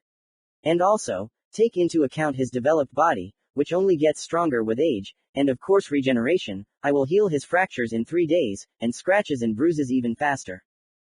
That's true, of course, but I mean that it would be better for him to hide in the forest now. I don't think that adults will approve of him escaping execution. It would be better to sit in the forests for a couple of days. They will cool down there and no one will interfere with our experiments. A good idea, he nodded. And considering that we are being followed, then danger can be avoided. And considering that your manipulations are hidden behind the screen of my energy, then they will not notice anything extra. He grinned. And considering that they don't care about us, I don't think they'll be looking at our chakra as closely. All they care about is that the fox doesn't get away, and the rest doesn't concern them. So you don't have to be afraid of anything like that. I grinned at him in response, and even moved my palms like a villain whose plans are going as planned. Okay, I'm going back to the real world, see you later, I said, sitting down in the water up to my nose, hoping that this would somehow affect the time I spent in Naruto's mind. And Naruto kept running. He didn't turn around. Even when a knife was thrown at him, he kept looking forward, towards the forest. But then the voice told him to fall down again, some kind of somersault. What was that? Suddenly, an image popped into Naruto's head of a person jumping forward, then landing on his shoulder, from there across his back to his pelvis and eventually getting up on his feet. Naruto repeated all of this without any problems, after which he saw a knife thrust into the ground in front of him. The steel flashed in the light and Naruto grabbed the knife without thinking, then continued running. Into the forest. It's safe there, everyone told him in his thoughts and he listened to them. After some time, Naruto realized that he could not run any longer. It was already the middle of the day, at least 2 hours, so he had been running for over an hour. Okay, they had definitely fallen behind. But Naruto did not want to go back. He looked at the knife in his hand, big, very big. In his childish body it looked more like a short sword that could be grabbed with 2 hands. And they really wanted to kill him with this, to slaughter him like an animal. The boy felt very sad from the thought that even adults agreed to this, giving him to them. He had already accidentally received scratches. It was painful, but what if such a big knife left a scratch? It would be very painful, and they would not stop there. They would start kicking him, poking him with a knife. It would be very painful, but they would have fun. It would be funny for them to watch him in pain, but such thoughts made the boy feel even worse. He curled up under a tree and began to sob quietly. He tried to be good, tried to make friends, but they were still treating him like this. Why? Why did they all want to hurt him so much? Suddenly, images began to appear in Naruto's mind of how one boy who used to fight with him often offered to play with a ball the last time they met after Naruto helped him deal with bullies. How the girl hugged him when he lowered her down from the tree when she climbed after the kitten. How the kitten affectionately licked him. How the teacher looked at him with regret and even stroked his head after helping him with clothes. Does everyone hate you? Naruto asked him from the void. No, rather from inside. This time it felt somehow more solid, more clear than before. After these words, Naruto began to cry again, but not those sad tears of grief. And no, not all, the boy answered the voice in a whisper. Not expecting an answer, he continued to sit under the tree, but suddenly the voice responded. Do you want it to be like this with everyone? The voice asked. The boy thought for a moment and nodded, mentally answering his question. After which image after image appeared in Naruto's head. Here he is alone against many people. There were children from the orphanage and adults and strangers. They all look at the boy with a mixture of fear, anger and contempt. The boy is alone, there is no one next to him, he is standing in the desert, and they are in a meadow with flowers and a pond and holding spears aimed at the child. Here Naruto helps whoever he can. He helps his grandmother carry groceries, he helps children get toys from a tree, he protects children from bullies. He helps animals that are in trouble, he helps kittens, puppies, after which he and the others take care of them. He helps them, one after another, regardless of their attitude towards him, he helps. And then Naruto sees that there are people standing behind him, they are supporting him, the rest are still standing on the other side, someone is looking with doubt, and someone has not yet let go of the spears. Gradually, more and more people find themselves behind his back, some are happy with him, some are a little colder, but they are all for him. Here they all go together to the clearing. The others resist them, try to hit Naruto with their spears, but the others do not let them do it. After which they again stand opposite each other, but this time they are all in the clearing, the desert is already far behind. Again, pictures of how he helps, how he talks to them, gives gifts, trains with them. And so on time after time, each time he helps and someone stands behind him. And so on until there is no one left in front of him. Turning around, the boy sees that tens, hundreds, thousands of people all the way to the horizon are smiling at him, after which he is lifted into the air and feels real happiness. Is this what you want? The voice said, and then Naruto nodded again, and the voice said, it's going to be hard, really hard. I said what I want, Naruto said, after which all the sadness inside him seemed to disappear.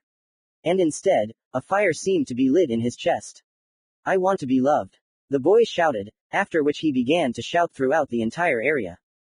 When the boy finished screaming, he fell down again and began to rest. Suddenly, a question arose in his head, which he decided to immediately reproduce. Who are you? Naruto asked, not having the strength to ask this question in person. Me. I'm Anton, nice to meet you, Naruto, the voice told him, after which it disappeared again, and the boy closed his eyes and fell asleep. Commentary on Part 10 and LT, 0:0, and GT, Hugs. By the way, here are links to my other works, I think you will find them interesting. Part 11. Don't think that flatbreads ripen in the garden like potatoes. I sang one of the songs from my past world that had become ingrained in my head.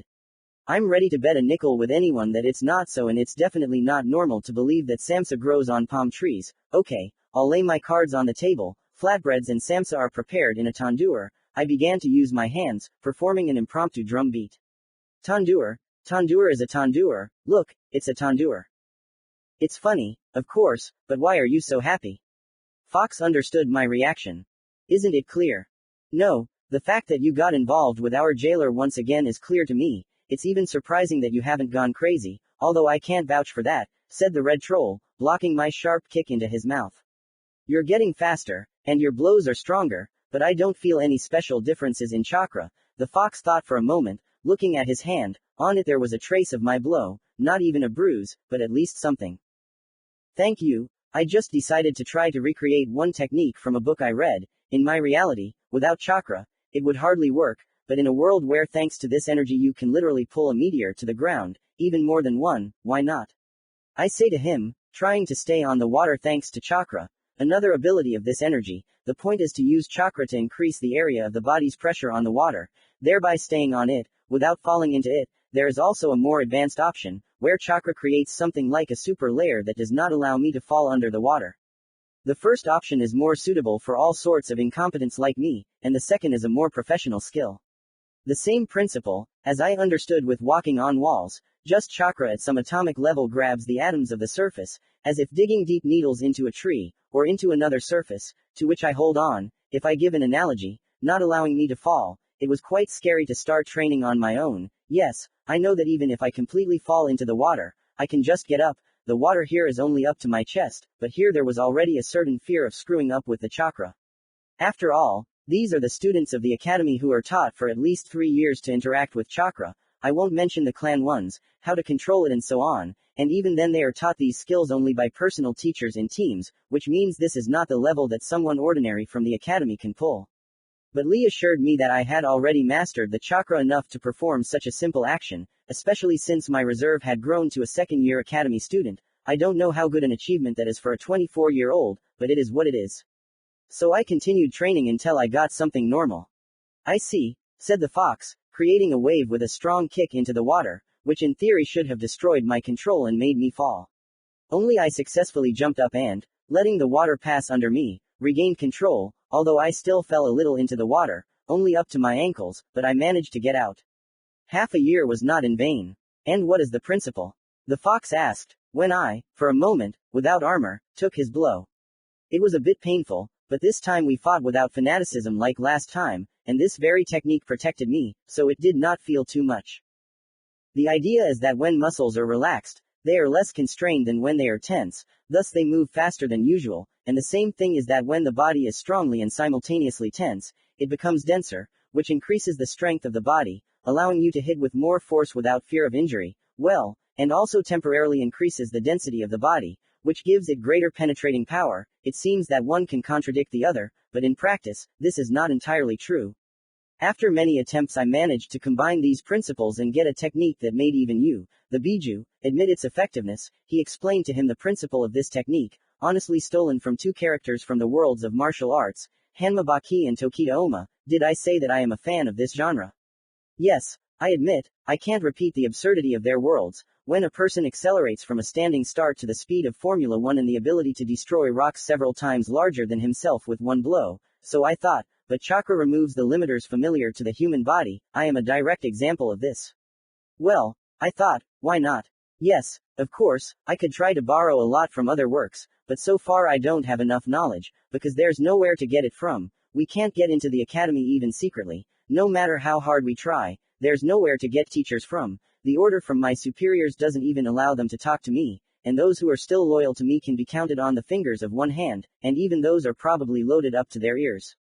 Not to mention opportunities for experiments, because many of them can be dangerous for me, and a lot of things that come to mind have either already been invented in this universe, but under a different name, or are not feasible at all, again due to lack of knowledge. After all, I don't even have a clue about how to transform chakra into elemental chakra, let alone more complex tricks.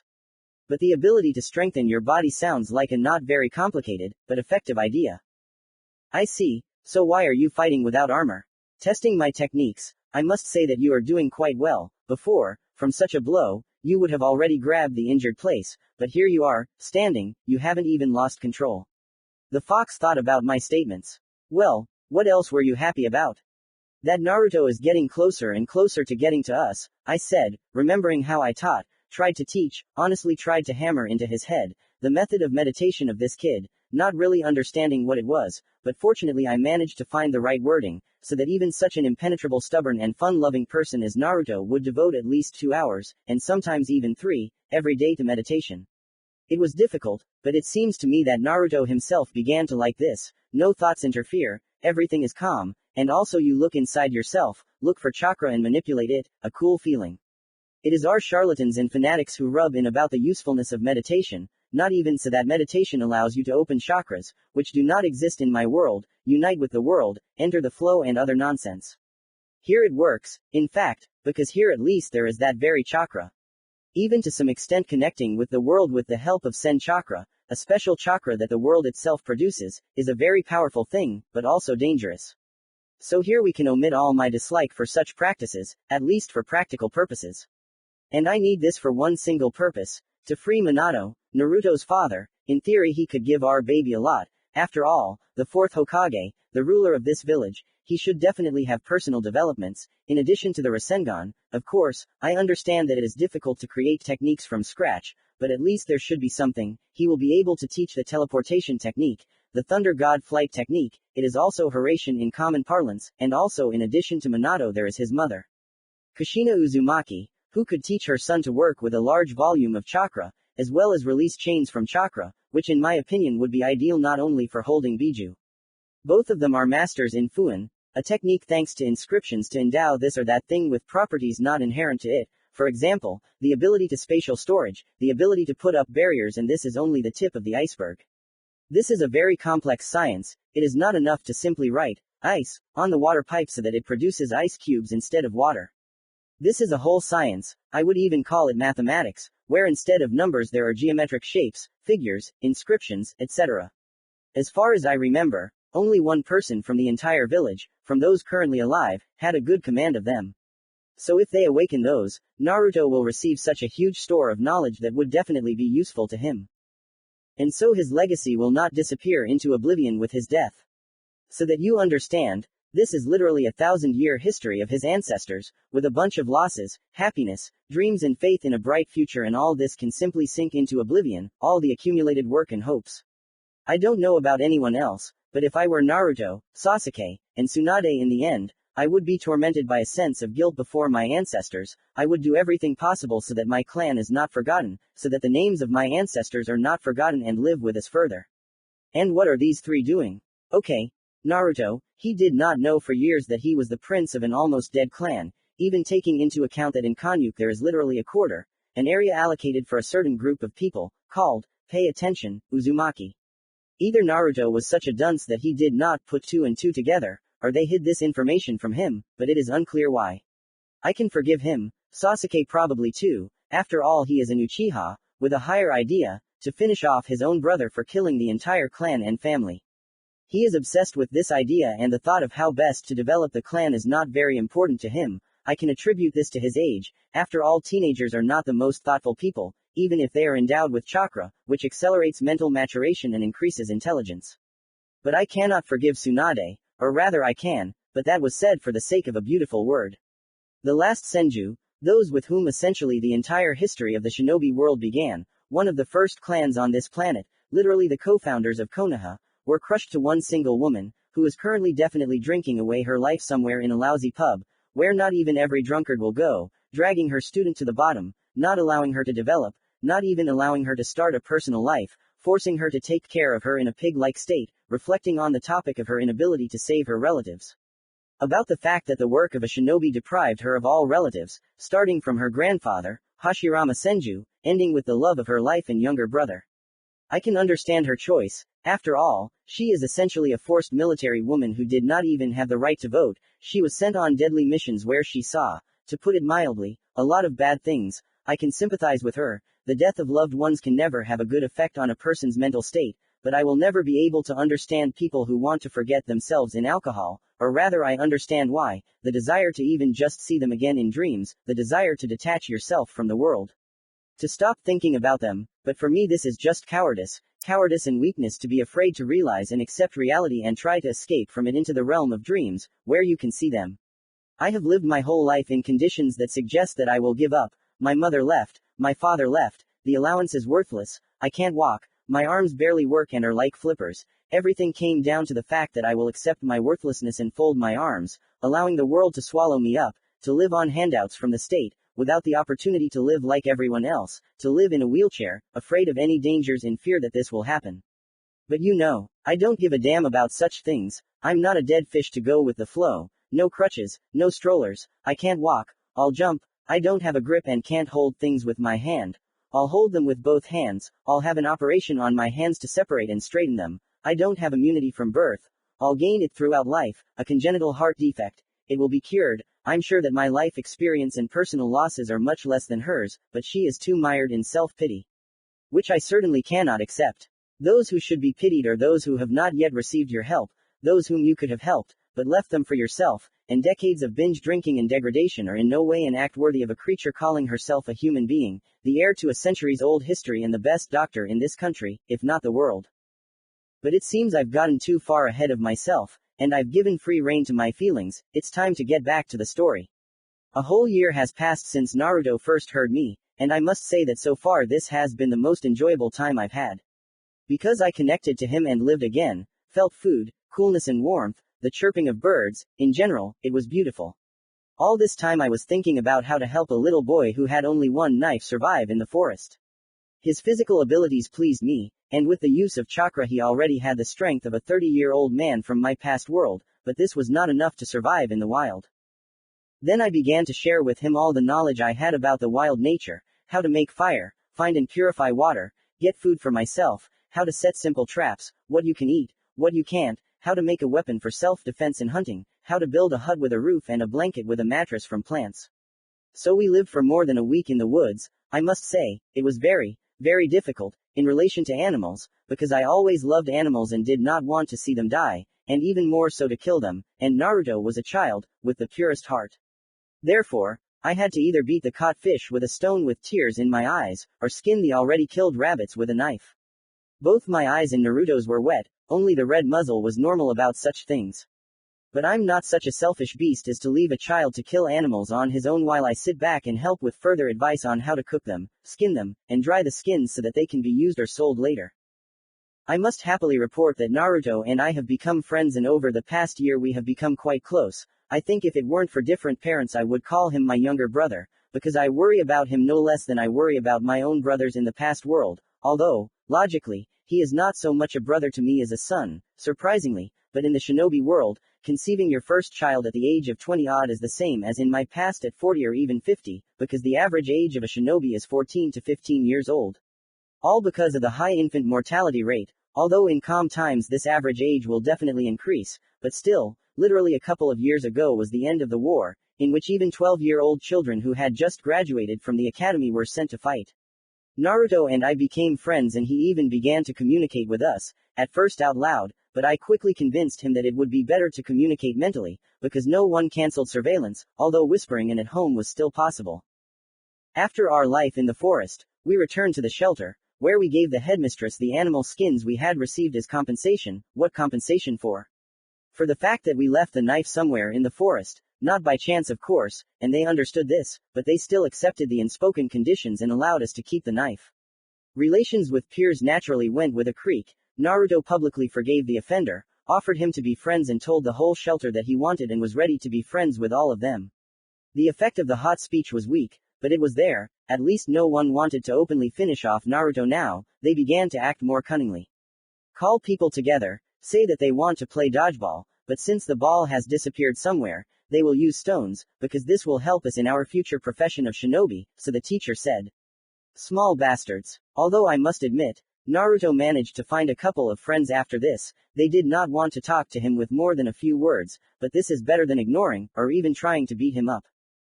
But in such situations we always got out, mainly due to strength. I think Naruto is not touched now, not so much because of love for him, but because he is stronger than most, because no one wants to argue with a guy who at almost 5 years old is able to defeat 12-year-old children of the orphanage, and is also not inferior in size to guys 3 or 2 years older than himself. And then we acted according to a different scheme, to show that even having such strength, and personal strength in this world is the main postulate, we are ready and want to play and be friends with everyone and are ready to help, which we show every day, helping the caretakers, the kids, or even with homework. Fortunately Naruto only had to say what I tell him, because the boy cannot count yet, but I corrected that too. There Naruto increased the loads, ran longer, did more push-ups, pulled up faster and all that stuff. He tried to interact with chakra, which was getting better and better each time. The main thing is to feel it. He learned everything that is required for preschoolers and schoolchildren. He even found an unexpected talent in writing, which is not surprising, remembering who his mother is. I didn't sit idle either. On the contrary, I worked hard for myself, Naruto and Kurama, because that sly mug didn't really want to help his jailer, even through me, although sometimes I managed to catch him by asking a question that interested me, to which the fox answered reluctantly. That's how I understood the principle of walking on water, simply being indignant that he was walking, and I had to swim waist deep in water. And I got him so fed up with this that he finally gave in and explained to me how and what to do. In addition to this, I developed sensorics, which, as I understood, depends on two things, control and reserve. Due to the first, sensations, clarity and understanding of boundaries and what is happening in them increase, and due to the second, these very boundaries increase. I tried to make Naruto awaken his sensorics. With his reserve he will be able to sense the whole village in an instant, and then I will join in, playing the role of a navigator, but the guy has no talent in this area. His control is so bad that it is impossible to do something like that. His limit is 1 meter and that is a stretch. And his genes and Kurama are to blame for everything. Uzumaki by nature have a huge reserve of chakra, even half-breeds, and Jinchuriki even more so. Although I strengthen him in my channels, I make Naruto look through each chakra node. As it turns out, Uzumaki has several more than ordinary shinobi, a damn breed, and he is trying to experiment with the tension of chakra, its speed. All this was a stretch, considering that the guy is restless, full of energy and wants to do something lazy.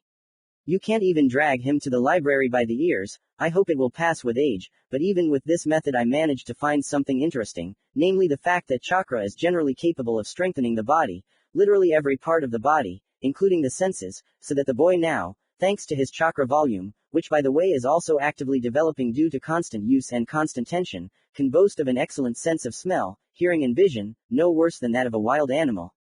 Which replaces his usual sensory system. Well, chakra helps with development if you stimulate the necessary parts of the brain. I came to this conclusion based on the strengthening of the senses. After all, how do we perceive information? True. With the brain, it is possible that chakra strengthens not so much the brain as neurons from parts of the body to the brain, but I came to other conclusions and was right. But more on that later. I never stopped turning off my sensory system. I even tried not to connect to other senses, except for moments of weakness. Naruto's thoughts and words, if he wanted to call me, somehow got into my brain themselves, apparently communication at the level of chakra. Not like the blind, who see the world in echolocation, or the deaf, who distinguish more colors and have sharper vision. I learned to see the world due to chakra, similar to echolocation, except that I physically, like a needle penetrating inside, only without pain, felt the people around me. I even discovered that chakra in other people has not only a gradation of volume, or density, but also has its own color, usually a gradation of blue and light blue, from light to dark, as well as taste and smell. Here, another formulation would be appropriate. There is a disease due to which people are able to hear colors, and see sounds. Such diseases are usually called the seventh senses, and they are associated again with the fact that instead of the brain perceiving what it sees only with the part of the brain responsible for vision, it also perceives with other parts of the brain responsible for the same hearing. In my case, it all came down to the banal inability to use other senses except for the perception of chakra, even though I had a great desire to use all five, that is, 6 senses. Because of which I began to perceive chakra at a higher level than other shinobi. Thanks to such an unconventional technique, the diameter of my sphere of sensations increased to a good 47 meters in all directions, so that I could practically sense the entire orphan house, not counting the site and the territory behind the gate. A hefty result, more than 4 times the indicators in less than a year.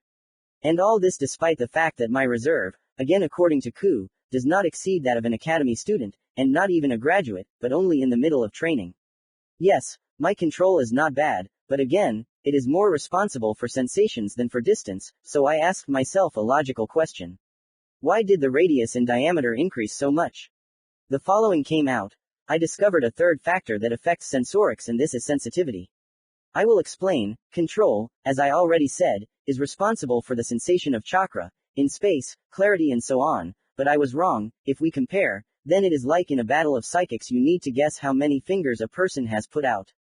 A shinobi with good sensitivity, but poor control will be able to say exactly how many fingers a person has put out at a distance of 1 meter, but in the opposite situation, a shinobi will understand that yes, a hand was put out in front of him even if that person is behind the wall 10 meters away from him, but he will say something like, I feel that you're there, but I can't say what exactly you are doing.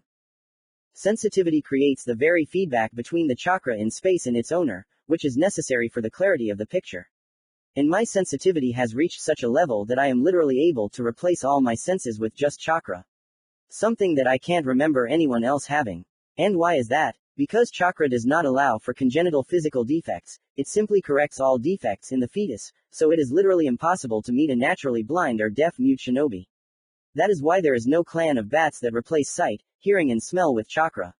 And that is why there was no other data on sensorics in this world. But now I understand why my radar is developing so quickly. It's just that while the threshold of sensitivity of ordinary shinobi reaches such a degree that they no longer feel the difference between the world's chakra and their own, I am still able to feel it. Like a sophisticated wine critic who is able to feel changes in alcohol in a drink even in 1%, not to mention tenths and hundredths of that same percent.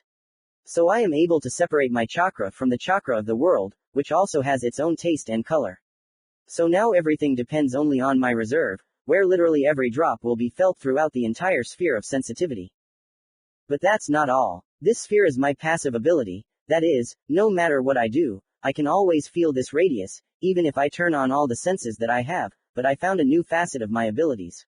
I learned to change the area of my vision. This is probably due to the fact that I turned off all other senses besides the chakra itself, and due to this, I got used to interacting with it on a different level, just as the blind use echolocation, so I use chakra for sensorics better than a completely healthy shinobi. The easiest way to describe this is as if instead of creating a sphere, I can either create an invisible hand that can move forward or in any direction at a distance exceeding my passive sensations, 10 times. That is, I can feel things in front of me for almost half a kilometer, be it a wall, but I will pass it, as if breaking through it and so on further and further. I can't say that the ability is really useful, but I'm learning to move my probe at high speeds. In this case I don't bring anything dangerous to other people, because even Anbu, special purpose ninja, intelligence and espionage, as well as the personal guard of the Hokage, did not feel anything when I openly groped him with my probe. I even completely felt his face, even if you draw a photo fit, and he wouldn't give a damn, and yes, it is him. I also learned to distinguish female and male chakra by taste. Girls simply have a less developed body, that's why there is such a difference. The speed of working with the probe is still lame. I can do a full circle of 360 in half a minute, very slowly considering the speed capabilities of the shinobi, but I'm still working on it. I hope in the future, if I can't increase the area of passive feeling to decent sizes, bring it to the point that I make a full turn in a couple of seconds, and better in less than a second, and then change direction. Because such a huge distance, it would be a sin not to use it. Naturally, I can also concentrate on the guy, so I reached a different level of interaction with his body. As I already said, sensitivity is to blame for everything. Instead of concentrating on everything that surrounds me, I decided to dive inside the body, and I was right. I confess, I experimented, but I had to be on the safe side. Kurama. His chakra is capable of returning a torn-out heart to its place in half a minute, and it would solve minor problems in the body in a second. In principle, there was success. I discovered that constant, targeted and purposeful impact on the brain for the chakra has a positive effect on its work. To put it simply, thanks to the constant impact on the reading center, Naruto was able to figure out the local writing in record time, which caused him only frustration, and me too. These so-called Japanese hieroglyphs are one continuous pain in the ass, or the so-called Venic center, which is responsible for the perception and analysis of speech, allowed Naruto to finally stop mangling words and start speaking in full sentences without stopping to select words, or the same impact on the cerebellum made him less clumsy and more dexterous. Or rather, to get rid of the clumsiness that was inherent in this guy. And so with everything, I think I now understand why the Nara clan is so smart and lazy at the same time. I believe that all they do is influence the brain with their chakra, especially the frontal lobe. Maybe they also work on the left hemisphere. The first is responsible, as far as I remember, for analysis and critical thinking, but when their performance is impaired, they become centers of laziness, the calling card of their entire clan, and the second is for logical thinking and again analysis. Sounds quite plausible. And so I hope to make Naruto, if not a genius, then at least a thinking person by his teenage years, and not that stubborn ram that was in the original. His body also began to develop somewhat faster. Most likely my influence on the pituitary gland played a significant role here. It happened by accident, but now I am trying to slow down his growth rate a little. Now 5-year-old Naruto is not inferior in size to guys twice his age. I'm afraid to imagine what he will become when he reaches the period of active growth. Although, the Raikage and his brother are an example. In addition to experimenting on Naruto himself, I dared to experiment on myself. While the boy slept for at least 8 hours, I meditated. I tried to feel the chakra in myself, which turned out to be an enviable result, even though I could not completely deprive myself of the rest of my senses, but let it be so. And already there I began to experiment with my body, to try to do something over Naruto. Who do you take me for? I would rather become an invalid again than do something like this to someone else. But everything went relatively well. My task was to see how chakra affects the body, to make bones stronger, build muscles, increase height and much more. Several times it all ended with me screwing up the mental formula and the same bones instead of becoming stronger became softer, almost jelly. I barely pumped myself out. True, the fox also helped a little there, but the sensations were low below average, as if the fire inside the body was spreading and grabbing my bones, doubling those and straightening them, horror in a word. But the year of bullying was not in vain. I managed to achieve the necessary load on the body so that the bones began to strengthen permanently, slowly but surely. This was another reason why I again went out against the fox without armor. Now breaking bones became a task not so easy for me. I also realized that chakra, yes, affects muscles, but instead of building them up like bodybuilders, it compacts them, making them stronger and giving more power when used, without losing mobility. The same applies to ligaments and skin. Shinobi with a developed body are able to almost deflect bullets with their naked body. Well, my height also made me happy now, though it was the hardest thing to do, but then the fox came to the rescue, sharing his chakra for the sake of the experiment. Of course, everything couldn't go according to plan. I almost tore my legs apart, they were getting so long, but after a bunch of experiments I achieved that my height was already a whole meter 80. Was it painful? Yes, the chakra millimeter by millimeter changed the structure of my legs and arms, for harmony, bringing unpleasant sensations. Fortunately, thank God I didn't think to increase my height even more, increase my height by 10 centimeters and that's it. But I'm happy, now the fox won't be able to bully me, saying that I'm a dwarf, FK him in the face. And what else can I say? Thanks to Lee. Those times when he treated me with his poisonous fire chakra, I remembered the sensations oh so well and was able to repeat them to some extent. Again, it was enough to ask and believe that everything would work well, and also to understand that the physical component of the chakra should have a positive effect on the body. And faith also played a role here, and an important one at that. I think I can further enhance our boy's regeneration, so that few will be able to harm him properly, and if he learns to release my chakra into the outside world, sensorics are not quite the same. There is a different principle of working with chakra than in ordinary and medical techniques. Then we will be able to learn to be a local analog of a doctor, an Iryanin, who are literally capable of bringing a person back from the other world if he was pierced through by a 2-meter block, transplant and graft organs as if it were eating treats. Even strengthen their bodies, as I did, but much better and faster and more durable, because I am sure, if it were not for the fox, I would have screwed up so much that I would never recover. And yes, I have already managed to describe everything that we will do. Naruto will train physically and train control techniques. I will study medicine, remake fictional techniques and abilities from my world in a local way. I will improve sensorics in our bodies, and when he learns shadow clones, then we can put a dozen or two clones to develop control, which will make our life oh so much easier. Commentary on Part 11. And LT, 0,0, and GT, hugs. By the way, here are links to my other works, I think you will find them interesting. Part 12. What are you doing? The fox asked me when I was once again painting the walls, although I was just carefully scratching them with my shield. I'm thinking about how we can get strength, I answer him, trying to figure out how best to turn my thoughts into reality. The current results are encouraging, especially considering all of Naruto's problems, which he inherited from his mother and you. Well, it's not my fault, that's the principle. The more chakra, the more difficult it is to control, said the fox, wagging his tails. Yeah, in any case, I'm thinking about the spontaneous transformation of the chakra now. Of course, I'm also interested in other branches, but this branch is probably the most. I say, checking the accuracy of what was written. And what did you achieve? He asked lazily. After I began to look at the outside world more and more often, we calmed down a little in our desire to hit each other. Now we became the words of two old men who watch TV and grumble about this or that thing. It's hard to say for sure, it all comes down to which element will be closest to us. I answer that, admitting gaps in my memory. 5, almost 6 years is a huge period, and remembering things about the series in the smallest details simply does not work. I don't remember anymore which element Naruto owned, which one Kurama gave him, and whether he gave it at all. And therefore, in attempts to create something that will help us in the future, I came to the sad thought that I will have to develop in all directions. I have developed close combat to a sufficient extent, I have repeated at least half of what I remember. They will probably be very surprised to see such techniques, and if I transfer the acquired knowledge to the local manner, that is, give the opportunity not only to all this cool me to own them, then it will turn out really well. Long-range combat with the help of any throwing iron is a matter of acquisition, we will learn.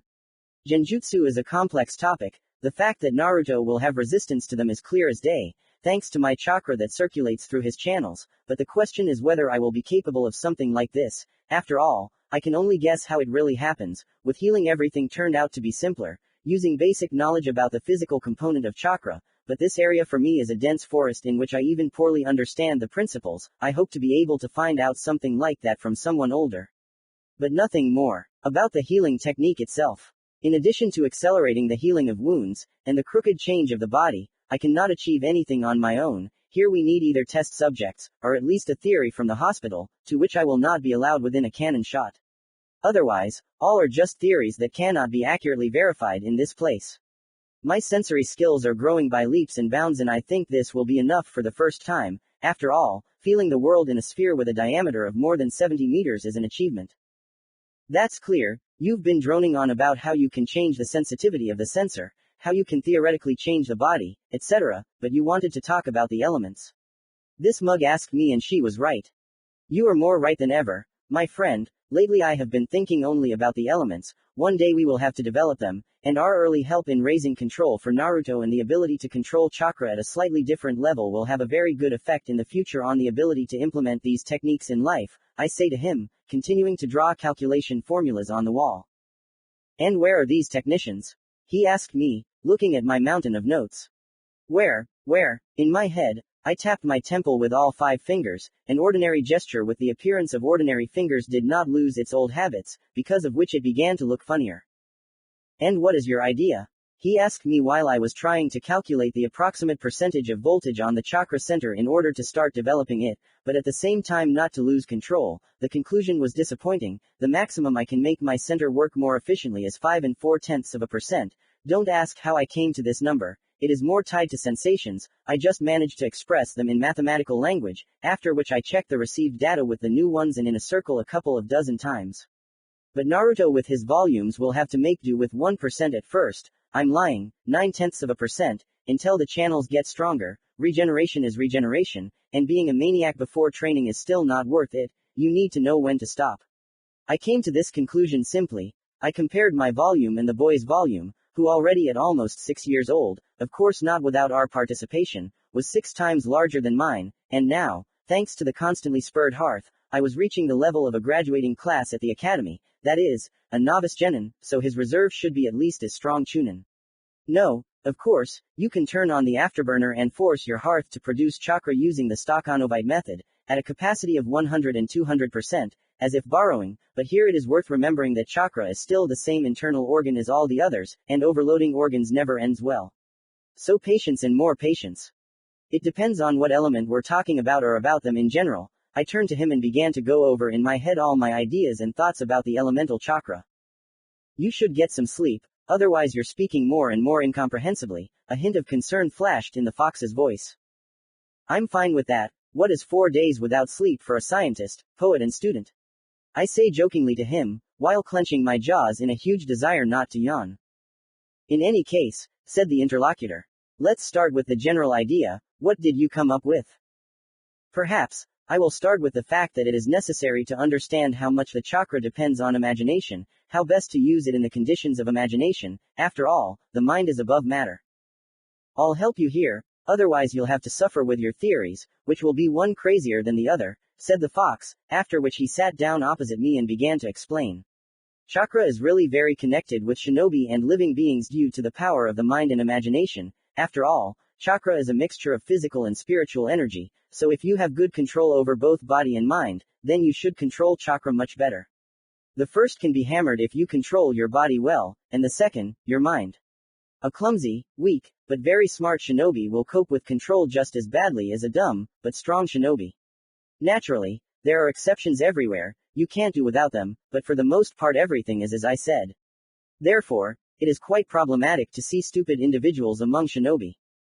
I see, even though I can argue with the last sentence, but okay, thanks for the information. Now knowing this I will have to pay significant attention to the right hemisphere, so that I have a good imagination. I straightened my hair. But I meant more like this. What is the easiest way to lift water drops above the ground? By the power of thought. To imagine that an invisible hand is holding them. To imagine that the water has turned off the laws of physics and is simply flowing upward. Or maybe it is the wind that lifts it. These are the kinds of questions that come to my mind with literally every element, including their mixtures, about which I have a hard time understanding how it turns out that they have them, and my friend does not. Well, it couldn't be simpler. The mixture of elements, or as they are called here, keke genke, is just a simplified version of the usual mixing of elements. It's all simple because these people are born adapted to wield this element, nothing more. Even a newbie like you is able to use the element of ice, lava, poison, metal. If you try, it just takes many times more time than a shinobi can spend on it within the time allotted to him, and the result will still not be as good as that of those who are adapted to this element. So, in theory, we are capable of mastering keke genke. I ask him a question, which causes dozens of ideas and thoughts to start waking up in flashes inside his head. In principle, yes, he said, seemingly realizing his mistake. Then that changes the plans. I shout, driving the shield into the wall. We need to revise the training plan. We need to find the scroll of shadow clones as soon as possible, otherwise without a nickname it's like without hands. I frantically began to build in my head how I could start mastering new techniques, but everything came down to the technique of shadow clones, which were irreplaceable assistants. Yes, it is definitely possible to learn some magnetism or ice on your own, but it will clearly be much slower than without clones. It turns out that people who have an affinity with the same element of ice simply have a greater initial potential than those who were born with just the main element. I think this can be depicted as a graph for clarity, I said and began to draw a line on the free side with the shield. I drew x and y coordinates, then made a stripe above a certain x5 and above x1, then drew them in turn into the distance of the entire y coordinate. In the first case, such people already receive an innate potential, which they can develop to the required level in a shorter time, simply through training. Their line is like an endless mountain upwards, which tirelessly grows and has no stops. I finished drawing the first graph. While the second one seemed to climb the same mountain along steep cliffs, where each new step is a step, mastering the chakra, I drew the first step on the graph.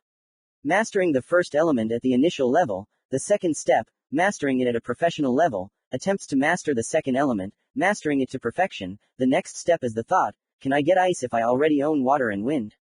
This is not so much a physical as a mental obstacle, because in their world there is absolute confidence that only the owners of the keke genke are capable of this, and when a person overcomes this barrier, then his climb up the cliff turns into walking up the stairs, which add up to a single path to the top.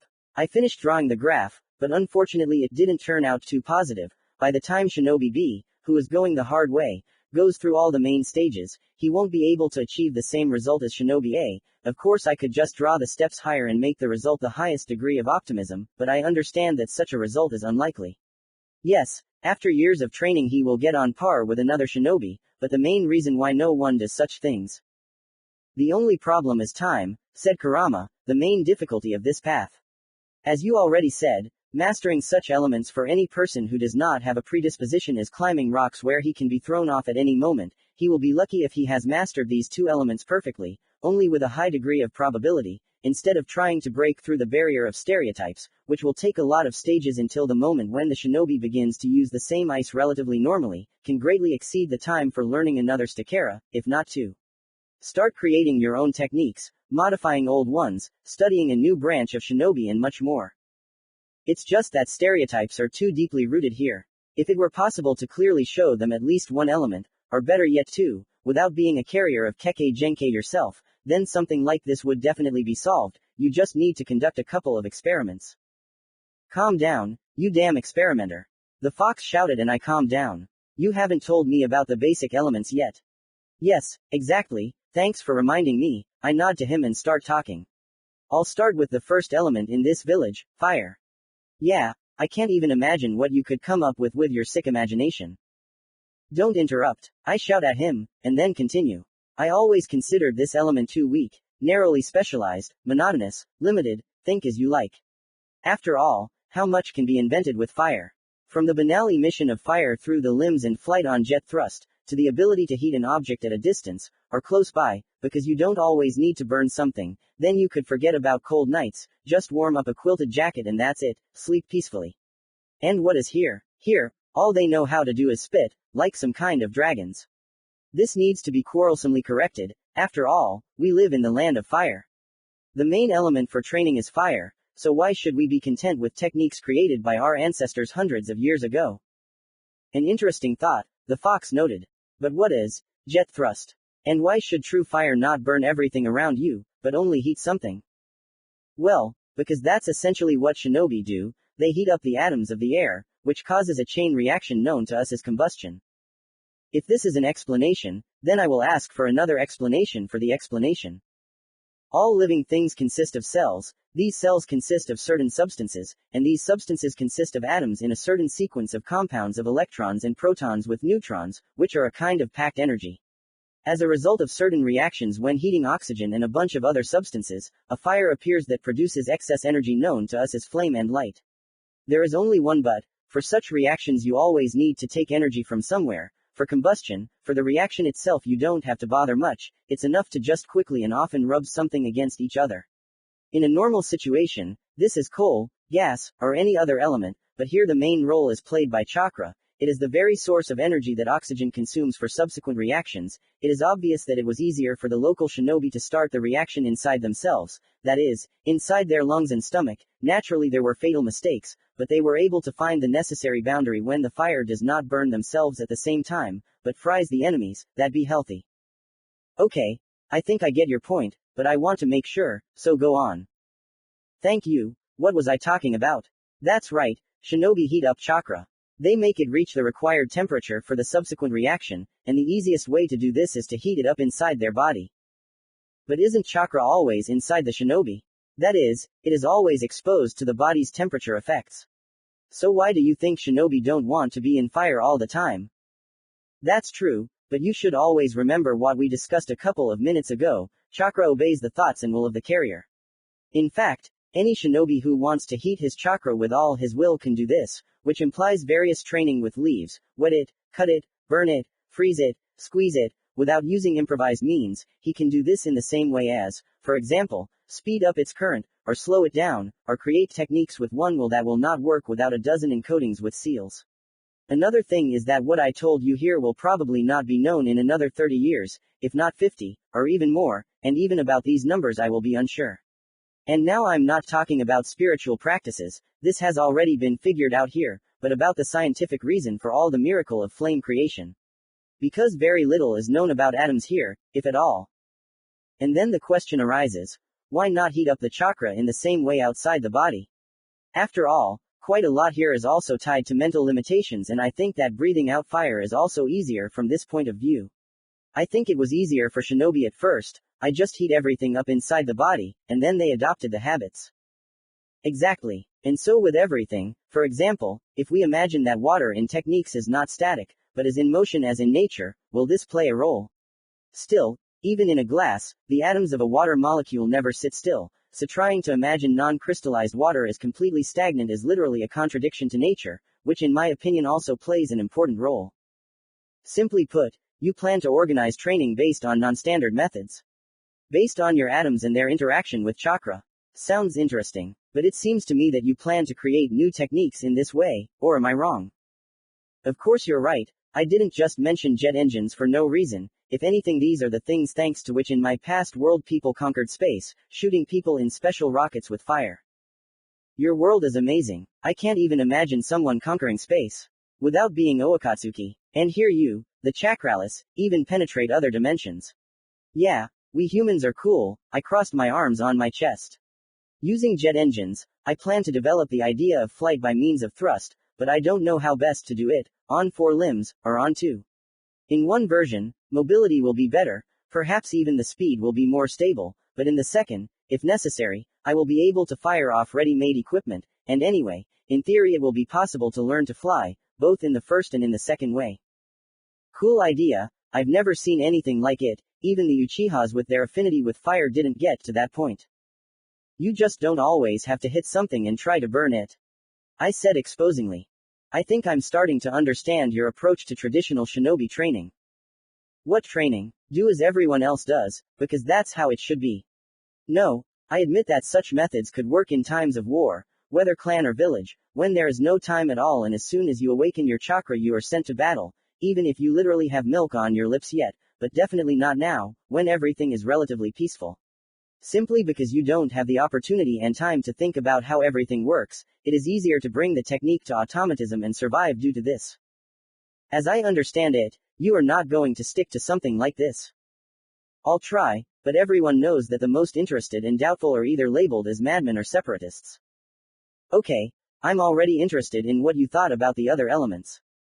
Okay, water, this is also a question of imagination, but I was always interested. Literally everything we see is made of water, even ourselves, so why has no one thought of using water chakra to, for example, heal a wound, draw out pus, stop blood flow, tissue necrosis, heal the edges of a wound? This will stimulate natural regeneration and would definitely help with weak wounds. I'm not sure about strong ones, but at least such a method could be used with blood, simply not allowing it to be subtracted from the body, forcing it to continue to circulate throughout the body, or create limbs from water, which will help the disabled, and in battle, using long-range cutting attacks is not such a bad idea.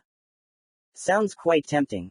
Another issue is that shinobi are able to not only interact, but also create water. It is obvious that chakra, obeying the owner, creates water from the atmosphere. Which brings us to one theory, for which I lack data, but more on that later. But I think you understood that water is an unlimited potential that can be studied and studied.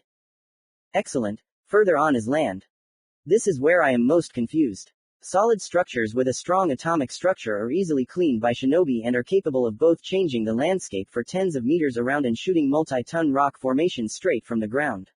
If with the other elements everything is more or less clear, chakra simply makes relatively free atoms and molecules move in the right direction, then about the earth I am not sure at all. But lack of knowledge cannot prevent me from building theories. The first theory is the ability to rebuild the structure of the earth, and as a cause, atoms, because there is a swamp technique that marks the earth. Maybe I'm wrong and they just poured water there, but the essence is one, changing the earth, so what prevents changing the earth in the same way, for example, into a diamond? And then use this diamond as a weapon or defense. And even if not as a weapon, it can be sold. There will always be buyers for any product, and for an essentially natural stone that has 100% similarity to a diamond, even more so. For me, nothing. Otherwise, it's only the biggest fantasies. Flying with the help of a platform raised into the air, creating earthquakes, building a huge number of ground and underground houses. Lightning. Almost the same as with fire, plasma, which works on polarities, which in theory allows you to influence the nervous system, which works on the potential difference, if you put it simply. You can also speed up the work of the brain neurons to speed up, as the raikage do. Only how they also strengthen the body, I do not understand. You can make the enemy's limb stop working, simply by turning it off when touched. Also do not forget about electromagnetism, which is also tied to electricity and supplements the list of possibilities by at least a dozen points.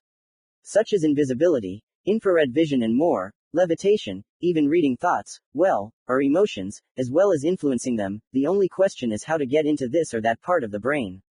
Another thing is that everything I named is the fundamental force of the universe and I do not think that it will be too easy to conquer it. Wind. Here my imagination is almost exhausted. Apart from flight, sucking air from the atmosphere, lungs, or vice versa pumping air into the lungs, acceleration and increasing jumps, influencing sound waves, the ability to concentrate air and create a powerful projectile, creating fogs, and combining air and fire to create an explosion. Nothing like this comes to mind. It doesn't come. You literally created almost a dozen possible shinobi techniques on the spot, based on air alone, and that's not enough for you. Naturally. After all, why did I introduce all this time? To the fact that the chakra interacts with atoms. He said after thinking and reviewing our conversation. Exactly. They literally use chakra to make atoms obey their wishes. So in fact, if you really want it, you can create really powerful weapons, like the hydrogen bomb. If only I knew how to make it. I've never been interested in such things. Then no enemies would be scary. Yes, there would be a terrible problem of pollution, but I think chakra would help with that too. And what is this hydrogen bomb? Simply put, it's a tailed beast bomb created by humans. Awful. I know. That's why I'm glad I don't know how to do it. In that case it would be too dangerous. So I'll prefer something more peaceful. For example, air transport, or... I wanted to continue the discussion, but I felt someone else's presence. What is it? Nothing. And who is comrade prisoner? A jailer has come to us and it would be better for you to help him, otherwise it is not right to force a child to find a way through a labyrinth. Just a moment, I shouted and ran towards the labyrinth. Just don't scare him when you get back, okay? The fox snorted at me as I ran to meet Naruto. Commentary on Part 12. And LT, 0,0, and GT, hugs. By the way, here are links to my other works, I think you will find them interesting. Part 13. Commentary on Part 13. Hi guys, I can't help but recommend this girl to you. Work on Rick and Morty, or rather on my request, Rick, Morty and me. I have been putting off this desire for a long time, to recommend her, because she herself said that she does not need any advertising or help. I respect this woman, so I cannot normally look at how such a good author does not receive due respect. Therefore, I respectfully ask you to subscribe and like her work, and at the same time read it. Believe me, you will not be disappointed. She's very good at it. Beautiful text, interesting plot, well-written characters. Believe me, you won't be disappointed. Thanks for reading. I ran through the corridors, shouting Naruto's name to all sides, hoping that my voice would be heard and that he would respond.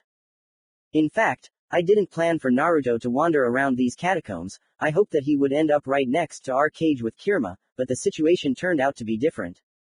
Naruto, a little boy, who I can't contact telepathically at the moment, found himself in a completely incomprehensible place for him. And it's far from a fact that the boy will be okay, because the water level has risen considerably since the day I came here. Even in the driest places the water reached my knees, and Naruto is a child, and I'm sure that he will not look exactly the same as in the real world. After all, mentally he is barely older than his age. So, yes, I ran in a hurry too, because I was afraid for the boy. What if he plunged headlong into the local water? And not only that, there were questions about how he felt being here. Would he try to return to the real world, or would he try to stay here? Would he approach the fox's cage and waste his energy swimming, or would he, as the owner of this place, be able to walk on the local water? I was not sure about any of these questions. So, I ran to finally meet him, the hero I loved with all my heart, both in this and in the past life. I wanted to finally meet Naruto Uzumaki himself face to face, even if he was still very young. I wanted to discuss so many things with him alone, to warn and protect him from the dangers of the future, warning him about them, to become friends with him in the end and, of course, to pinch his chubby childish cheeks. Frankly speaking, communication with a nine-tailed fox was somewhat different from communication with an ordinary person, and I could not display the tactile type of communication that I am so accustomed to and love. He simply does not allow it, and our communication with him was mainly limited to friendly ones, which is of course a huge progress in our relationship, but it is still not the level of communication that I have been accustomed to since birth. There are 5 love languages in the world: praise, time spent on a person, gifts, services, and physical touch. The last type is mine, and it is not easy to get rid of something like this. I have a very hard time withstanding a long absence of touching other people, even though I can distract myself with the work of my body, brain, or spirit, and I even thought that I no longer needed this. What I'm getting at is, when I found Naruto, I literally strangled him in my arms. I couldn't hold back my emotions, so to speak.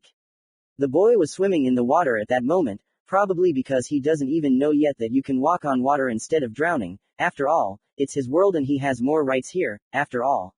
So, he tried to swim further and further, but he wasn't in his usual body of an overgrown baby, but looked like a very ordinary child of 5 or 6 years old. I would even say younger. He seemed so miniature to me. To be honest, I didn't understand this phenomenon, but I hadn't thought about it yet. I just grabbed the baby in my arms, then pressed him to my chest and began to stroke his head, saying that everything would be fine. In my heart I was sincerely happy and didn't even pay attention to Naruto's attempts to get out of my embrace, but after his resistance weakened, I thought that he accepted my embrace and also began to hug me back. Only after realizing that he was just hanging like a dead weight, I abruptly put him in front of me, after which I saw the baby's eyes rolling up. "Are you fucking serious?" I said, looking at this picture. Shaking my head, I started to wake up the baby. "Oh, what?" said a sleepy Naruto when I brought him back to consciousness. "Who are you?" He began to look at me with wide eyes. I just grinned.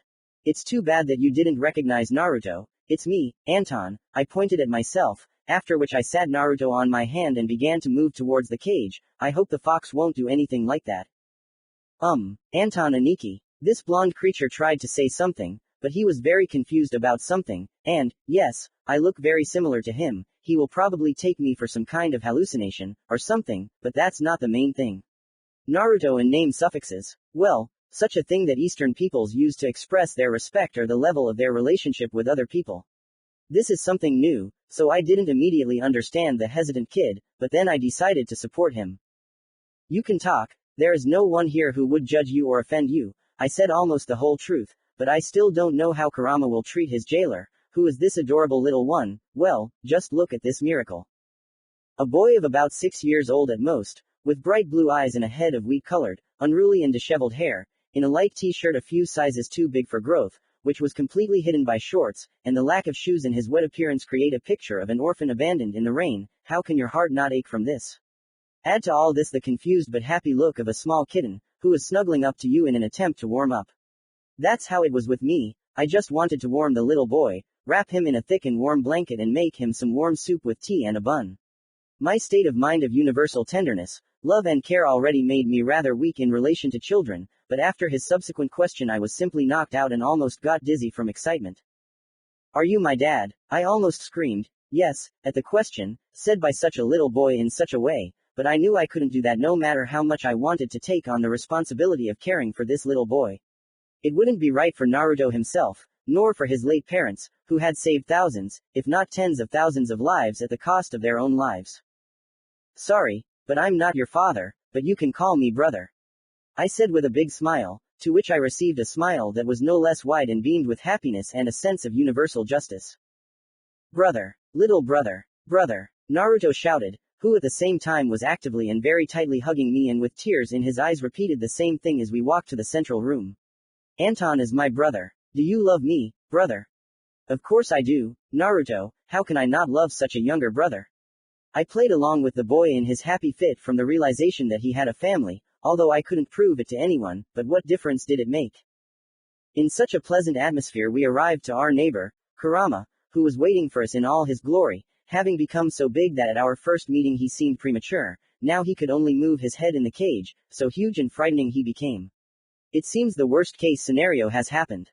"You brought him," Kurama growled, deep in his throat, as if from the depths of the sea where Lovecraft's monsters dwell. "Yes, a friend brought him. Can you say hello?" I said, then looked at Naruto and added in a whisper. "The main thing is that you don't be afraid of him. He's a great joker, but his jokes are pretty mean. The main thing you remember is that I'm here and won't let anyone hurt you." To which I received a short nod and Naruto only pressed himself closer to me. "How could you bring this spawn here?" He growled so loudly that the surface of the water in the entire room began to ripple, and this despite the fact that his head was at the level of the ceiling. I'm afraid to imagine what kind of waves there would be if he screamed at our level. Give him to me, I'll make sure we get out of this captivity. What captivity? The boy didn't understand, but I carefully covered his mouth with my palm, after which I began to answer Fox. And you think that such a sweet, innocent creature as Naruto deserves such a cruel fate as being forced to listen to your average jokes? I said, barely holding back my laughter. First of all, my jokes are normal, you just can't understand them with your tiny brain, and secondly, don't you want to get out of here? In my opinion, you should want it no less than I do. After all, you are a prisoner squared, because you are from another world, or do you think I don't see your sad and nostalgic grimaces every time you get outside? He looked at me, seriously. And do I seriously make such faces when I am in the real world? And yes, I really don't have a good idea how to get back to my world, but I have long since thrown this thought away. If God sent me to this world, then it means he had a reason for it. I would really like to see the world again, walk barefoot on the earth and grass, hear the birds chirping, eat real food, listen to music, hell, I even want to try out the bureaucratic wilds of the Russian post office again, I said, realizing that now was probably one of the most decisive moments in our relationship. I also really miss my family. I want to see their smiles again, hear their voices, which I have already begun to forget, find out how they are there, without me, But are you afraid? Kurama asked me. I clearly heard bewilderment in his voice. After all, over the years I have shown that fear is not known to me. Or are you not ready to dirty your hands for your own freedom? He shouted at me. For him such a thing sounds like betrayal. Listen, I put the baby down on the mountain of sweets, probably fulfilling one of my childhood dreams, and then began to approach the fox. For me, freedom of spirit is much more important than freedom of the body. I began, trying to find the words to describe all the emotions that I was experiencing now. If I were you, if I were locked here alone, without the opportunity to even talk to someone, abandoned and helpless, I would probably give up. I said the truth that caught up with me. No matter how much I believe in my faith, that God is with me and protects me, if I found myself in a hopeless situation, I don't know if I could keep my faith, because the situation here is not even like on a desert island. There are animals, plants, you can do something, try to escape, for example, by building a raft, hope for the Father and ask for help. There are many confirmed stories about how people got out of similar situations. And you don't even have that. I walked inside the cage, not at all afraid of the aura that enveloped the fox. Completely alone, I would have lost freedom not only of the body, but also of the spirit. Having forgotten in my suffering and forgotten the Father, I would have fallen into a real depression. I said, coming even closer. But this did not happen. I kept my faith, reason and morality inside myself, not giving my soul to be torn apart by misfortunes. I put my hand on the fox's fur. And all this thanks to you, my friend. I hugged him with both hands, not afraid of him, not at all. Thanks to you, I believed in my God so much that in the end I was able to use his blessings and put on his armor. Thanks to you, I did not go crazy from loneliness. I can have fun and go crazy like a child. Thanks to you I overcame such trials that can only be dreamed of in nightmares and became stronger. Thanks to you, I am still alive after my experiments, and only thanks to you I am now standing on the water, using the chakra that you taught me to use, and not swimming like a dolphin somewhere near the surface. I began to list all of the fox's merits before me, but stopped. This is what I mean. It doesn't matter if I spend 10 years, 100 years, or even 1,000 with you. You are the one who helped me remain myself, preserve my spiritual freedom and faith in the Almighty, and for this I will be eternally grateful to you, my best friend. I raised my eyes to him. I love you. I smiled broadly and tried to express all the emotions that were in my soul. It was a knockout, Kurama. After all, my tirade deflated to the size of a riding horse, allowing me to hug him almost completely, after which the fox quickly returned to normal and turning his back to me said, I don't care, do what you want. After which he began to sleep, but I can see that his ears and tails give him away. He was pleased, he was no longer alone, there was a person who loved and appreciated him, and I understood that the round for me had returned to the baby. Were you scared? I asked him, sitting down next to him. Why yes, very much, the boy, who was almost crying from fear, honestly admitted. Well, I hugged him and sat him on my lap. Everything is fine, the Joker fox won't hurt you, believe me, my friend. Ah, why weren't you afraid of him? He asked me, still shaking a little. He's so big and scary. There are several reasons, my dear. I began to demonstratively bend my fingers.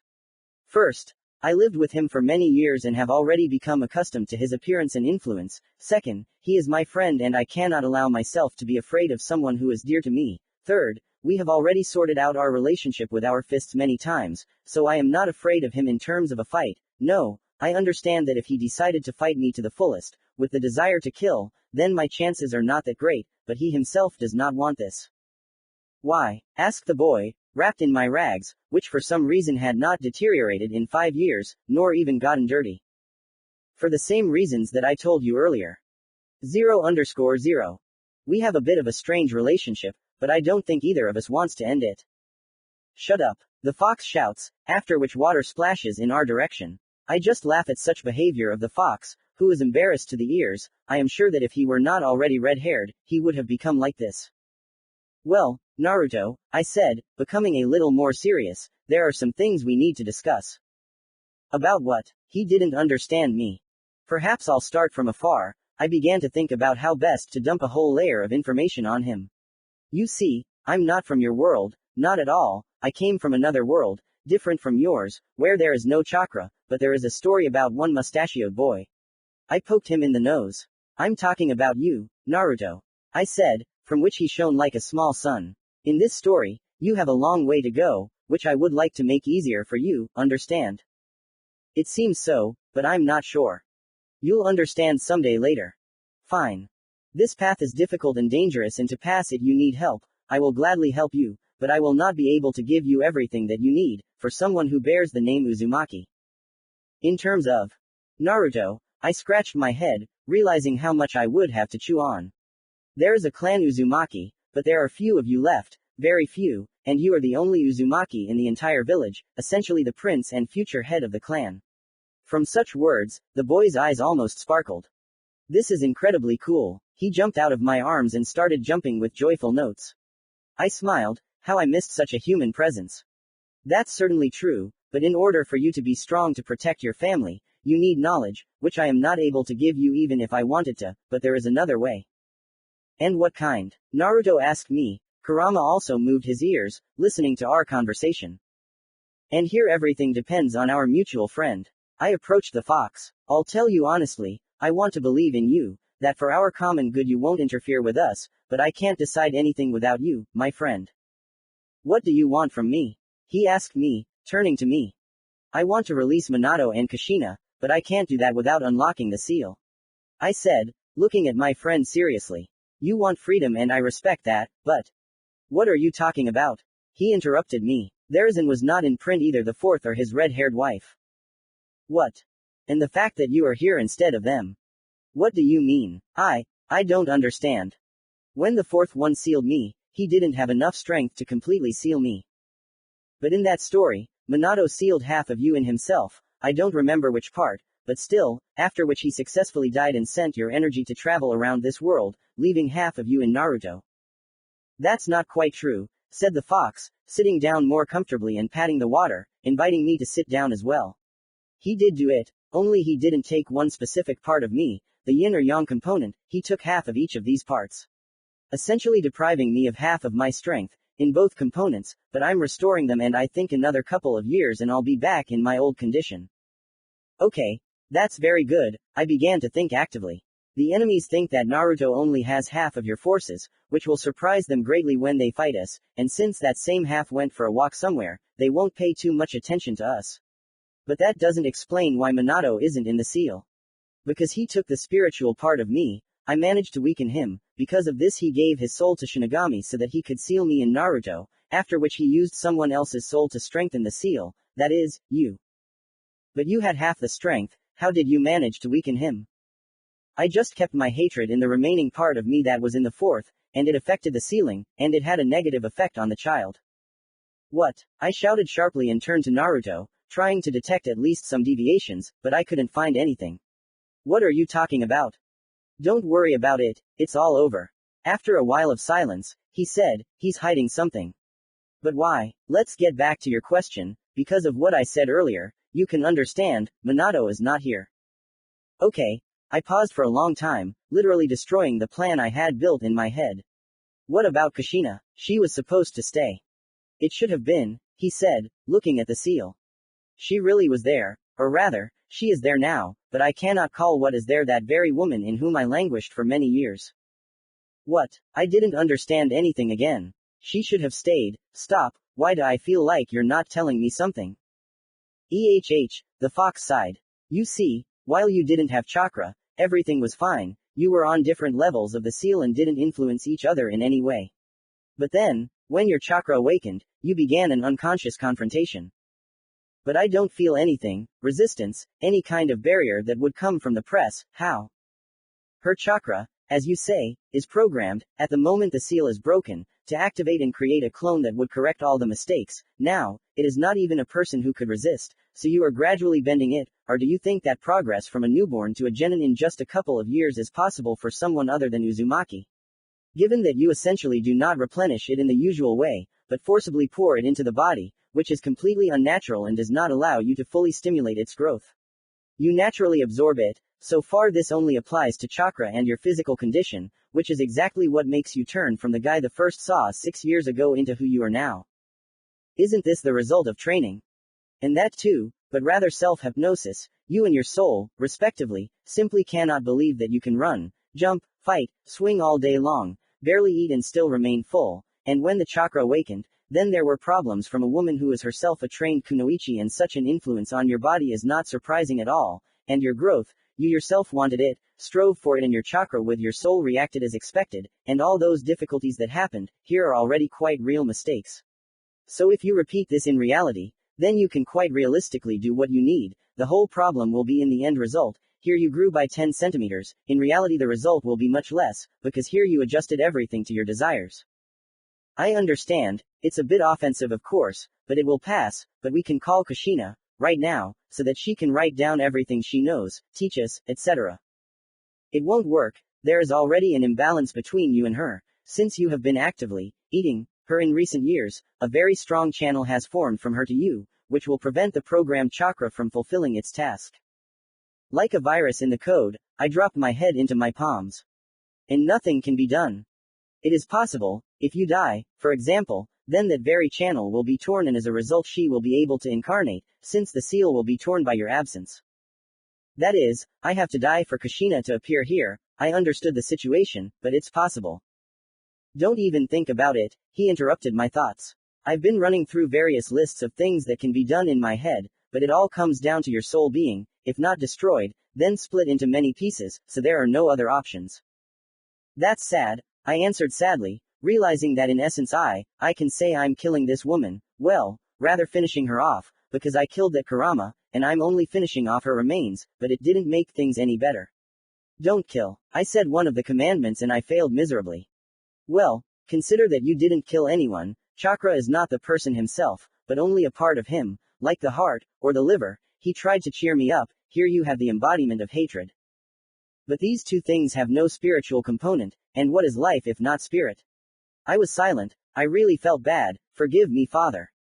My mind was naturally empty. This happens when you feel really bad in your soul. I just switch off. For a while, I don't think about anything. Hey, the fox saw my condition, after which he kneaded his neck with his paw. What am I doing? He said, after which I felt a huge paw landing on my shoulder. Listen, I understand, you told me a lot about your faith and I understand that it is hard for you, but don't get upset, there are still things here that require concentration from you, you can grieve at another time. Yes, you're right, I exhaled and, having collected my thoughts, continued. It turns out that if I open this gate, I will die. Ellipsis. The fox was silent. Or not. Ellipsis. The fox was silent. You don't want to tell me. I summed up. I don't know, maybe because you're worried about me, or it's in your interests to confuse me, but I'll believe the first option, because, thank you. I put my hand on his paw. In any case, said the fox, after his silence, does it change anything? In essence, no, in that story Minato and Kushina couldn't do anything, they only fixed the seal, and that's all. So everything is fine. I wouldn't say so, but it's quite possible that it's even for the better. Another question is, if I absorb Kushina, does that mean that when she finishes, the seal will open? No, I was talking about the channel from her to you, but there is also a downside. You essentially replace her chakra with yours, which ultimately will allow the seal not to be destroyed, and the fact that there is no destructive effect from two chakras at once, so you are essentially an Uzumaki, by chakra for sure, and by kinship with her, if not a brother, then a son, or something like that for sure, that is why there is no rejection. I see. In the end, everything turned out well. I scratched my chin, thinking about the possible prospects. And in what way? For example, my cellmate asked me, taking the most comfortable position for further sleep.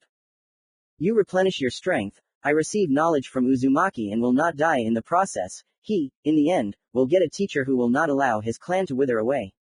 I quickly and simply listed all the available advantages, and if you really look at it, everything is really good. I would even say too good, but I was now too happy with the opportunities to allow paranoia. So, does everyone win? Kurama asked me. Perhaps so. And what are we going to do? Asked the already slightly forgotten kid. Perhaps we should start with simple communication. How is that? Well, for example, did you realize that you were essentially standing on a candy bar? What? Naruto didn't understand me, after which I broke off a piece of rock and let him try it. Tasty? I asked him, looking at that face with surprise. After all, I have been eating these lollipops for a quarter of my life, and frankly speaking I am tired of them, and I wanted to choose something, not lick it, or suck it like these lollipops. That is why I projected my emotions with such pleasure while eating. Well, this is one of the most delicious things that I have ever told her.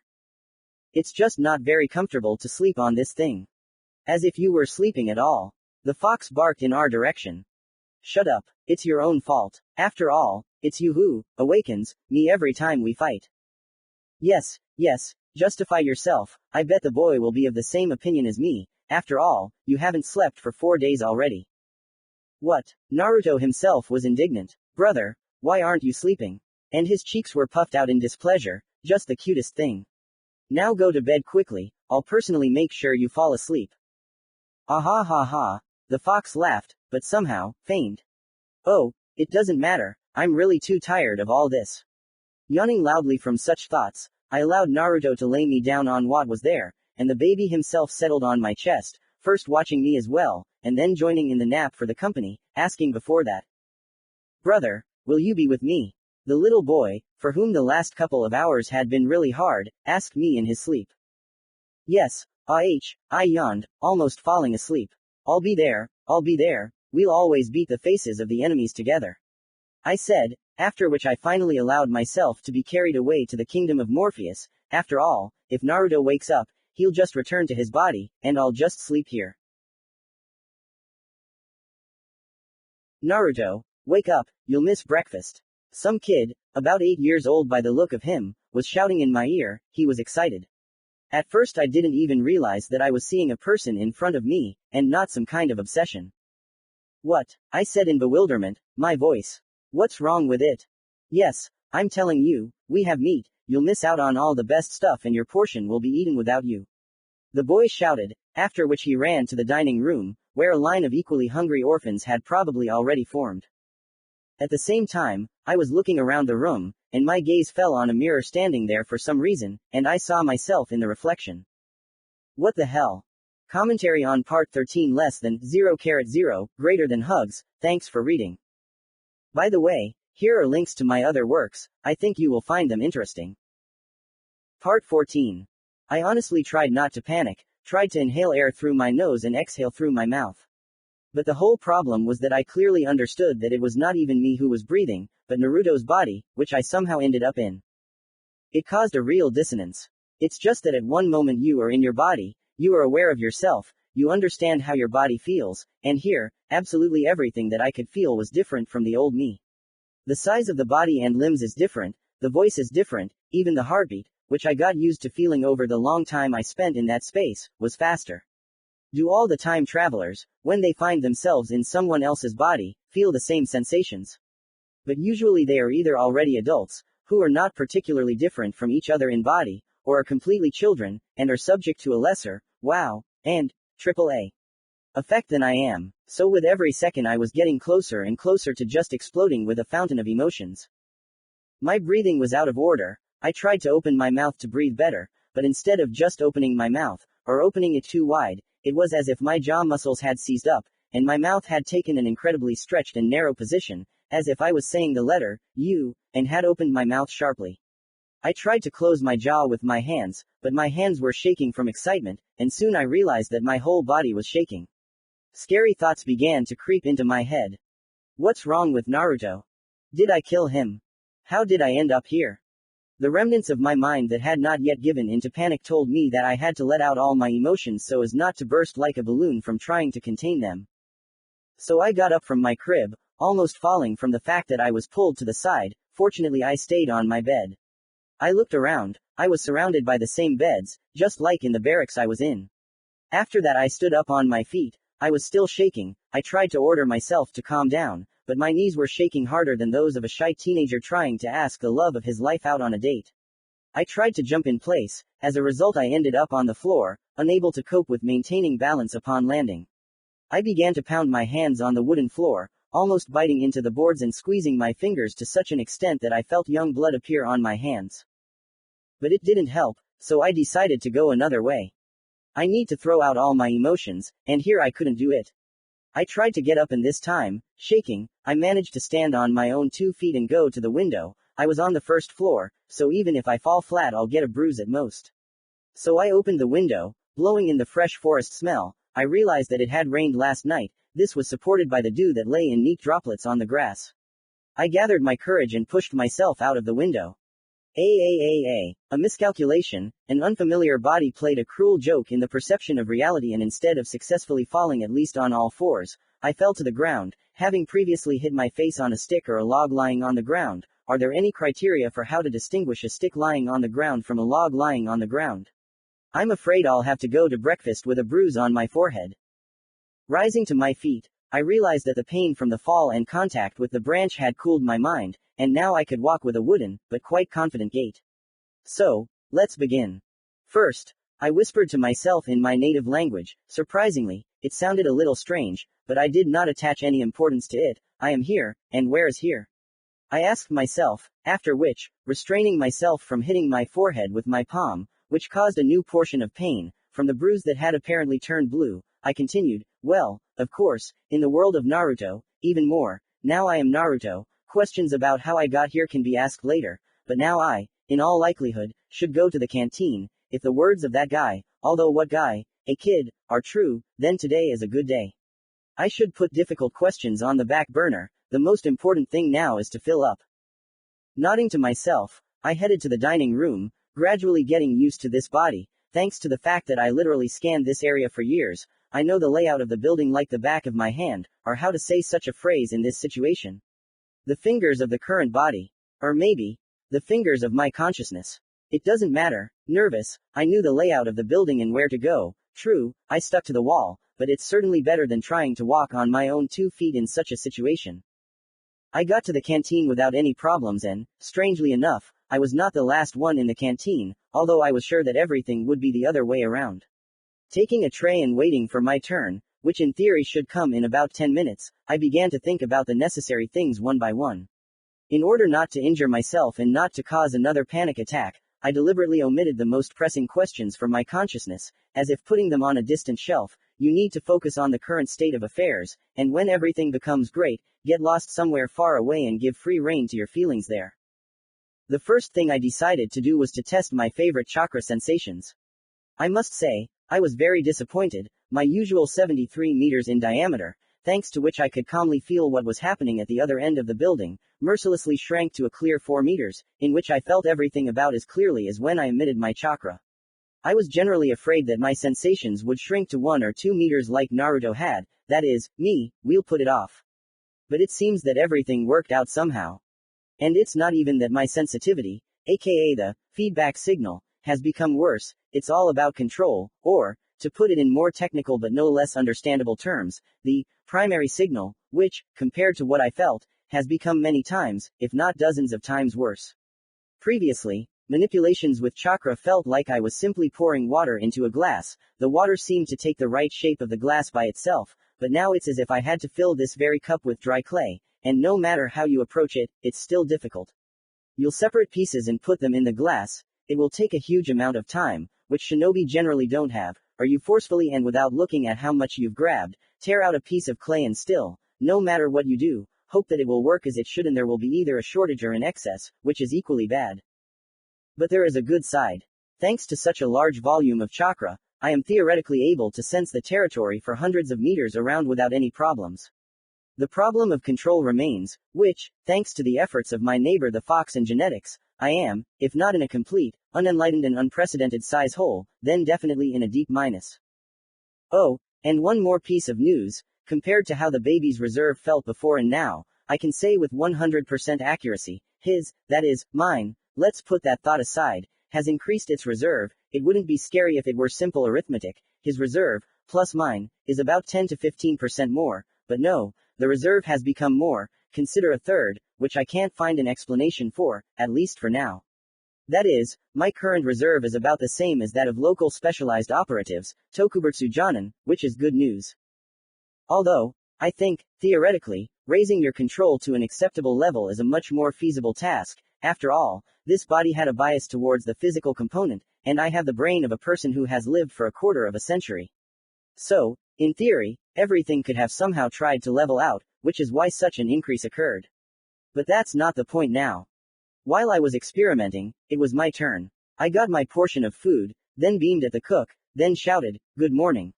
And, "Thank you." I rushed to the nearest free table. And no matter how great the desire was in me to enjoy the food, because seriously, to live on candy for years. My body is 5 years old, not my brain, so I have no desire for such a thing. This is not normal. So, having overcome the desire to enjoy the food, I quickly gobbled up the breakfast given to me. I had to go separately for a spoon, since I have no idea how to eat with these sticks, after which I ran outside, into the forest, into its dense part. I remembered the way. I will not get lost. Now I can scream, I said to myself, after which I turned to all my experiences, thoughts and questions, as if turning on switches one by one, which, using my developed will, allowed me to literally fence myself off from everything bad. Allowing my thoughts to begin to take over my mind. Gradually, I began to feel panic, but I did not suppress it. On the contrary, I let it spill out. I threw stones, screamed, jumped in place into the sides, beat the nearby nettles with a stick, ran, tumbled, fell and ran away into the distance, crashed into trees and simply thrashed everything that came to hand. In a word, I was furious. When all the emotions were spent, I sank to the ground, lay down on the grass and began to watch the sky. Naruto, I addressed myself mentally, imagining the old me, Naruto and some kind of incomprehensible device that symbolized the thing that changed our places. How did this happen? Obviously it happened when I fell asleep, or rather, when we fell asleep together. Is it possible that Naruto and I literally changed places? I'm here, he's there. Having calmed down almost completely, I did not hesitate. I sat down more comfortably and began to look into myself. But after a few hours I realized that it was a lost cause. The way I had previously gotten from the inner world to the outer one could not work here. There, I figuratively released chakra outward, spending it, as if creating a kind of bridge, thanks to which I could communicate with the outer world. Here, I had to try the opposite, look inside myself, build a bridge in the other direction, sending my chakra to God knows where for this. It would seem that you had been doing this trick for years, and Naruto literally yesterday managed to break through to you with the fox to visit, so everything should be easy. But so far I have not been able to find the right principle of operation and I ask you to mark time. Then I remembered my roommate, the fox. I tried to reach out to his chakra, but the trouble was, it seemed to elude me. I tried to catch his chakra, make it reach out to me and send him a message. Only that nine-tailed rascal always eluded me, not letting me grab him. Like a snake in a frying pan, his chakra eluded me, not letting me catch it, even when I, figuratively speaking, surrounded his chakra with mine. He literally closed himself in a seal, which I tried to get to, but met resistance, as if I was hitting a closed door. Are they not happy with me? Did I upset Kurama so much by leaving that now he doesn't even want to see me? No, that's stupid. He's a man, not a girl, to do something like that.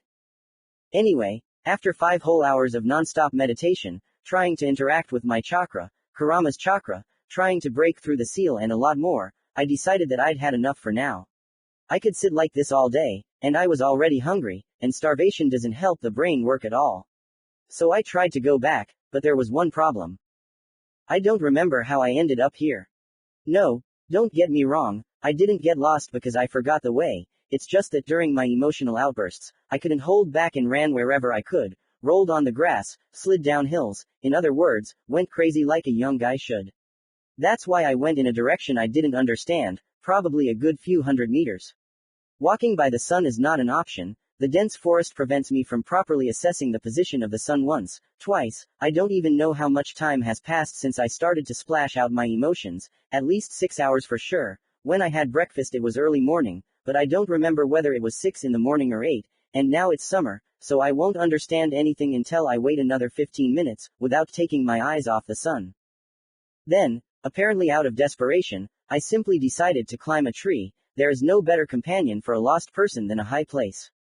Although I am more of a rock climber than a tree climber, there were no rocks or stones or mountains here, and if there were, they were too small for me to see anything. I must say that the vegetation here is, to put it mildly, high. The trees are thick like centuries-old oaks and tall like equally ancient firs, 50 to 60 meters for sure, and it's at least 10 meters to crawl to the nearest branch. It was as if I was trying to climb to the top of a birch tree, only without the safety net of branches and bark, because the amazing thing is that all the trees are as if sanded, you can't even get a splinter. Fortunately at least there were indentations in the tree itself for climbing, otherwise I would never have climbed there. Anyway, it was a great opportunity to test myself in another challenge. I used to be able to walk on water, so why can't I do the easier trick of walking vertically? Exactly. But my results were, to put it mildly, not the best. The maximum I achieved was to hold on for a couple of seconds and not fall, which, was quite enough for me to manage to climb to the nearest branch, about 15 meters above the ground, after which I began to look at the views. This amazed me even more, since I remember that original baby Naruto had problems with this control thing. Fortunately, I thought of simply using tiny drops of my volume reserve and using them to climb. I will practice this later, maybe I will reach automaticity. As I have already noted, the trees here are quite tall, like firs, even taller. Only they paled in comparison to the monsters that I saw in the distance. At first I did not believe it, but when, having gathered my strength, I climbed almost to the very top of the tree, I was convinced of my guesses. I saw trees, about 15 or 20 kilometers from my location, which were several times higher than the one where I am now. Trees as tall as the Eiffel Tower and higher. Hundreds and hundreds of meters in height, where even sequoias would seem like sprouts, teenagers who have just begun to gain strength. I knew only one place where such trees could grow, the forest of death. How is it so close? Yes, exactly close. It's a forest, filled from top to bottom with aggressive flora and fauna, where scorpions, snakes, spiders, mosquitoes, centipedes the size of a 2-story house live. I'm not even talking about wolves, tigers and bears. God himself bequeathed to avoid these creatures. What's more, even the grass can eat you if you don't watch where you're going, and it's located so close to an orphanage where orphans live, which no one guards. And this whole miracle is surrounded by a thin and not even all metal wall, a net like a mosquito net at a dacha, only on the ground and no higher than 5 meters. Okay, maybe I'm just exaggerating. I think I should turn around and look at the other side. So I did, and I will say frankly, I was amazed. Sunny weather, not a cloud in the sky. Below, 3 or 4 kilometers from me was my shelter, very densely surrounded by trees, so that you could rush past it and not measure it. And I had completely forgotten that the exit from the shelter into the ordinary forest goes through several dozen meters of paths between the trees. Apparently, in the state that I was in, I frankly did not care about such a thing as a narrow passage between the trees. A few kilometers from the shelter there was a wall, quite high, about 20 meters in it, but it was hidden by tall trees, only they were located somehow, in a special, cunning way, as if they were specially placed so that it would be impossible to get through the top, but so that it would be easy to notice scouts on the branches of the crown. Cool, I'll say. But the real shock came to my soul when I looked at the center.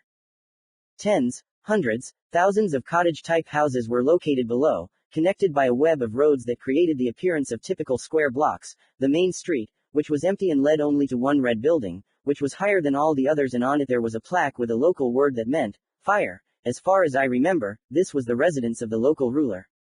Between the buildings there were green spaces that apparently could occupy kilometers of open space, parks. No, I did not see any roads or even holiday homes there, no matter how hard I strained my eyes. The trees in which, however, were lower than those that were outside the defensive walls. I don't know what this is connected with, maybe just sprouts, or maybe like us, they cut the trees so that they don't grow. There were also not very large rivers with lakes. This is inside the building. Outside there was a real river. from which, apparently, water goes into this settlement through underwater channels. At first I thought that they were not large enough to be considered a good source of food. But when I decided to look along the shore, I took my words back. Fields, many fields, a lot of fields that were located inside and outside the walls, as well as houses. Apparently this is a good sign that people are not afraid to live outside the fortress, and how else to call them, walls. And all this was under a mountain, or rather under a very steep slope that was at least 50 meters high, on which 4 male faces were depicted, like on Mount Rushmore in America. The first is a man of about 30 years old, with a thick bandage on his forehead. Perhaps it used to be his crown or something else, I can't understand or remember. With a serious expression on his face. To be fair, they are all like that, only this one has lips that form a barely noticeable smile. The most noticeable features are 2 furrows between his cheeks and nose. I don't know what something like that is called, so just furrows.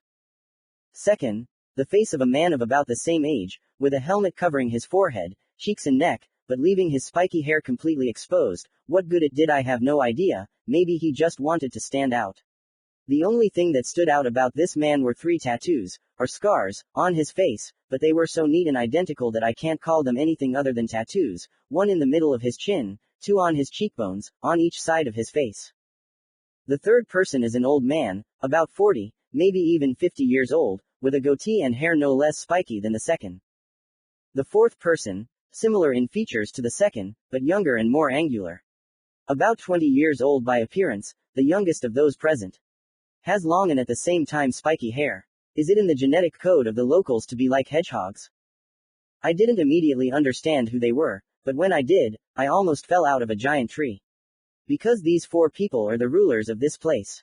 The first, the founder is Hashirama Senju, the second is his brother Tobarama, the third is the current ruler Sarutobi Hiruzen, aka the old monkey, and this is not even an insult, but a fact, and the fourth is Namikaze Minato, Naruto's biological father, which means now he is mine too. I was still trying to figure out what had happened to me, why I had taken Naruto's place. Why I hadn't received any news from the other side all day and how I could fix it. But I still hadn't found an answer, so I decided to just go down. And thank God that chakra strengthens even such a child's body as this one. Because my descent, of course, could not have been without adventures. A bird simply started pecking at me after I accidentally disturbed its nest in a hollow. I fell out of the tree from surprise. I fell about 10 meters. In a normal situation, everything would have ended with at least a fracture, but surprisingly, I only got a lot of bruises on my body, considering that I hit the ground flat, without even getting a dislocation or something worse. Still, there are advantages to a large reserve, I summed up, returning to my native shelter. Now I need to get used to the body as quickly as possible, so that later I can start acting actively. Commentary on Part 14. Less than 0,0, greater than hugs. Thanks for reading. By the way, here are links to my other works, I think you will find them interesting. Part 15. Commentary on Part 15. Hello everyone. The session is closed, everything is fine. The only problem was that FIC book was banned in Russia and I spent a whole week looking for the necessary VPN in order to start working on the chapter. Thank you for your patience. I tried to walk on my hands, I did it on the roof so that no one could get to me, on the very edge, so that everyone who was below could see me. How nice to know that you can do something like this, and in general, why don't the locals have fun using their strength for acrobatics? I asked myself, after which I stood on my right hand and let the weight go to the side, after which I felt a sharp sensation of free fall. I instantly bend my body, after which, while falling down, I spin vertically several times, straighten up and grab the metal horizontal bar with my palm, thanks to which, using the force of inertia, I do the sun several times, after which, when the energy subsided, I let go of my hand and, having spun in the air once more, land exactly on my toes. Now my arms are out to the sides and that's it. A professional aerial acrobat is ready to go out. You probably already have questions. How do I move so freely? How do I feel? And what am I doing? From the very day I found myself in Naruto, now I boldly call myself that, because I have to. 2 months have passed. The good news is that I will soon be 6 years old, if you believe the locals, which means it's time for me to go to the local academy for super gifted children. The bad news is that I'm about to be thrown out of here and sent to live an adult life, and okay, I'm an adult in a child's body, I understand, no one can do everything, but I don't even want to think about how the original kid had to go. I got used to the body and now I feel it is my own. I became so bold and believed in my powers that every day I put on a small show for the local kids, and it's good for my body and the kids find it interesting. No offense to them, but for now they are more animals than people and understand only the simplest truths. It's bad to argue with the strong, you need to be friends with the strong, etc. I can't say that I planned all this on purpose. At first I just decided to train, then I believed in myself and raised the bar for danger. I spent 5 years practically sitting with a 100-meter mountain of fur, which for several years was only trying to kill me. I'm already used to the fact that at any moment of our communication we can disperse adrenaline through our veins and start beating each other. And even if the danger for me here is a bit conditional, which will be discussed later, but the fact that I am standing on the edge of the building, on one hand, jumping to the other, doing various somersaults, and also a bunch of eyes are watching my whole performance, applauding me every time I do another somersault, makes my blood boil. Apparently, during the time I lived inside Naruto, I managed to become a bit of an adrenaline addict, which is why I began to like extreme types of recreation. I will not hide if I say that this was even before I ended up here, because my coolest and most desired dreams were, oddly enough, the most extreme types of recreation known to mankind. For example, parachute jumping, base jumping, swimming with sharks, climbing a mountain and back, diving to the bottom of the Martian trench, in general, things that many people do not even want to think about. Perhaps because due to my physical development I was deprived of most of such entertainment. Well, what can I hide? I love attention, because since childhood I have performed in public and not at some children's matinees. I have taken the biggest stages in our country, which were packed to capacity, and I will never be able to convey those feelings when thousands of people applauded you for a long time, because somehow it turned out that they applauded me not even for a minute, but even longer.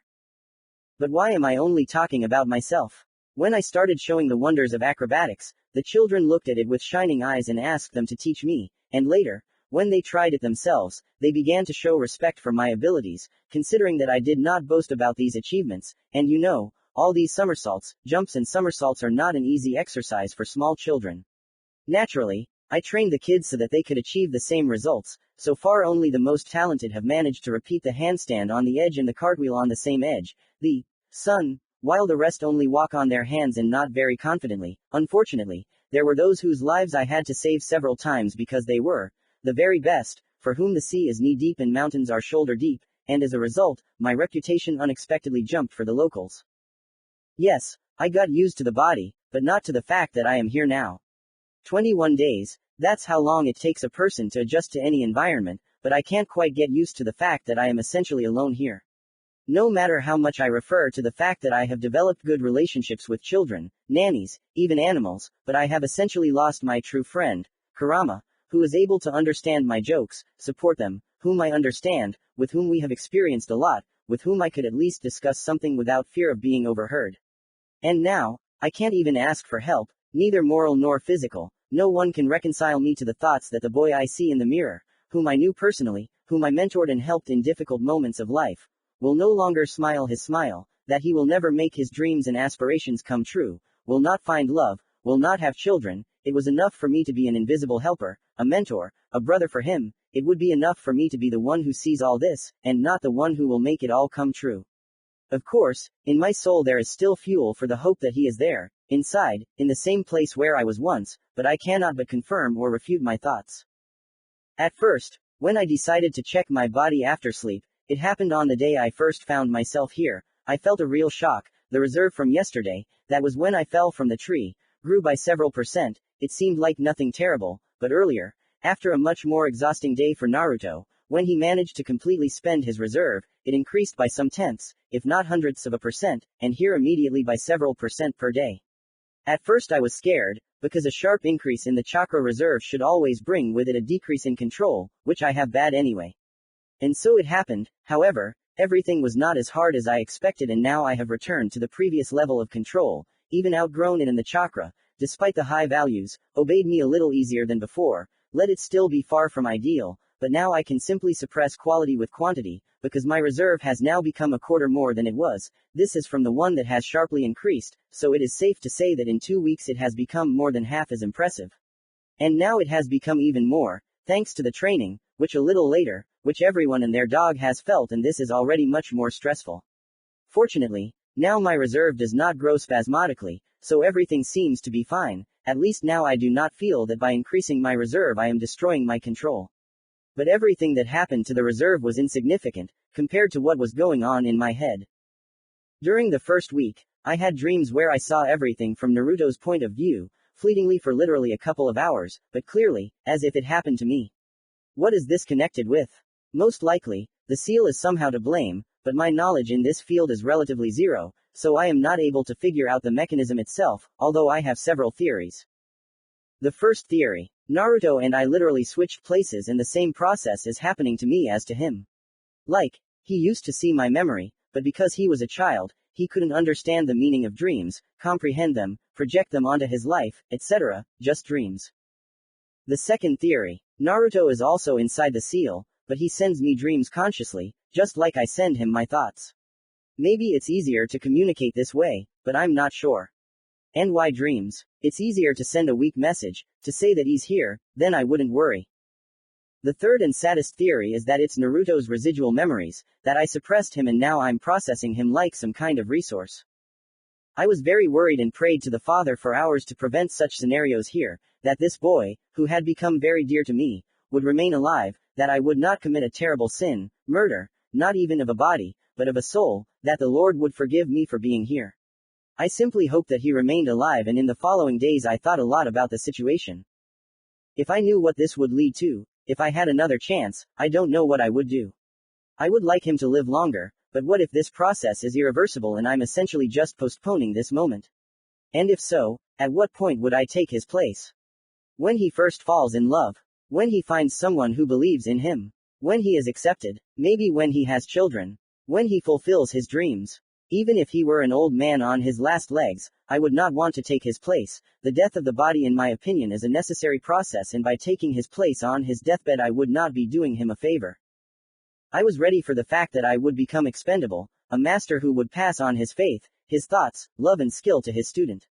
I thought that maybe in this way I would be purified, maybe my dreams, aspirations and my spirit could continue to live in Naruto and his children with students, that would be enough for me, but I was not ready to become the main character of this story, I did not want that. But now, I have to help this world, through I don't want to and I can't. That's why I don't feel sorry for myself, I train and try to figure out how to become stronger myself. So far, it all comes down to strengthening my body, since working with the elements is not only unsafe, but it is also not clear how it works. In the end, knowing why it works this way and what it does from a scientific point of view does not allow me to understand how to make it do what I need. I have decided to focus on 3 areas for now: chakra control, meditation, and body control. Each of these aspects has been important to me and has helped me both now and will prove useful in the future. The first aspect was necessary for me as a shinobi. Because chakra is everything in this. If you don't learn to control it, you're dead. For this, I began training in the most basic chakra manipulations. I accelerated it, didn't let it stagnate in the body, which was essentially the main problem. Such a volume without manual control would turn from a turbulent river first into a lake, and then into a swamp, through which I would have to wade in order to use this reservoir. I accelerated it, slowed it down, literally the whole day I was focused on how it moves, not allowing it to stop. The whole difficulty was precisely in not getting distracted, being focused and watching how it moves. Then I switched to training with a leaf, unfortunately without conspiracy nowhere, otherwise they will take me to the casemates and start resealing, and in that case Naruto is not a tenant, and even if there is 0.000% that he is still alive, I will not risk him. Therefore, I simply ask the kindest nanny to ask the shinobi about the techniques and whether children can train them.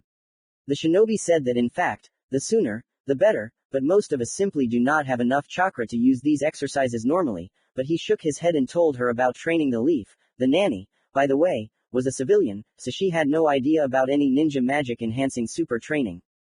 The exercise itself is as simple as a crowbar, a simple sheet, no matter paper or real, placed on the forehead, and the chakra should hold that one in one place, or start moving that one. If it is a slightly more complex level, he also told about walking on trees and water, but strongly advised not to force children to train these techniques. And I at this time calmly and most importantly, unnoticed, because the legs that look out from under the branch right above your head do not play any role. Yeah, I eavesdropped on them. In general, was there an alibi? Yes, so I started training. And I got stuck at the basic level. How can chakra make one object stick to another?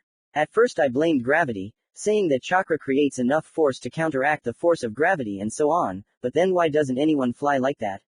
Why aren't there any techniques for attracting gravity from movement techniques? Why doesn't anyone feel such an effect? After all, we humans are creatures that, albeit weakly, feel the Earth's field, like all living things, and changes in the direction of gravity should definitely have affected this somehow. There is clearly something else here, something connected at the atomic, and maybe even fundamental level. Why does chakra have the power to make a leaf stick to my face, but doesn't stop me from tearing it off? And why do shinobi, whose holding power is capable of carrying not only themselves in full gear, but also carrying extra passengers on their backs, which boldly increases the weight by at least 100, not experience difficulties in simply lifting a leg from a stone or a tree? Okay, shinobi like Kakashi, in terms of physical characteristics, he is related to a human only by humanoid anatomy, but what about newly graduated genin children? I don't think their strength is strong enough to lift a mass of more than 100 kilos with their feet. The only thing I managed to come to was two thoughts.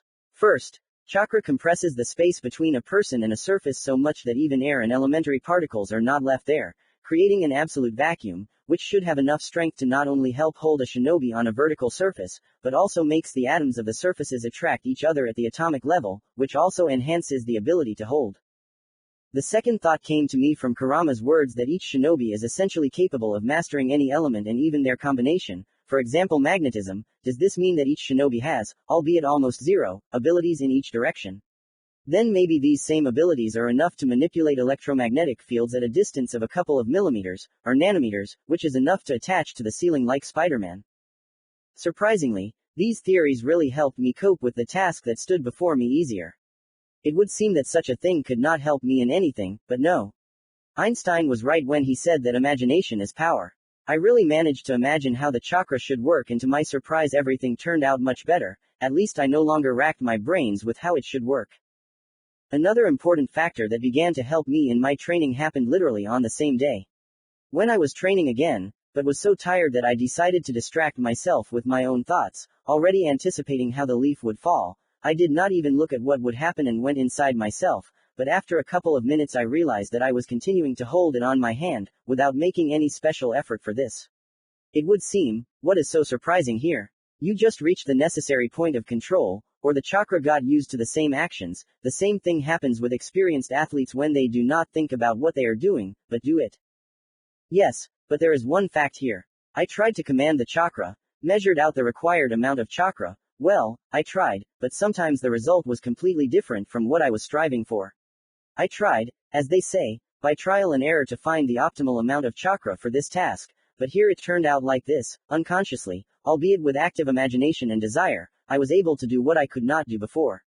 And besides, I felt the difference between the fact that you specifically give the required amount of chakra to the task and how it happened without your knowledge. I felt the difference in chakra in the body.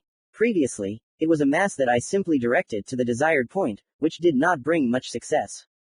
But now I felt how the chakra simply flows out of my body into the outer space and is fixed on the leaf.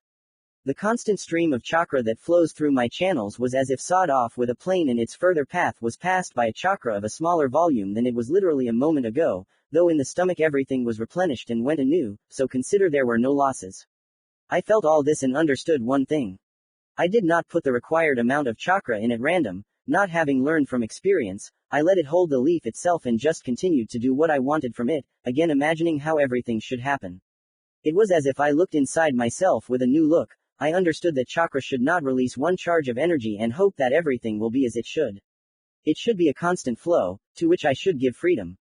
After all, chakra is an incredibly mystical and incredible thing, whose structure and use are similar to real magic for me, and trying to control it, despite the fact that I do not understand even half of its true capabilities, is simply stupid. I can say I began to trust my chakra.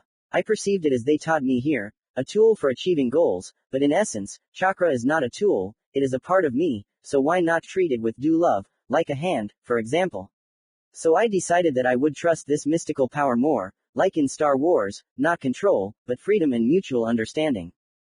However, these achievements would not have been achievable by me if not for subsequent training. Meditation is a pretty weird thing. It's like you're not sleeping, and it's like you're not really in reality. It's like the whole world is getting faster and you're getting faster. I discovered that there are several types of meditation, which is probably obvious, but I hadn't thought about it. And each meditation is designed for its own purposes. One speeds up thinking and allows you to split your consciousness into a bunch of tasks, each of which is solved in parallel. There is a meditation that allows you to literally tune yourself to a certain situation. Let's say if you've just come from a fight, the adrenaline in your blood is boiling, your head isn't thinking, and in a couple of minutes you're a calm Tibetan monk. Meditation that allows you to look inside yourself, as if doing your own X-ray, but on a different level. There is also a relaxing meditation. As the name suggests, it relaxes, allows you to rest faster and simply recover, relax your brain, as if putting it into an almost sleepy state. Thanks to this meditation, I was able to snatch an extra 2 hours of sleep without harming my body. We had to get up at 7 o'clock and go to bed at 10, so while everyone was still watching their last dreams, I was already training with my chakra, and also trying to delve into myself. It's one thing to examine the body with the help of chakra, like trying to examine it with an X-ray, and it's quite another to learn to understand and control. In general, it is a very useful thing. It allowed me to examine my body from a different angle, at the chakra channels, at the chakra itself, and I think I must leave this thing in my arsenal as a matter of course. The third direction of my training allows me to better control not the inner, but the outer world. Body control. At first, I tried to forcibly control every movement, try to feel them. This was definitely the right decision, but not effective. I tried to understand how to best use my body in order to minimize energy costs. All my thoughts were reduced to the center of gravity. Thanks to it you can easily understand what you are doing, how you are doing it and whether you need it. That's why I did acrobatic exercises for myself, for balance and tried to find the center of gravity. The first step was done, balance. I learned to keep it, which means I learned to keep a static center of gravity. Now I need to learn to keep a dynamic one, when I can feel it during movement and control it. I must say that what I learned was already a sufficient plus for me. This allowed me to reduce costs a little. At least I now run much better, almost without slowing down on turns. I think soon I will be able to fully control my center of gravity in order to understand what I should do. Naturally, I have not ignored the aspect of my powers that interests me most. Divine. Here I can be happy and sad at the same time. My faith had not gone anywhere. I knew how to summon my shield and armor. I knew how to do it and even understood the process. Therefore, there was nothing surprising in the fact that the shield appeared in my hand at my will. There was only one problem. The shield was my hand, that is, several times smaller than in the inner world and was not able to change its size. Armor. It appears only on the arms and legs. The torso, head, pelvis and shoulders remain unprotected, and the armor itself on me has somehow weakened. The shine and purity are gone, as if I am not wearing knightly armor, but a dishman's fake. The ability to multiply food. It is present, only this time it began to require energy and there is no chakra, but rather my inner strength, spiritual. Why did this happen? I think there is nothing surprising here. The flesh resists the spirit, and the powers of my father are spiritual, so when I found myself in a material body, I lost some of these powers. How can you lose your powers if God is almighty?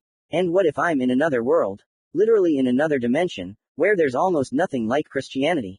That's it. But I don't consider it a huge problem, rather an annoyance, especially since these are my trump cards anyway. No one in this world has my God, my father and his powers, so in a moment of need my shield and armor will be able to save the life of not only me, but also other people.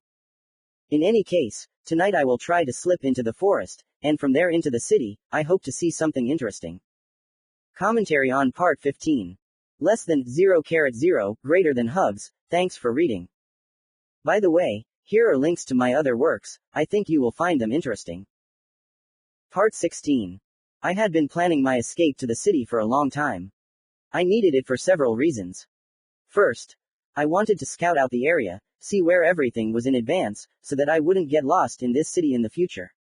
It may seem like an insignificant reason until you remember where I am and what fate awaits me. Knowing where I can eat well, buy groceries, or at least hide will be important to me when I start living my adult life. The second reason is very closely related to the first. As I understood, people, for the most part, do not yet know that I am the demon incarnation. I understood this at least because no one has tried to penetrate this orphanage, no matter how bad my sensory abilities were, and my senses were thoroughly developed. I did not stop training them. Now I could pick up a scent like a shepherd. I heard no worse than cats and I can definitely swear that no one even tried to penetrate this institution, because even a small fight I would have heard or smelled. After all, human blood, tinged with iron, would be a very noticeable element in the smells of freshness and greenery. This theory was also confirmed by the shinobi who came to teach us. Yes, the teachers usually did not allow me to attend classes, but literally a couple of times this happened and the shinobi's reaction to me was the same as to other children, only the censor, who led their group, looked at me seriously, but was silent, but already in the next classes they all ignored me.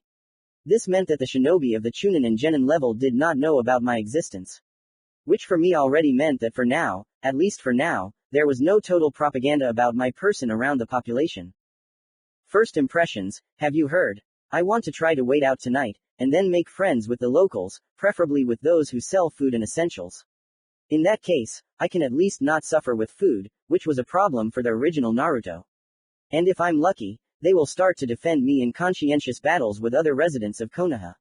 Such is counter-propaganda. I'm not going to sit back and watch as everyone here and anyone will accuse me of something I didn't do. And so I will at least make my life a little easier in this madhouse, until I can convince the locals that I am an ordinary child and should be treated accordingly. The third reason, my spies, bodyguards and observers all rolled into one were frankly slacking off. Firstly, they often simply dozed off when they were supposed to be watching me, and secondly, their job is to intervene at the moment when my life is in danger, and if I just go for a walk, then nothing like that will happen. Well, and the most important reason, I wanted adventure. And what kind of adventure at my age? That's it. And it turned out to be much easier to pull this off than I expected. As I already said, their job is to keep me from getting into mortal danger, they don't give a damn about the rest. So all that was left was to get past the local security, which turned out to be a bit of a chore, but quite doable. I decided to use a tactic called stone throw, modified version. The whole idea was to throw several stones at different speeds at a distance from the guards. First throw the furthest and slowest stones, so as to hit accurately, but at the same time gain a little time for throwing the next stone, which should support the first thrown one for a few moments. Do this several times, and throw the fastest and closest one last, so that it attracts the attention of the guard, so the dark reaction will make him think that someone is running away and will follow him. And I will run away unnoticed.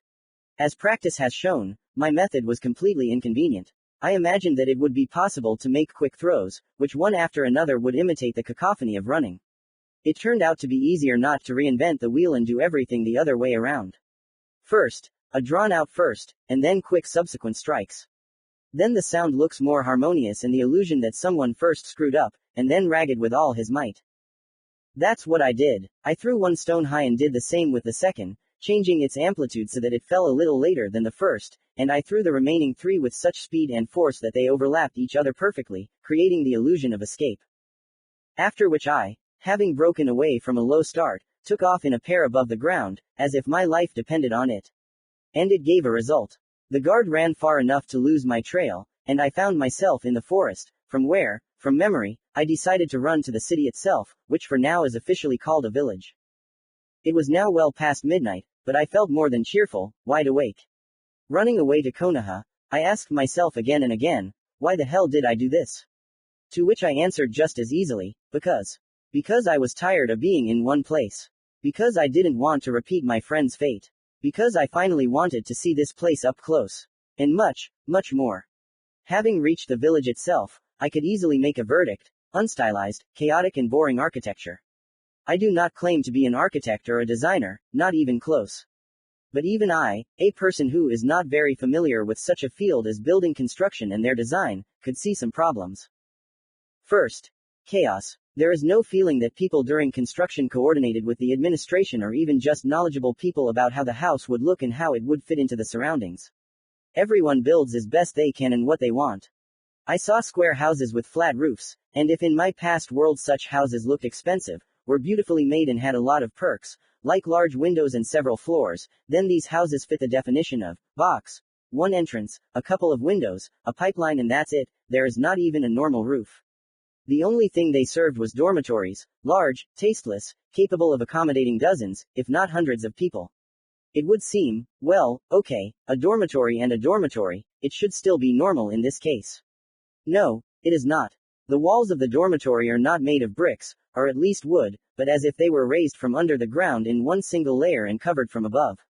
I was convinced of this when I saw a tree growing right out of the wall on one side. I don't even know what to call the people who built it. I saw houses that were quite normal, wooden, painted, with windows and doors, but I was very confused by the fact that there were roofs on each of the floors. That is, imagine a Khrushchev-era building, but where each floor would have its own roof, and each of them would be so solidly made that you could easily walk, run, jump, and even drag loads on them. I just want to thank the architects for giving such an opportunity to all sorts of thieves and hooligans. And okay, if such roofs were on the side of the windows, but no, the entire perimeter is literally fenced with this roof. I can't even imagine the point of this, just as I can't imagine how much poor people have to endure, or clean the walls from all sorts of graffiti or something even worse. But I've seen a lot of these. The third houses looked more or less normal, if it weren't for the bunch of details with which the owner was clearly trying to stand out from the surroundings. For example, the twisted roof, you heard right, the roof, not the signboards, not some separate ribbon of the building, the entire roof, twisted in turns at once, so that it formed some strange horned something. Or how about the idea of painting each meter of the house in different colors? And not in some classic rainbow drip, but including coloring in natural elements and even checkered colors. I must admit, such houses fulfilled their task properly, they attracted attention just like that. There were also round houses. No, I know that round buildings usually have the most stable structure for building tall, it would make sense if the houses weren't 3 stories tall. Why would such buildings need to be built? We'll talk about that now.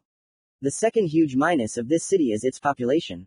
There are practically no alleys here, only small cracks barely suitable for people to walk through.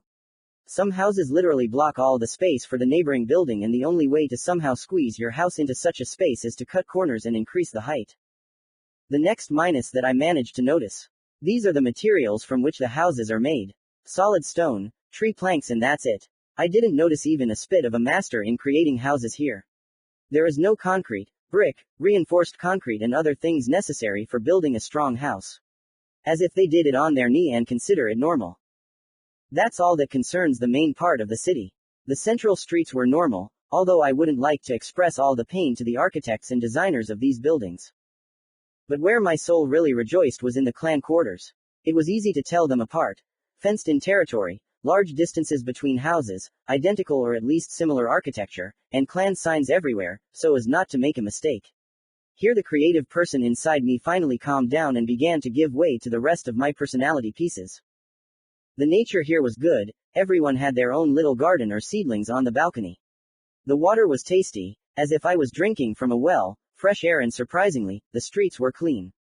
There was practically no garbage at all. Only the earth instead of asphalt was not quite familiar, but what can you do? Asphalt will definitely interfere with the shinobi with the element of earth, and who needs that? Definitely not them. So I can't say anything bad about the general impressions. My next task was to try to find out where the shops were. Where they sold meat, vegetables, milk and cereals. Some shops were open 24 hours, I was lucky to be in one of those. It was a butcher shop, the owner of which was a large-looking man of about 50. Only his face was very familiar, I just don't remember what it could be.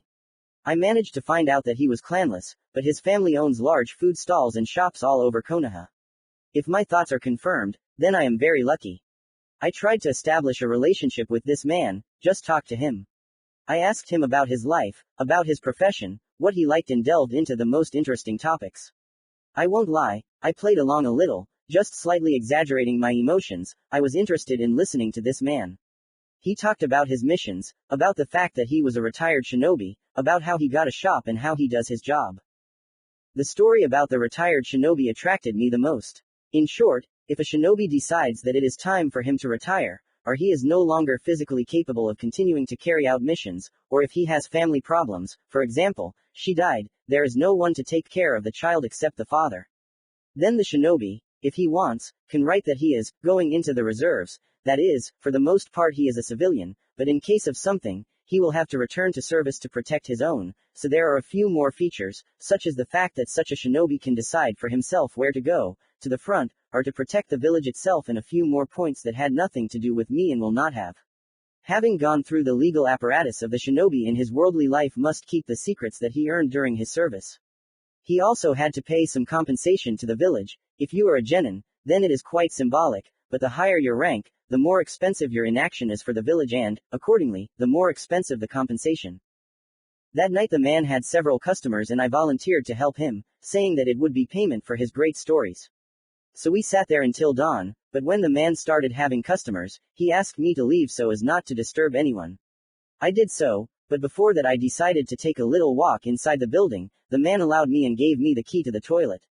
There I found glasses in the sink. There were an indecently large number of them, and another cool idea came to my mind. I washed all the glasses that were there, as well as the dishes, since I took it upon myself, so why not? After that, having boiled water and diluted it with cold water, I went out to the visitors with a huge tray with glasses of water. It was not hard for me, but I pretended that it brought convenience and simply treated people to water. It seems that such a gesture will please everyone. After that, I ran from the store and returned to the shelter. There lived the day as usual. And the very next day after I returned to the shelter, I repeated this scheme. Returning to the butcher's shop, I talked to the guy about this and that, but always tried to do something good for him, wash the floor, wash the dishes, take out the trash, etc. I did not do this every time, so as not to create the feeling that this would always be the case, but for a week I did this. After the first week, I realized that our relationship with him had at least strengthened a little, so that when they started accusing me of all sorts of demonic devilry, he would at least doubt it. My next target was a vegetable and fruit store. There was a woman there, a civilian, new to Konoha. Great, at least she hadn't lost any relatives 6 years ago, which meant she wouldn't hate me as much as the others. I also talked to her a lot, running from one store to another. And then a great idea came to me. It came when I started telling the guy where I was hanging out outside his shop, saying that I was with a young lady who sold her vegetables. He became a little embarrassed, and everything in me kept telling me that the guy had a crush on her. Leading questions, to which he responded as I expected, showed that yes, I was right, he liked her. Only he didn't really want to open up to a 6-year-old boy who appeared in his life 2 weeks ago. Then I decided to be cunning. I asked a question, as if about my older friend, that he likes a certain woman, but I am so small and do not understand what he would do in such a situation, and asked him how he would act if he were in his place. And the answer disappointed me. Local men literally do not know how to communicate normally with women. Even I, who have never had a relationship in my life, know that offers of a fistfight, here it is called sparring, are the worst thing you can offer a woman, after a direct question about intimate matters. Even going to the cinema, and then to a restaurant were, let's say, boring for me. A date should not be so nominal, or something. Women are not an ATM, to value in men only how much he will spend on them. Women, from what I have learned about them, I can say that they are creatures consisting of emotions. What emotions you put into her, such are you get. So I advised him to literally go and buy flowers, goodies, something for adults in the alcohol section, wine for example, and something sweet, a cake for example, and with this set to walk around the most beautiful places of Konoha, such that ordinary civilians will not be able to see because of their danger, but such a cool monk Ka-kan will be able to organize everything. And then, a picnic, heart-to-heart talks, and then everything depends on him. At the same time, I praised, or rather simply passed on words from one to the other, about what they value in the interlocutor. As it turned out, these two were acquainted, but not very well, which I decided to fix. The man himself was embarrassed to give her flowers. Then he decided to send me as a gift giver, and I was right. As a true matchmaker, I said that he would be completely smitten by her beauty, to such an extent that he could not give you these beautiful flowers without stitching and looking stupid. So I spent a whole week cultivating these two so that they finally deigned to meet and take a walk.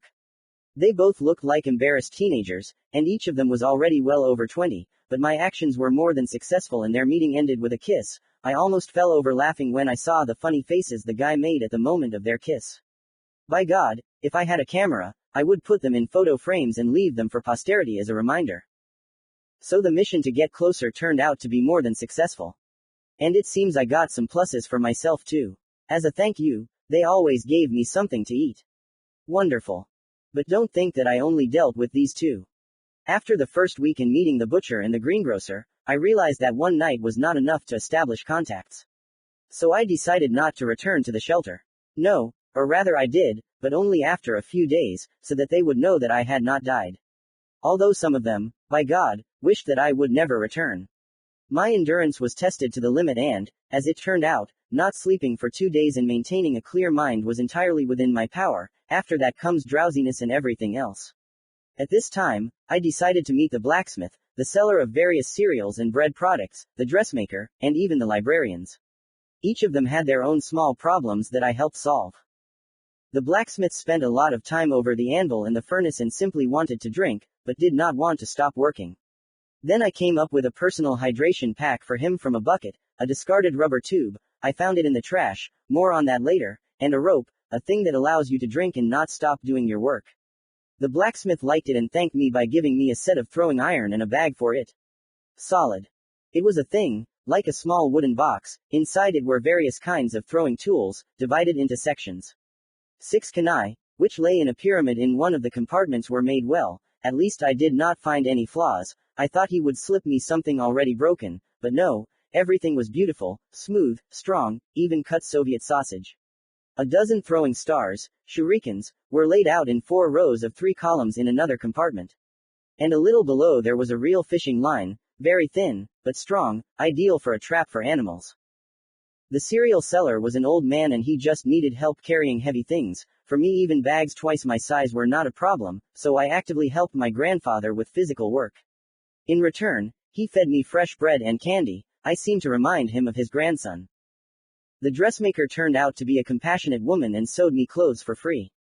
Now I flaunt new gray clothes, a t-shirt, shorts, socks with sandals and even a scarf when it gets chilly.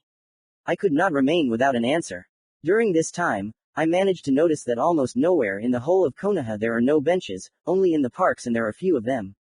Therefore, having spent a lot of nerves, as well as broken fingers, I built benches for her, the same thing after that I tried to do for each store, and it seems my efforts paid off more than they should.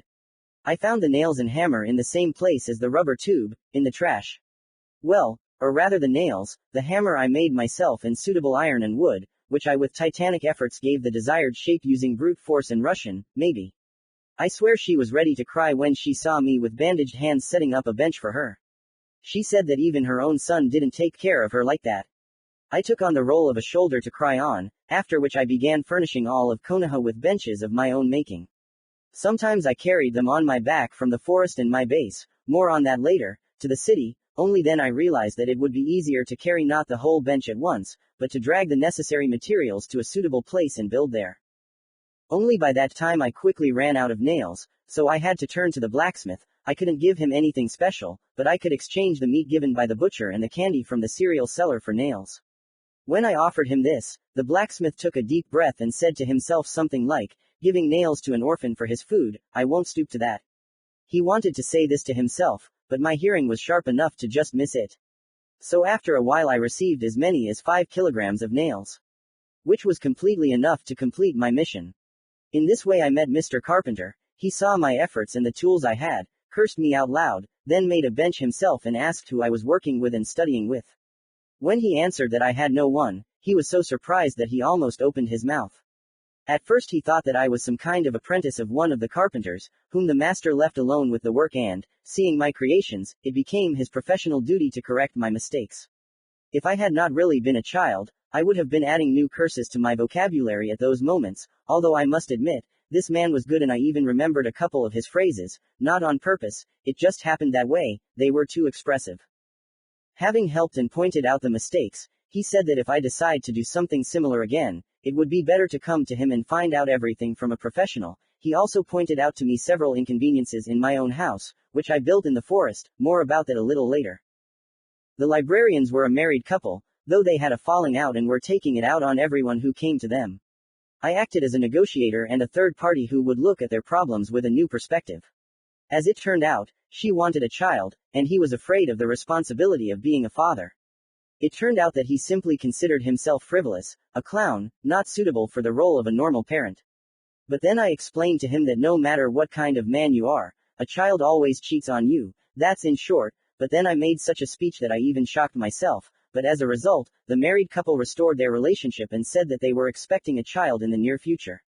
They began to let me into their library as if it were their home, where I could not only read, but also sleep on soft chairs while no one was around, which was very, very good for me.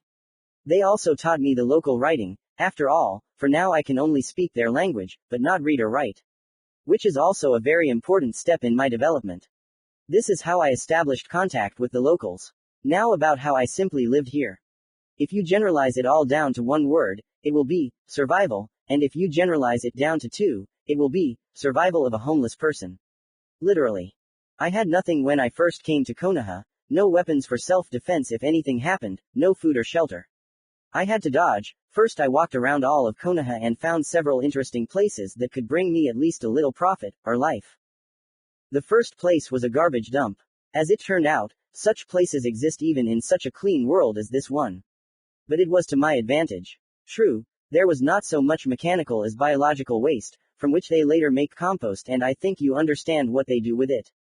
But even in this pile of compost I found half-destroyed equipment, washing machines, some nails, wires, broken watches, tables and chairs. In general, there was a lot of useful things in my situation. I managed to dismantle the tables into boards from the trash and took them to the forest. It was still a little safer there than in the trash, after which I began to build my own house. Small, but it will do as a base until I get an apartment at my disposal. A small house, literally 2 by 2 meters, near a cliff, so that there was less to build. Having dug up the ground I stuck boards in these places, after which I covered it all with a tabletop, and to prevent it from flying off I nailed it all down. Yes, frankly speaking I am not much of a carpenter, but it is better than nothing. Why did I actually decide to start living separately from the shelter? Firstly, no one was against it, then I would be able to establish contacts better, and it is much more pleasant for me to communicate with adults than with kindergarten kids and slightly older children. Of course, the question of food arose. But it wasn't for nothing that I watched so many survival shows. Apparently, in vain, the only thing I managed to remember for getting food was how to set a primitive trap, but it was still much better than a complete lack of knowledge. So at first I had to eat the gifts of nature, berries, lips. Fortunately I had a fire prepared for cooking them. Until a hare fell into my traps. A hare, not a rabbit. I don't think such large rabbits exist. True, it turned out to be a female, and pregnant, so I decided not to kill her, but sent her wherever my eyes looked. But some tomcat did the job for me. When I let the hare go, a red tabby cat jumped on her a couple of meters later. He grabbed her and bit her neck in one movement. After that day I met this cat many times. I named him Simba and I hope to tame him. I hope we will become friends. In general, I noticed that animals are so affectionate to me. Sometimes dogs and cats, sometimes even birds are not against being near me, and I like their company.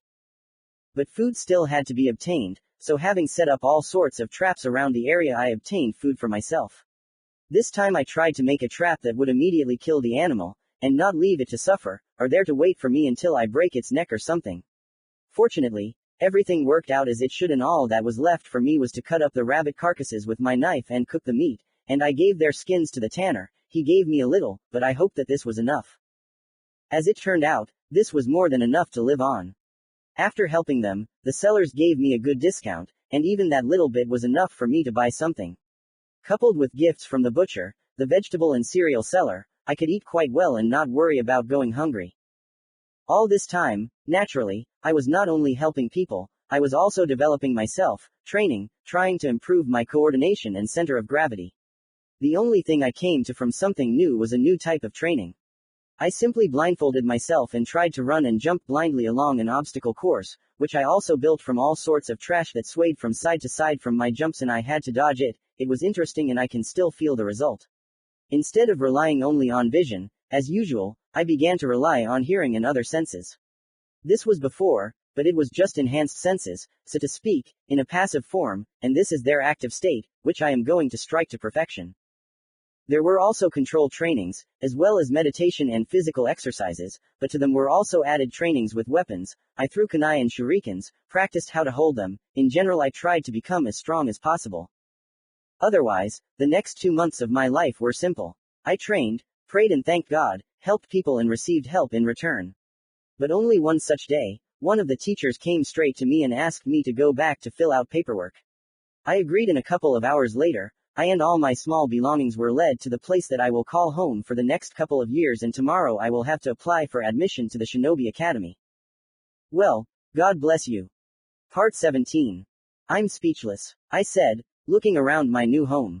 As I thought, a dorm. A 3-story oval-shaped building, or 2-story, its architecture is such that you can tear it down and build anew. The place where the second floor should have been was without windows and doors, but for some reason it had a tiled roof. Probably so that the pipes that wrap around the entire building like perennial vines, walls and cobblestones in warm climates were easier to lay. I can't find any other justification for this perversion. Well, maybe there are some technical rooms there, but as I managed to find out later.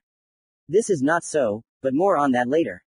The first floor reminded me more of some kind of entrance to a bunker. The walls seemed to be welded together from blocks of different sizes and shapes in such a way that all sorts of dirt and filth began to accumulate between the places of masonry, which made the whole house look like a children's construction set, where a stupid child, instead of building a house from identical blocks, decides that it would be a good idea to take blocks from a different set.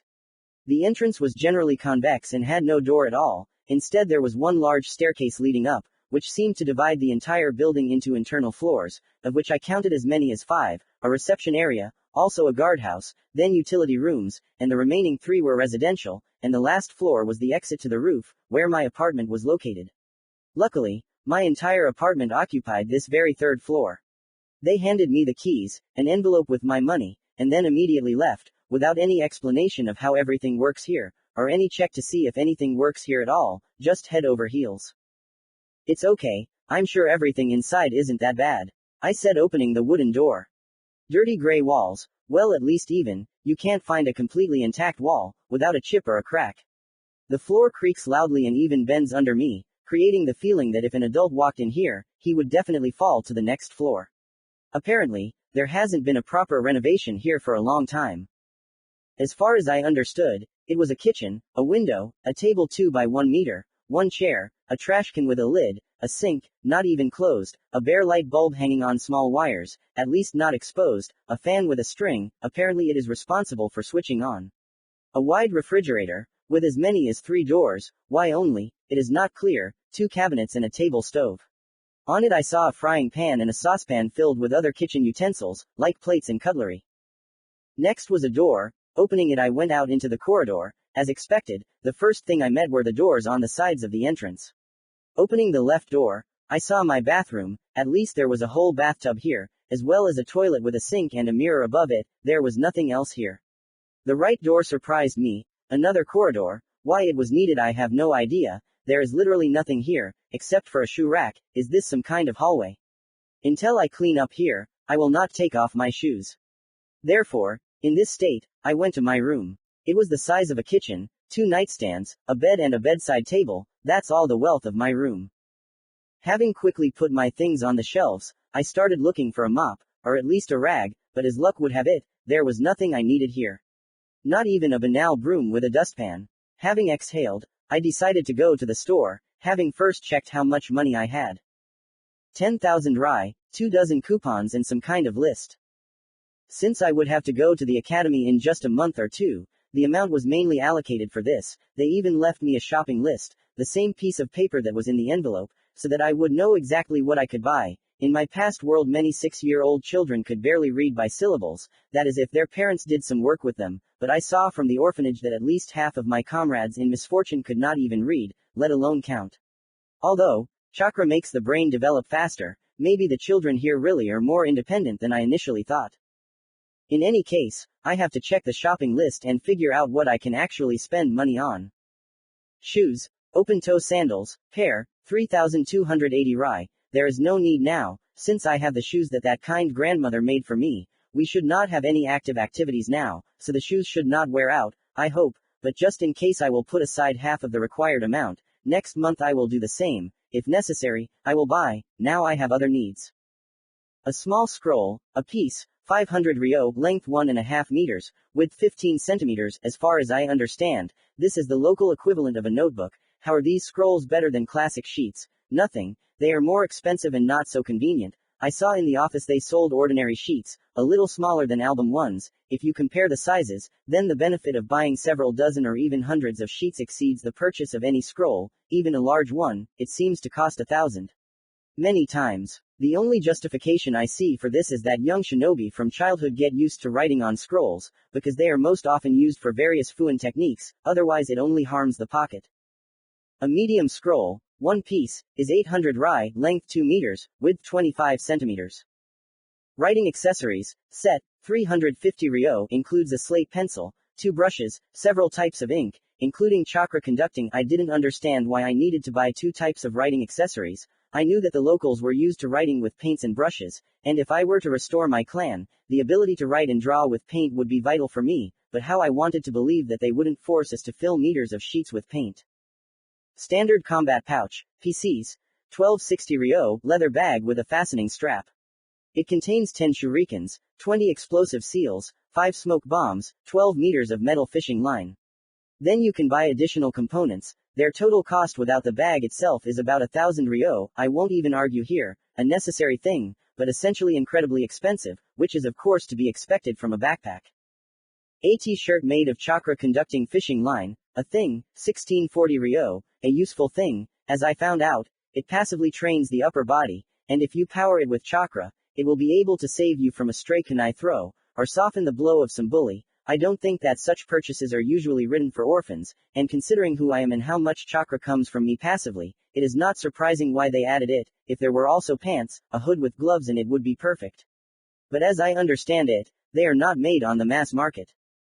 Elastic bandage, gauze, 20x 12,240 rai, no complaints, a necessary thing. I think I'll need to grab some more pills for everything. A standard sheath for a kunai, one piece, is 270 ryo, attached to the leg. I wonder if the blacksmith would agree to give something like that away for free. Kunai, PCs, 5x 350 1750 ryo. You can safely cross it off the list. I even have some leftovers. So, I can only save on kunai, shoes and scrolls, and that's a stretch, and if I had nothing at all, then when buying what the academy needs, I would even be left in debt for almost 100 ryo. And in that case, I will have a little over 4,000 at my disposal. If I still had to pay rent and taxes from this amount, then I think I simply would not even think about buying most of the things on the list. Fortunately for people like me, academy students and orphans, there is a program under which we live for free if we do not have a permanent place of residence, although I am completely sure that they will take a percentage from all our missions. The coupons were for food, in several public catering establishments in Konoha. Of the ones I knew there was Tuki's ramen shop. Ramen as far as I remember is something like dashiraki, but much healthier and more filling. That's where I decided to go. After all, I was already a little familiar with its owner, but I never purposefully approached him. Let's say he was not my priority target, because I know that he will treat me normally anyway, and I thought that it would be better for me to spend time establishing contacts with other people in order to neutralize the negative opinion about me. After a hearty breakfast, I must say I was very wrong about the ramen, a very tasty and filling dish, with lots of meat, vegetables and tasty noodles, especially since the coupons were for doubles, the largest portions, so I left the eatery with an almost bloated belly. Afterwards I decided to go for cleaning supplies, a mop, a bucket, putty, a spatula, a broom, a dustpan, wallpaper, glue, a large brush, curtains, garbage bags, soap and soap accessories, including a toothbrush and toothpaste, and at the same time buy a new set of bed linen, because the old one and the one that was left by the previous owner were worse than ever, and some paper for notes and a pencil for these very notes. Buying everything I thought I needed made me poorer by a good 1,300 ryo, although it would have been much more expensive, but I'm Russian, so I was looking for ways to get a freebie or at least a discount. A carpenter lent me a brush with a spatula and glue. He even promised to help me with this matter, and I didn't refuse. After all, he is much more experienced than me in such matters. I made a broom, dustpan and mop myself. It was enough to rummage in the forest and in the garbage, and after 2 hours the tools were ready in decent condition. A grandmother, a dressmaker, sold me the curtains and bed linen for half the price. She also shared the rags for the mop. I bought a bucket from a blacksmith with a discount, only 20%, but considering the quality and price of other sellers, this was even too generous. If not for all this, I could easily spend even more than half of the funds I had. Well, I also decided not to use the coupons for now. I'll save them just in case, and when I go to the butcher and his daughter-in-law to get some food as a thank you, I'll cook everything myself today. This couple always has an extra half cut of meat for the little one who brought these two together, as well as a couple of vegetables that definitely no one will buy, which just needed to be washed and they were ready to eat. The renovation went badly at first, as I had expected, but had forgotten about it. The floor could not withstand the weight of a strong man over 40, with a little extra weight and also with the load with him, so that as a result his foot went under the floor as soon as he entered my new home. At that moment I felt very ashamed of myself. I could have said that I could handle everything myself and would not have had to listen to the swearing and cursing of the carpenter, who decided to help me on the way to the soul. Having recovered from the initial shock, the carpenter decided to check every board in my house. If you take away all his eloquence, then the following comes out: everything needs to be torn down and rebuilt. Because he showed that my floor was not only infected with mold, but also with all sorts of pests, which made the wood so weak. Having walked around looking around to the neighbors downstairs, he conducted another analysis, after which he looked at something else already in the hole itself, after which, having torn off one of the boards, he walked under my floor with only the gaze he had, raised his head and looked at me for a long time. Having come to some thoughts of his own, he said that I should postpone the repair for some time, for tomorrow he would saw the day after tomorrow. Of course, I didn't listen to him and started filling the walls with putty. Was it in vain that I learned to walk on walls? But the next day after moving in, I decided to buy the necessary things from the list, except for shoes and kunai with scrolls. As a result, realizing that I had less and less money, I thought about what I could save on or earn. When that same carpenter knocked on my door, with several guys to boot. Each of them examined my floor, swore at the builders, the owners of the building and many others, after which, having kicked me out of the apartment, they synchronously crunched with whatever they could and started changing my floor. I was shocked by such generosity. The guys, of course, tried to seem like real crackers, saying that they were doing this out of professional ethics, that they were physically hurt by the state my floor had become and that I would have to pay them for all this in the future.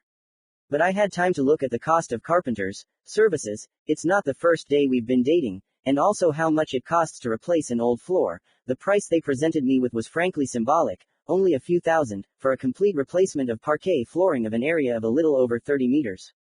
Plus, don't forget about my sensory system. Yes, I can't smell what's going on 100 or 2 meters away from me, but at such a close distance literally all my senses told me, they enjoyed doing it, and they also deceived me, saying that they were helping for a reason.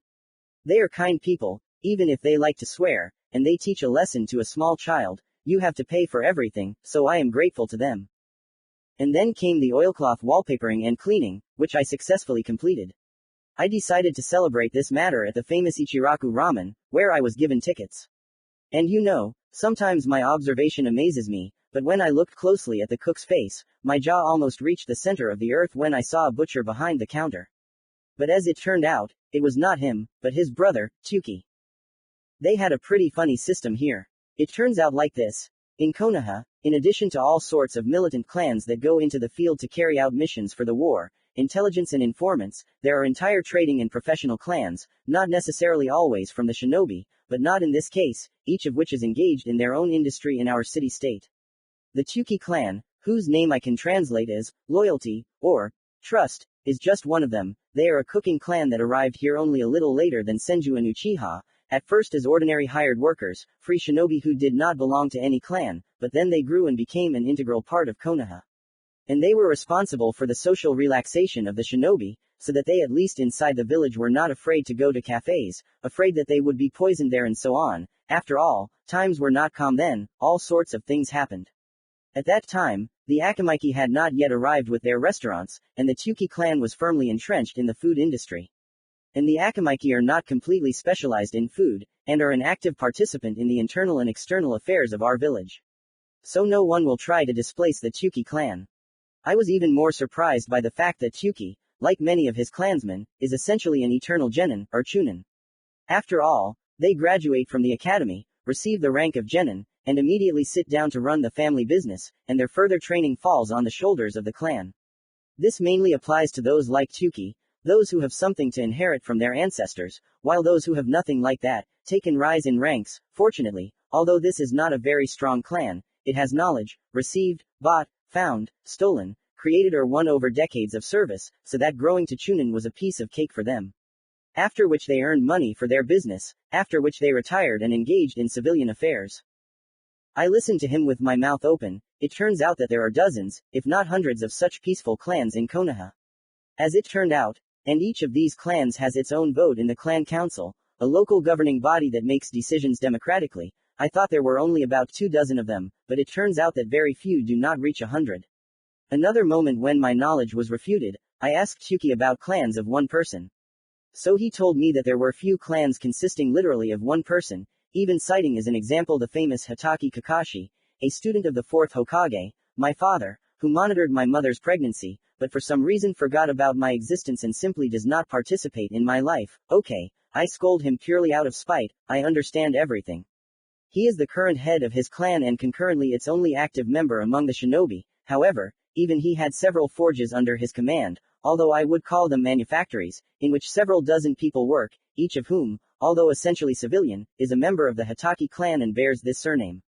The same applies to the queen of the slugs, Tsunade Senju. They may be the last of the active members of their clan, but she again has, or rather had, people under her command who were engaged in business and bore this very surname, but after she went on a drinking binge, they bought her off and are now an independent trading clan. And there are plenty of such little things. Now I have come to understand even more how small I am in this world. And the only thing I can do is to accumulate power and influence, if I don't want to be pecked to death like seagulls peck at a newborn seal. And in this regard, I am making active progress. It has been 2 months since I left the shelter and began to live independently. Until that moment, I was not particularly keen on training, well, except for meditation and classical exercises, mainly trying to find contact with the locals. This time was not lost. I began to slowly return my sensorics. My passively releasing chakra was to blame for everything. To put it simply, my body, due to the fact that I am Uzumaki and a Jinchuriki, produces so much chakra that it simply cannot be in my body and all the time flies off into space under pressure. This very unstable chakra creates interference that interferes with feedback, but at the moments when I spend it and do not allow it to clog my broadcast field, then it becomes something with something. Of course, in the initial mode, thanks to training, I managed to expand my field by half, to a little over 10 meters, but in moments when chakra is spent, I really feel the difference. So far, I have not been able to use up the entire reserve. My chakra regeneration is too high, but I found a small pattern that I want to use in the future. If I really need to, the smaller the area of water, the more chakra you need to spend to avoid falling into the water, which is why I used a bucket filled with water, standing on one leg, forcing my reserve to be spent at a sufficient speed to reduce the amount of interference. This does not happen every second of course, but literally a minute is enough to expand my field of vision by half.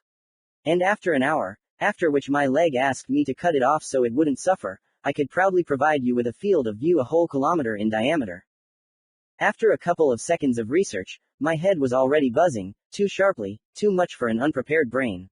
And why all this? Because information about color, smell, taste, purity and speed of circulation rushes into my brain, as well as sensations not only from the chakra itself, but it seems and in general everything living and non-living, in a radius of half a kilometer from me. While I was in the inner world, I could literally turn off all senses from Naruto, except for the sensation of chakra, which for reasons already known to me gave out familiar associations with sight, hearing, smell, tactile sensations and taste. And here I can't do that, at least for now. So in fact, at that moment in time I completely felt that I have not even 6 senses, but a dozen at once, superimposed on each other. On the plus side, I can expand my sensorics this way. After everything returned to normal, I realized that the range of my sensitivity became greater, literally by half a meter, but thanks for that. I think this is due to the fact that after such training, the interference retreated a little, which allowed me to expand the field of sensations, well, or the control is to blame, which slightly, but increased, because it was a difficult task, to stay on a small section of water without falling through, and also to forgive a little contact, and when I decided to stand on a chain, then this is generally a disaster, though I think if I abandon everything, then everything will return to normal, which I do not want. The bad news is that each such training session made me blow my nose blood and had a headache for a long time from overexertion, but fortunately regeneration helped with this too, so after a couple of days I resumed training and now I can boast of a 20-meter diameter of my sensitivity. By the end of the academy, theoretically, I should be able to feel hundreds of meters in the area, unless of course such abuse of the brain does not lead to any negative consequences. In the future, I will learn to limit the areas that I probe so that my head does not hurt so much and I can continue training without physical injuries. I continued training in throwing. I wasn't very good at throwing kunai, but shurikens were like family, because I remember how to throw such small and flat things.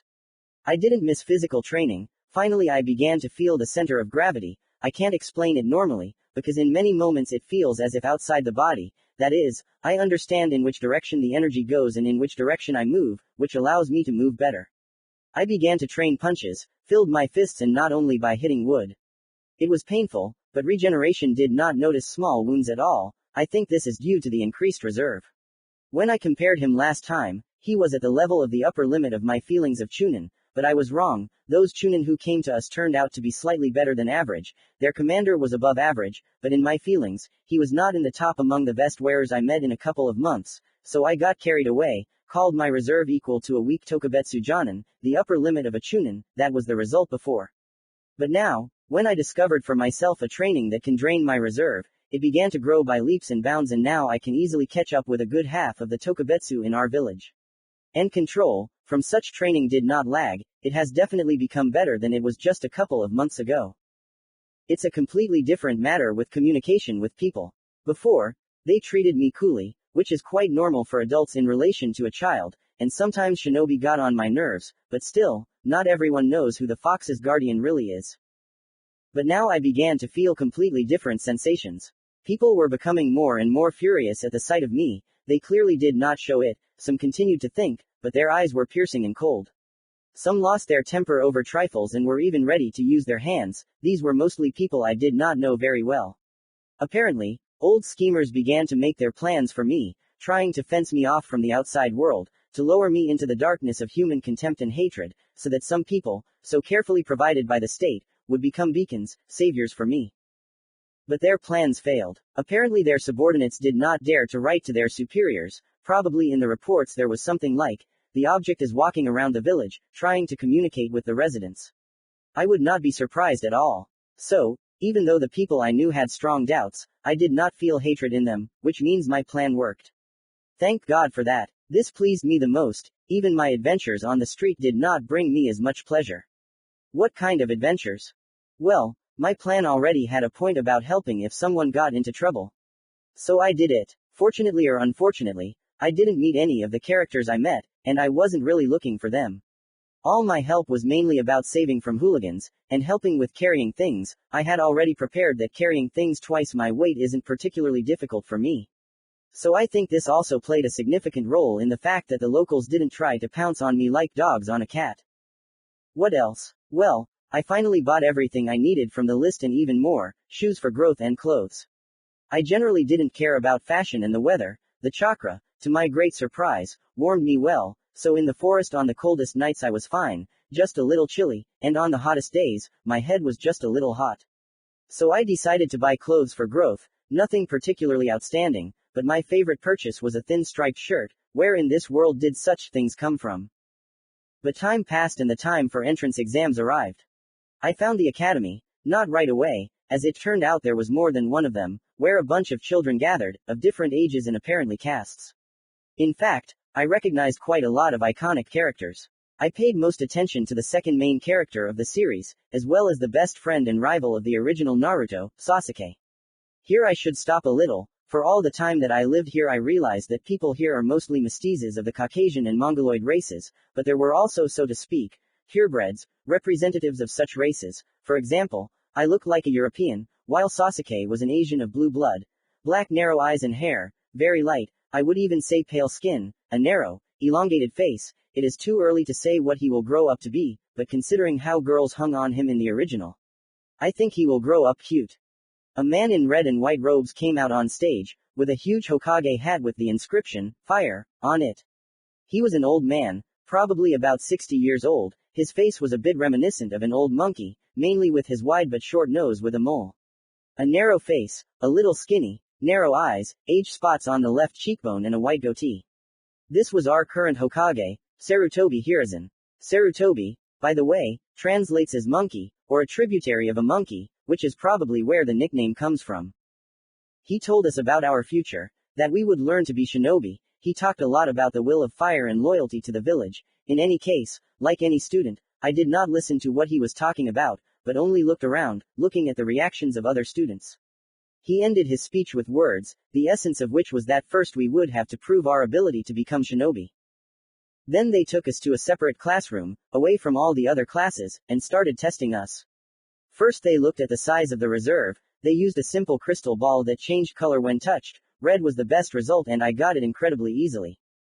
Then there was a written test. Fortunately I knew what to expect and asked for the relevant literature in the library. Surprisingly, even if you were a fan of the entire universe, you would hardly pass half of the required test. There were too many questions on history and geography. But with mathematics and even with writing, I was fine. Next came the physical test. Running, push-ups, squats, abdominal exercises, only everything was at the level of GTO for high school students and, to my surprise, the children passed the standards, many crookedly, some even very poorly, almost a 2, but this was at the age of 6. I passed this exam without any problems and entered the top leaders, thanks to my endurance, with which no one could compete. Only Sasuke looked at me like a wolf afterwards. How is that possible? He is an Uchiha and lost to some runt. In any case, after that they sent us home and told us to wait for the results in a few days. I, however, decided to walk around the streets with a calm soul until they called me. Hey you, a dark-skinned teenager, about 14 years old by the look of him, with a scar on his lip and cheek, came up to me from around the corner. You're the one, Uzumaki Naruto. You don't have to answer, I can tell by your mustache. Guys, I've got him, he shouted, trying to grab me by the shoulders, but I pushed him away and ran up the street. Stop, you bastard, if I catch you, I'll kill you, he shouted with his gang, catching up with me. Only now did I notice the village protectors on them. God, why again? Part 18. I ran up the street, not even trying to look back. If I don't turn on all my reserves now, if I don't surprise my pursuers, then no, they won't kill me. Anbu definitely won't allow that, but getting serious physical injuries, from which I'll have to recover for several days, easy. My only salvation is the Uchihas. They act as police, and if I can find a patrolman, I can at least try to hope for their salvation. Run away. Yes, I am definitely more resilient than them, due to my pedigree and also because of my large amount of chakra, but that is not a fact. They are older than me by 10 years, if they did not slack off, then their speed and endurance should be decently higher than mine. Try to escape along the upper paths, using the ability to walk on vertical surfaces. Well, they can do that too. I won't hold them back much, maybe for a couple of seconds, and then, when the surprise effect wears off, they'll make up for the time with their speed. Try to fight. It's not even funny. It's trivial because they have weapons and I don't. There are significantly more of them than me, and I'm alone. I can't even expect help in this area. All my friends live in the left part of Konoha. And the academy, as luck would have it, is in the right, a serious omission in my tactics, and they should have already mastered strategy and teamwork at least at a basic level, so forcing a fight on them is a sure way to lose. Even if I manage to catch the first one with some unexpected blow, the others will immediately arrive. Let's be honest, I definitely have one fluffy trump card that can give me some of its power, but it's too big a risk. They may well think that I'm not restraining my Biju, or that the seal could be crooked if Kurama's power doesn't manifest even in such a critical situation, because of which they will want to reseal, which is a guaranteed death for me, because it will literally look like an attempt to fire an artillery shell from a toy gun, with the condition that the shell will explode and tear the gun to pieces. So I couldn't afford such risks. So all that remains for me is to trust the local law enforcement. That's why I ran to the largest streets. Theoretically the crowd should have slowed them down and, on the contrary, hidden me from their eyes. I quickly began to look for a man in the local police uniform, a diamond-shaped star on the back, or chest with the Uchiha Kamen, a minimalist white fan with red plumage. For some reason I was wary of shouting and calling for help.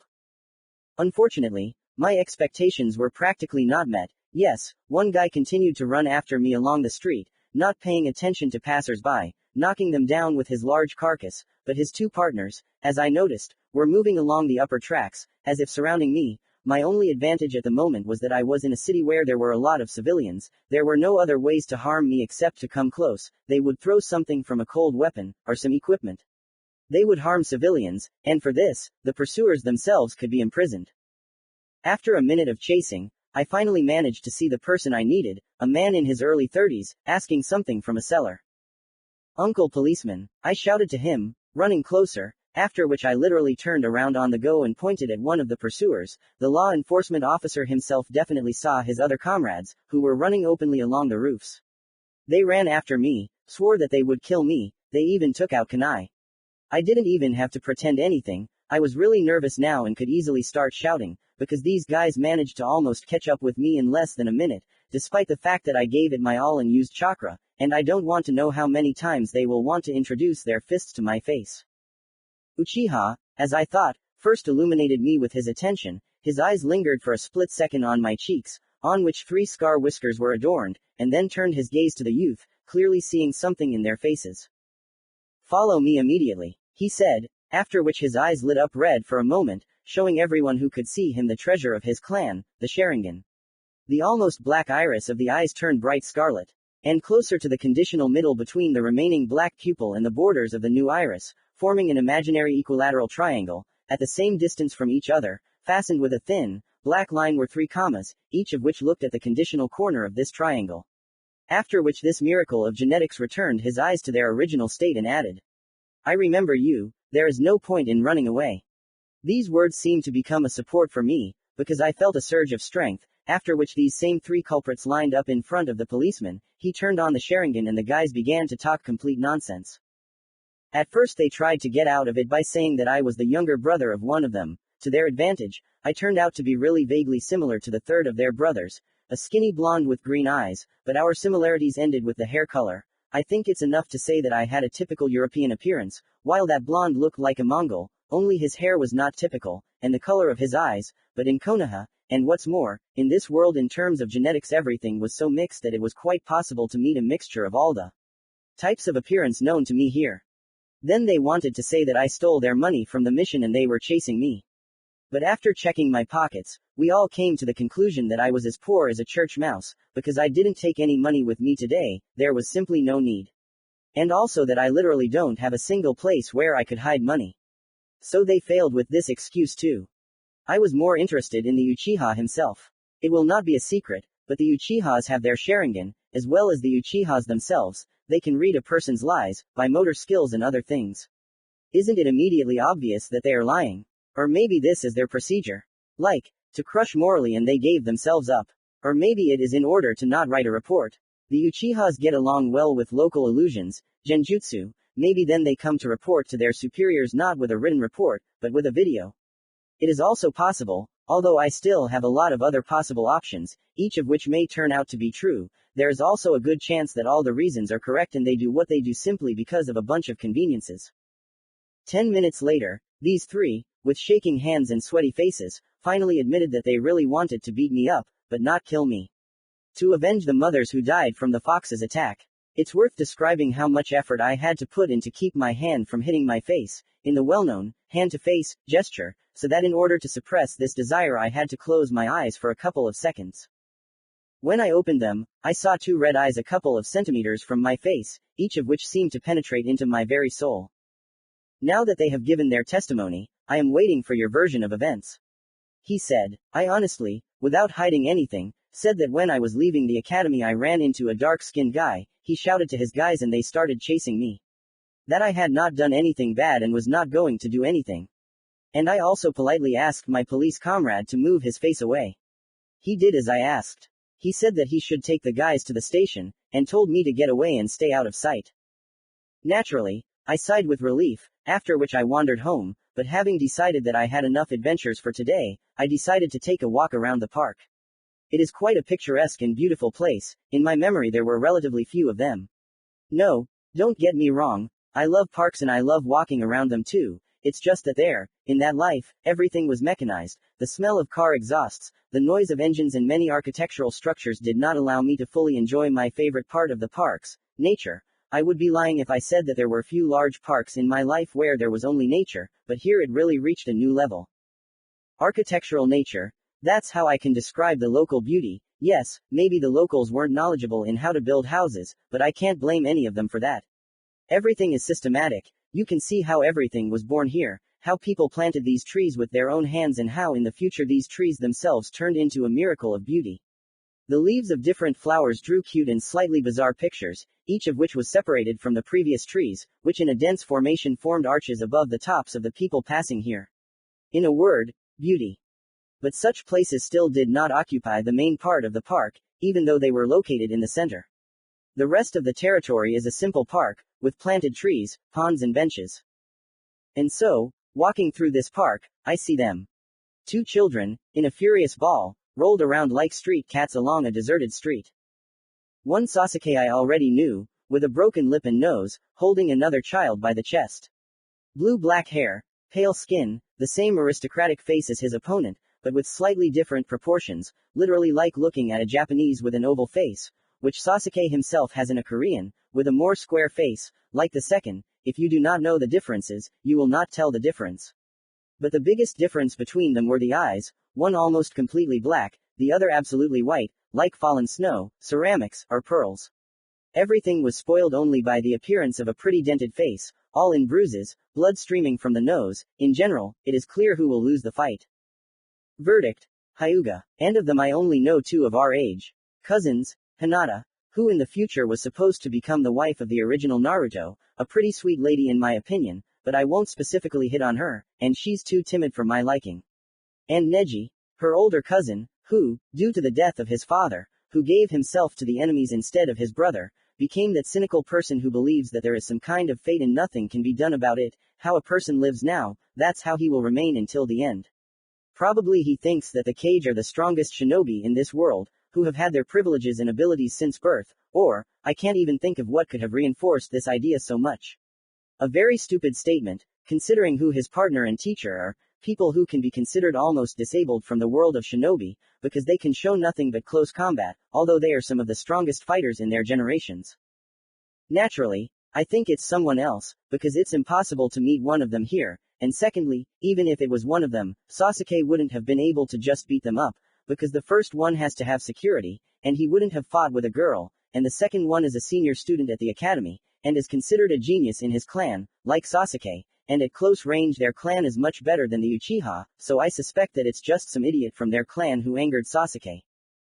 I would have passed by if I were a different person, but I just can't stand it when someone gets beaten up in front of my eyes, and that doesn't apply to fictional characters, that's different.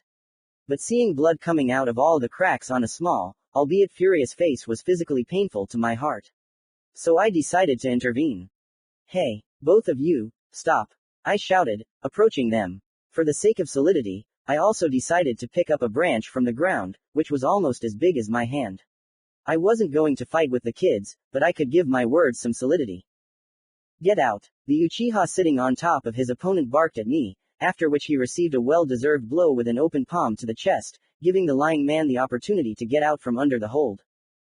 This concerns you too, I said to the white-eyed man, who was trying, apparently out of emotion, to continue attacking his opponent.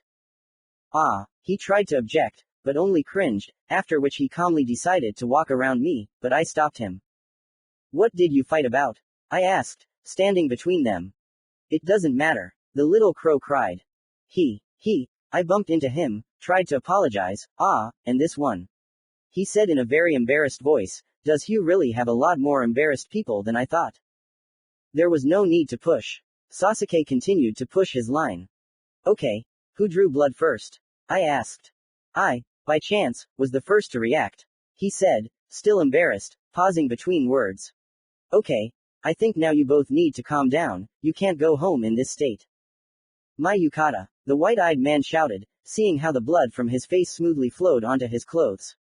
My father will definitely kill me. I saw how tears began to treacherously accumulate in his eyes. Damn, so what should I do? Have they let you go for long? I said, addressing both of them. Why do you need it? Uchiha snapped. And the one you have, if you haven't noticed, has blood all over her t-shirt and fists. Do you think your mother will like seeing her son in such a state? I'm even afraid to imagine what your father will say. I used my hindsight against the Uchiha, because I know how much authority Sasuke's parents have over him. So what? Hyuga said a little calmer, but still swallowing his words. It's not far from here to my house, there's a washing machine there, we'll clean it before the blood dries, try to dry it quickly, and then you'll go your own way. I said, and after a minute of silence both guys agreed. So all three of us got to my house. The only problem was that they really beat each other up, Hyuga more so it was a bit of a problem for the kids to follow me fresh, but offering a helping hand, which Hyuga happily took, and Uchiha, with his nose raised higher, continued to act proud and do nothing about his ragged breathing, which was really bothering him under his ear. Coming to my house, I quickly ordered both of them to take off their bloody clothes, after which I threw them into the washing machine, covered them with powder and turned it on at maximum power. I began to treat my guests with what I had, tea, and also began to treat their wounds, first with Uchiha, since there was less hassle with him, and then with Hyuga, because there was more trouble with him. I must admit that it was a little funny for me to watch how this kid was trying to look as calm and serious as possible, although with each stroke of peroxide, tears were filling his eyes more and more. I feel like a teacher, by God. Well, hotheads, since we're here, why not try to get to know each other? I don't want to. He snorted, but it's clear even without explanation. Well, the washing machine will work for another half hour for sure, and I don't think you want to walk around Konoha in your underwear. And such a cheerful smile to wake up the boy. For example, I am Naruto Uzumaki, I love walking, animals, and also exploring the world. I dream of making this world a better place, and you? I am Uchiha Sasuke. Still, after a minute of silence, the still black-eyed one couldn't stand it. I love my family, my older brother in training. I want to become a worthy member of the ruling family. So you are also from the ruling family? At first he jumped up, but then he frowned. He said that he was from the ruling family. I look at his forehead. There are no seals there. Yes, the main feature of the Hyuga, besides the fact that they have absolutely white eyes, is that their family is divided into two castes. The ruling family, if I am not mistaken, it is called the main branch, and their servants, the secondary. The latter are branded with a slave brand almost from birth, the very seal that can easily, literally, melt the brains of a commoner who decided to rebel against the nobility. It is needed, if I remember correctly, so that no one steals these very special eyes. Medicine here in terms of transplanting various organs has advanced much further than one might expect, and transplanting an eye is not something difficult. Even a 13-year-old girl who has completed a basic course in medicine can handle it, it has been proven. And considering the abilities of their eyes, the ability to see at all 360 degrees, in all directions, for kilometers around, this is a truly coveted trophy. I will not even try to outline my position on this decision of Hugh, because it will turn out to be a whole multi-volume work consisting exclusively of curses, comparable in size to War and Peace. The slavery of their own family members, for the sake of conditional protection from theft of their miracle eyes. I do not even want to try to provide arguments not even about the ethics of this decision, but even about its benefits. Because it would be fine if there were only 3 people in the main family, the former head, the current head and the future head of the clan, only 3 people whose eyes could be stolen, who have the maximum power. But if the current head gets insane and does all sorts of things, they will be able to influence him without fear of melting their brains. But no, as far as I know, there are several hundred, maybe about 1,000 people in the main branch. I think it is not worth specifying that not all of them sit behind papers and are active shinobi of the clan. And so what? You can bribe, steal, find out where and when a lonely eye stick will be most defenseless, and then set a trap and attack en masse to kill and get his eyes. And if it is a girl, okay, then forcibly steal her and make her breed children for your society with the best intelligence abilities. With guys, the same topic, perhaps even more effectively. By the way, this is exactly what they tried to do with Hinata in the original story, if her father hadn't saved her by killing the kidnapper. I don't understand the idea of limiting knowledge for the side branch, which makes up the majority of fighters, even more. What's the point of limiting them? If they can melt their brains anyway, what's there to be afraid of? Yes, I think you've heard of my father, Fugagu Uchiha. The boy said proudly. What you can't reproach local fathers for the most part, is that they fulfill their direct duty of protecting their family, fighting in wars and carrying out dangerous missions, so that their children have daily bread, and also do not let them be offended if they are in any danger. Upbringing and attitude towards children is a completely separate point, and I have questions about it, but more on that later. My dad is strong too, Hyuga said, keeping his hands in fists. He is the head of the clan and one of the strongest in our clan. Then it hit me like a hammer on the head. Excuse me, what is your name? I tried to ask him calmly. Hinata Hyuga, he answered, making a short bow. Well, here we go. That's all I could say, looking at the male version of Hinata in this world.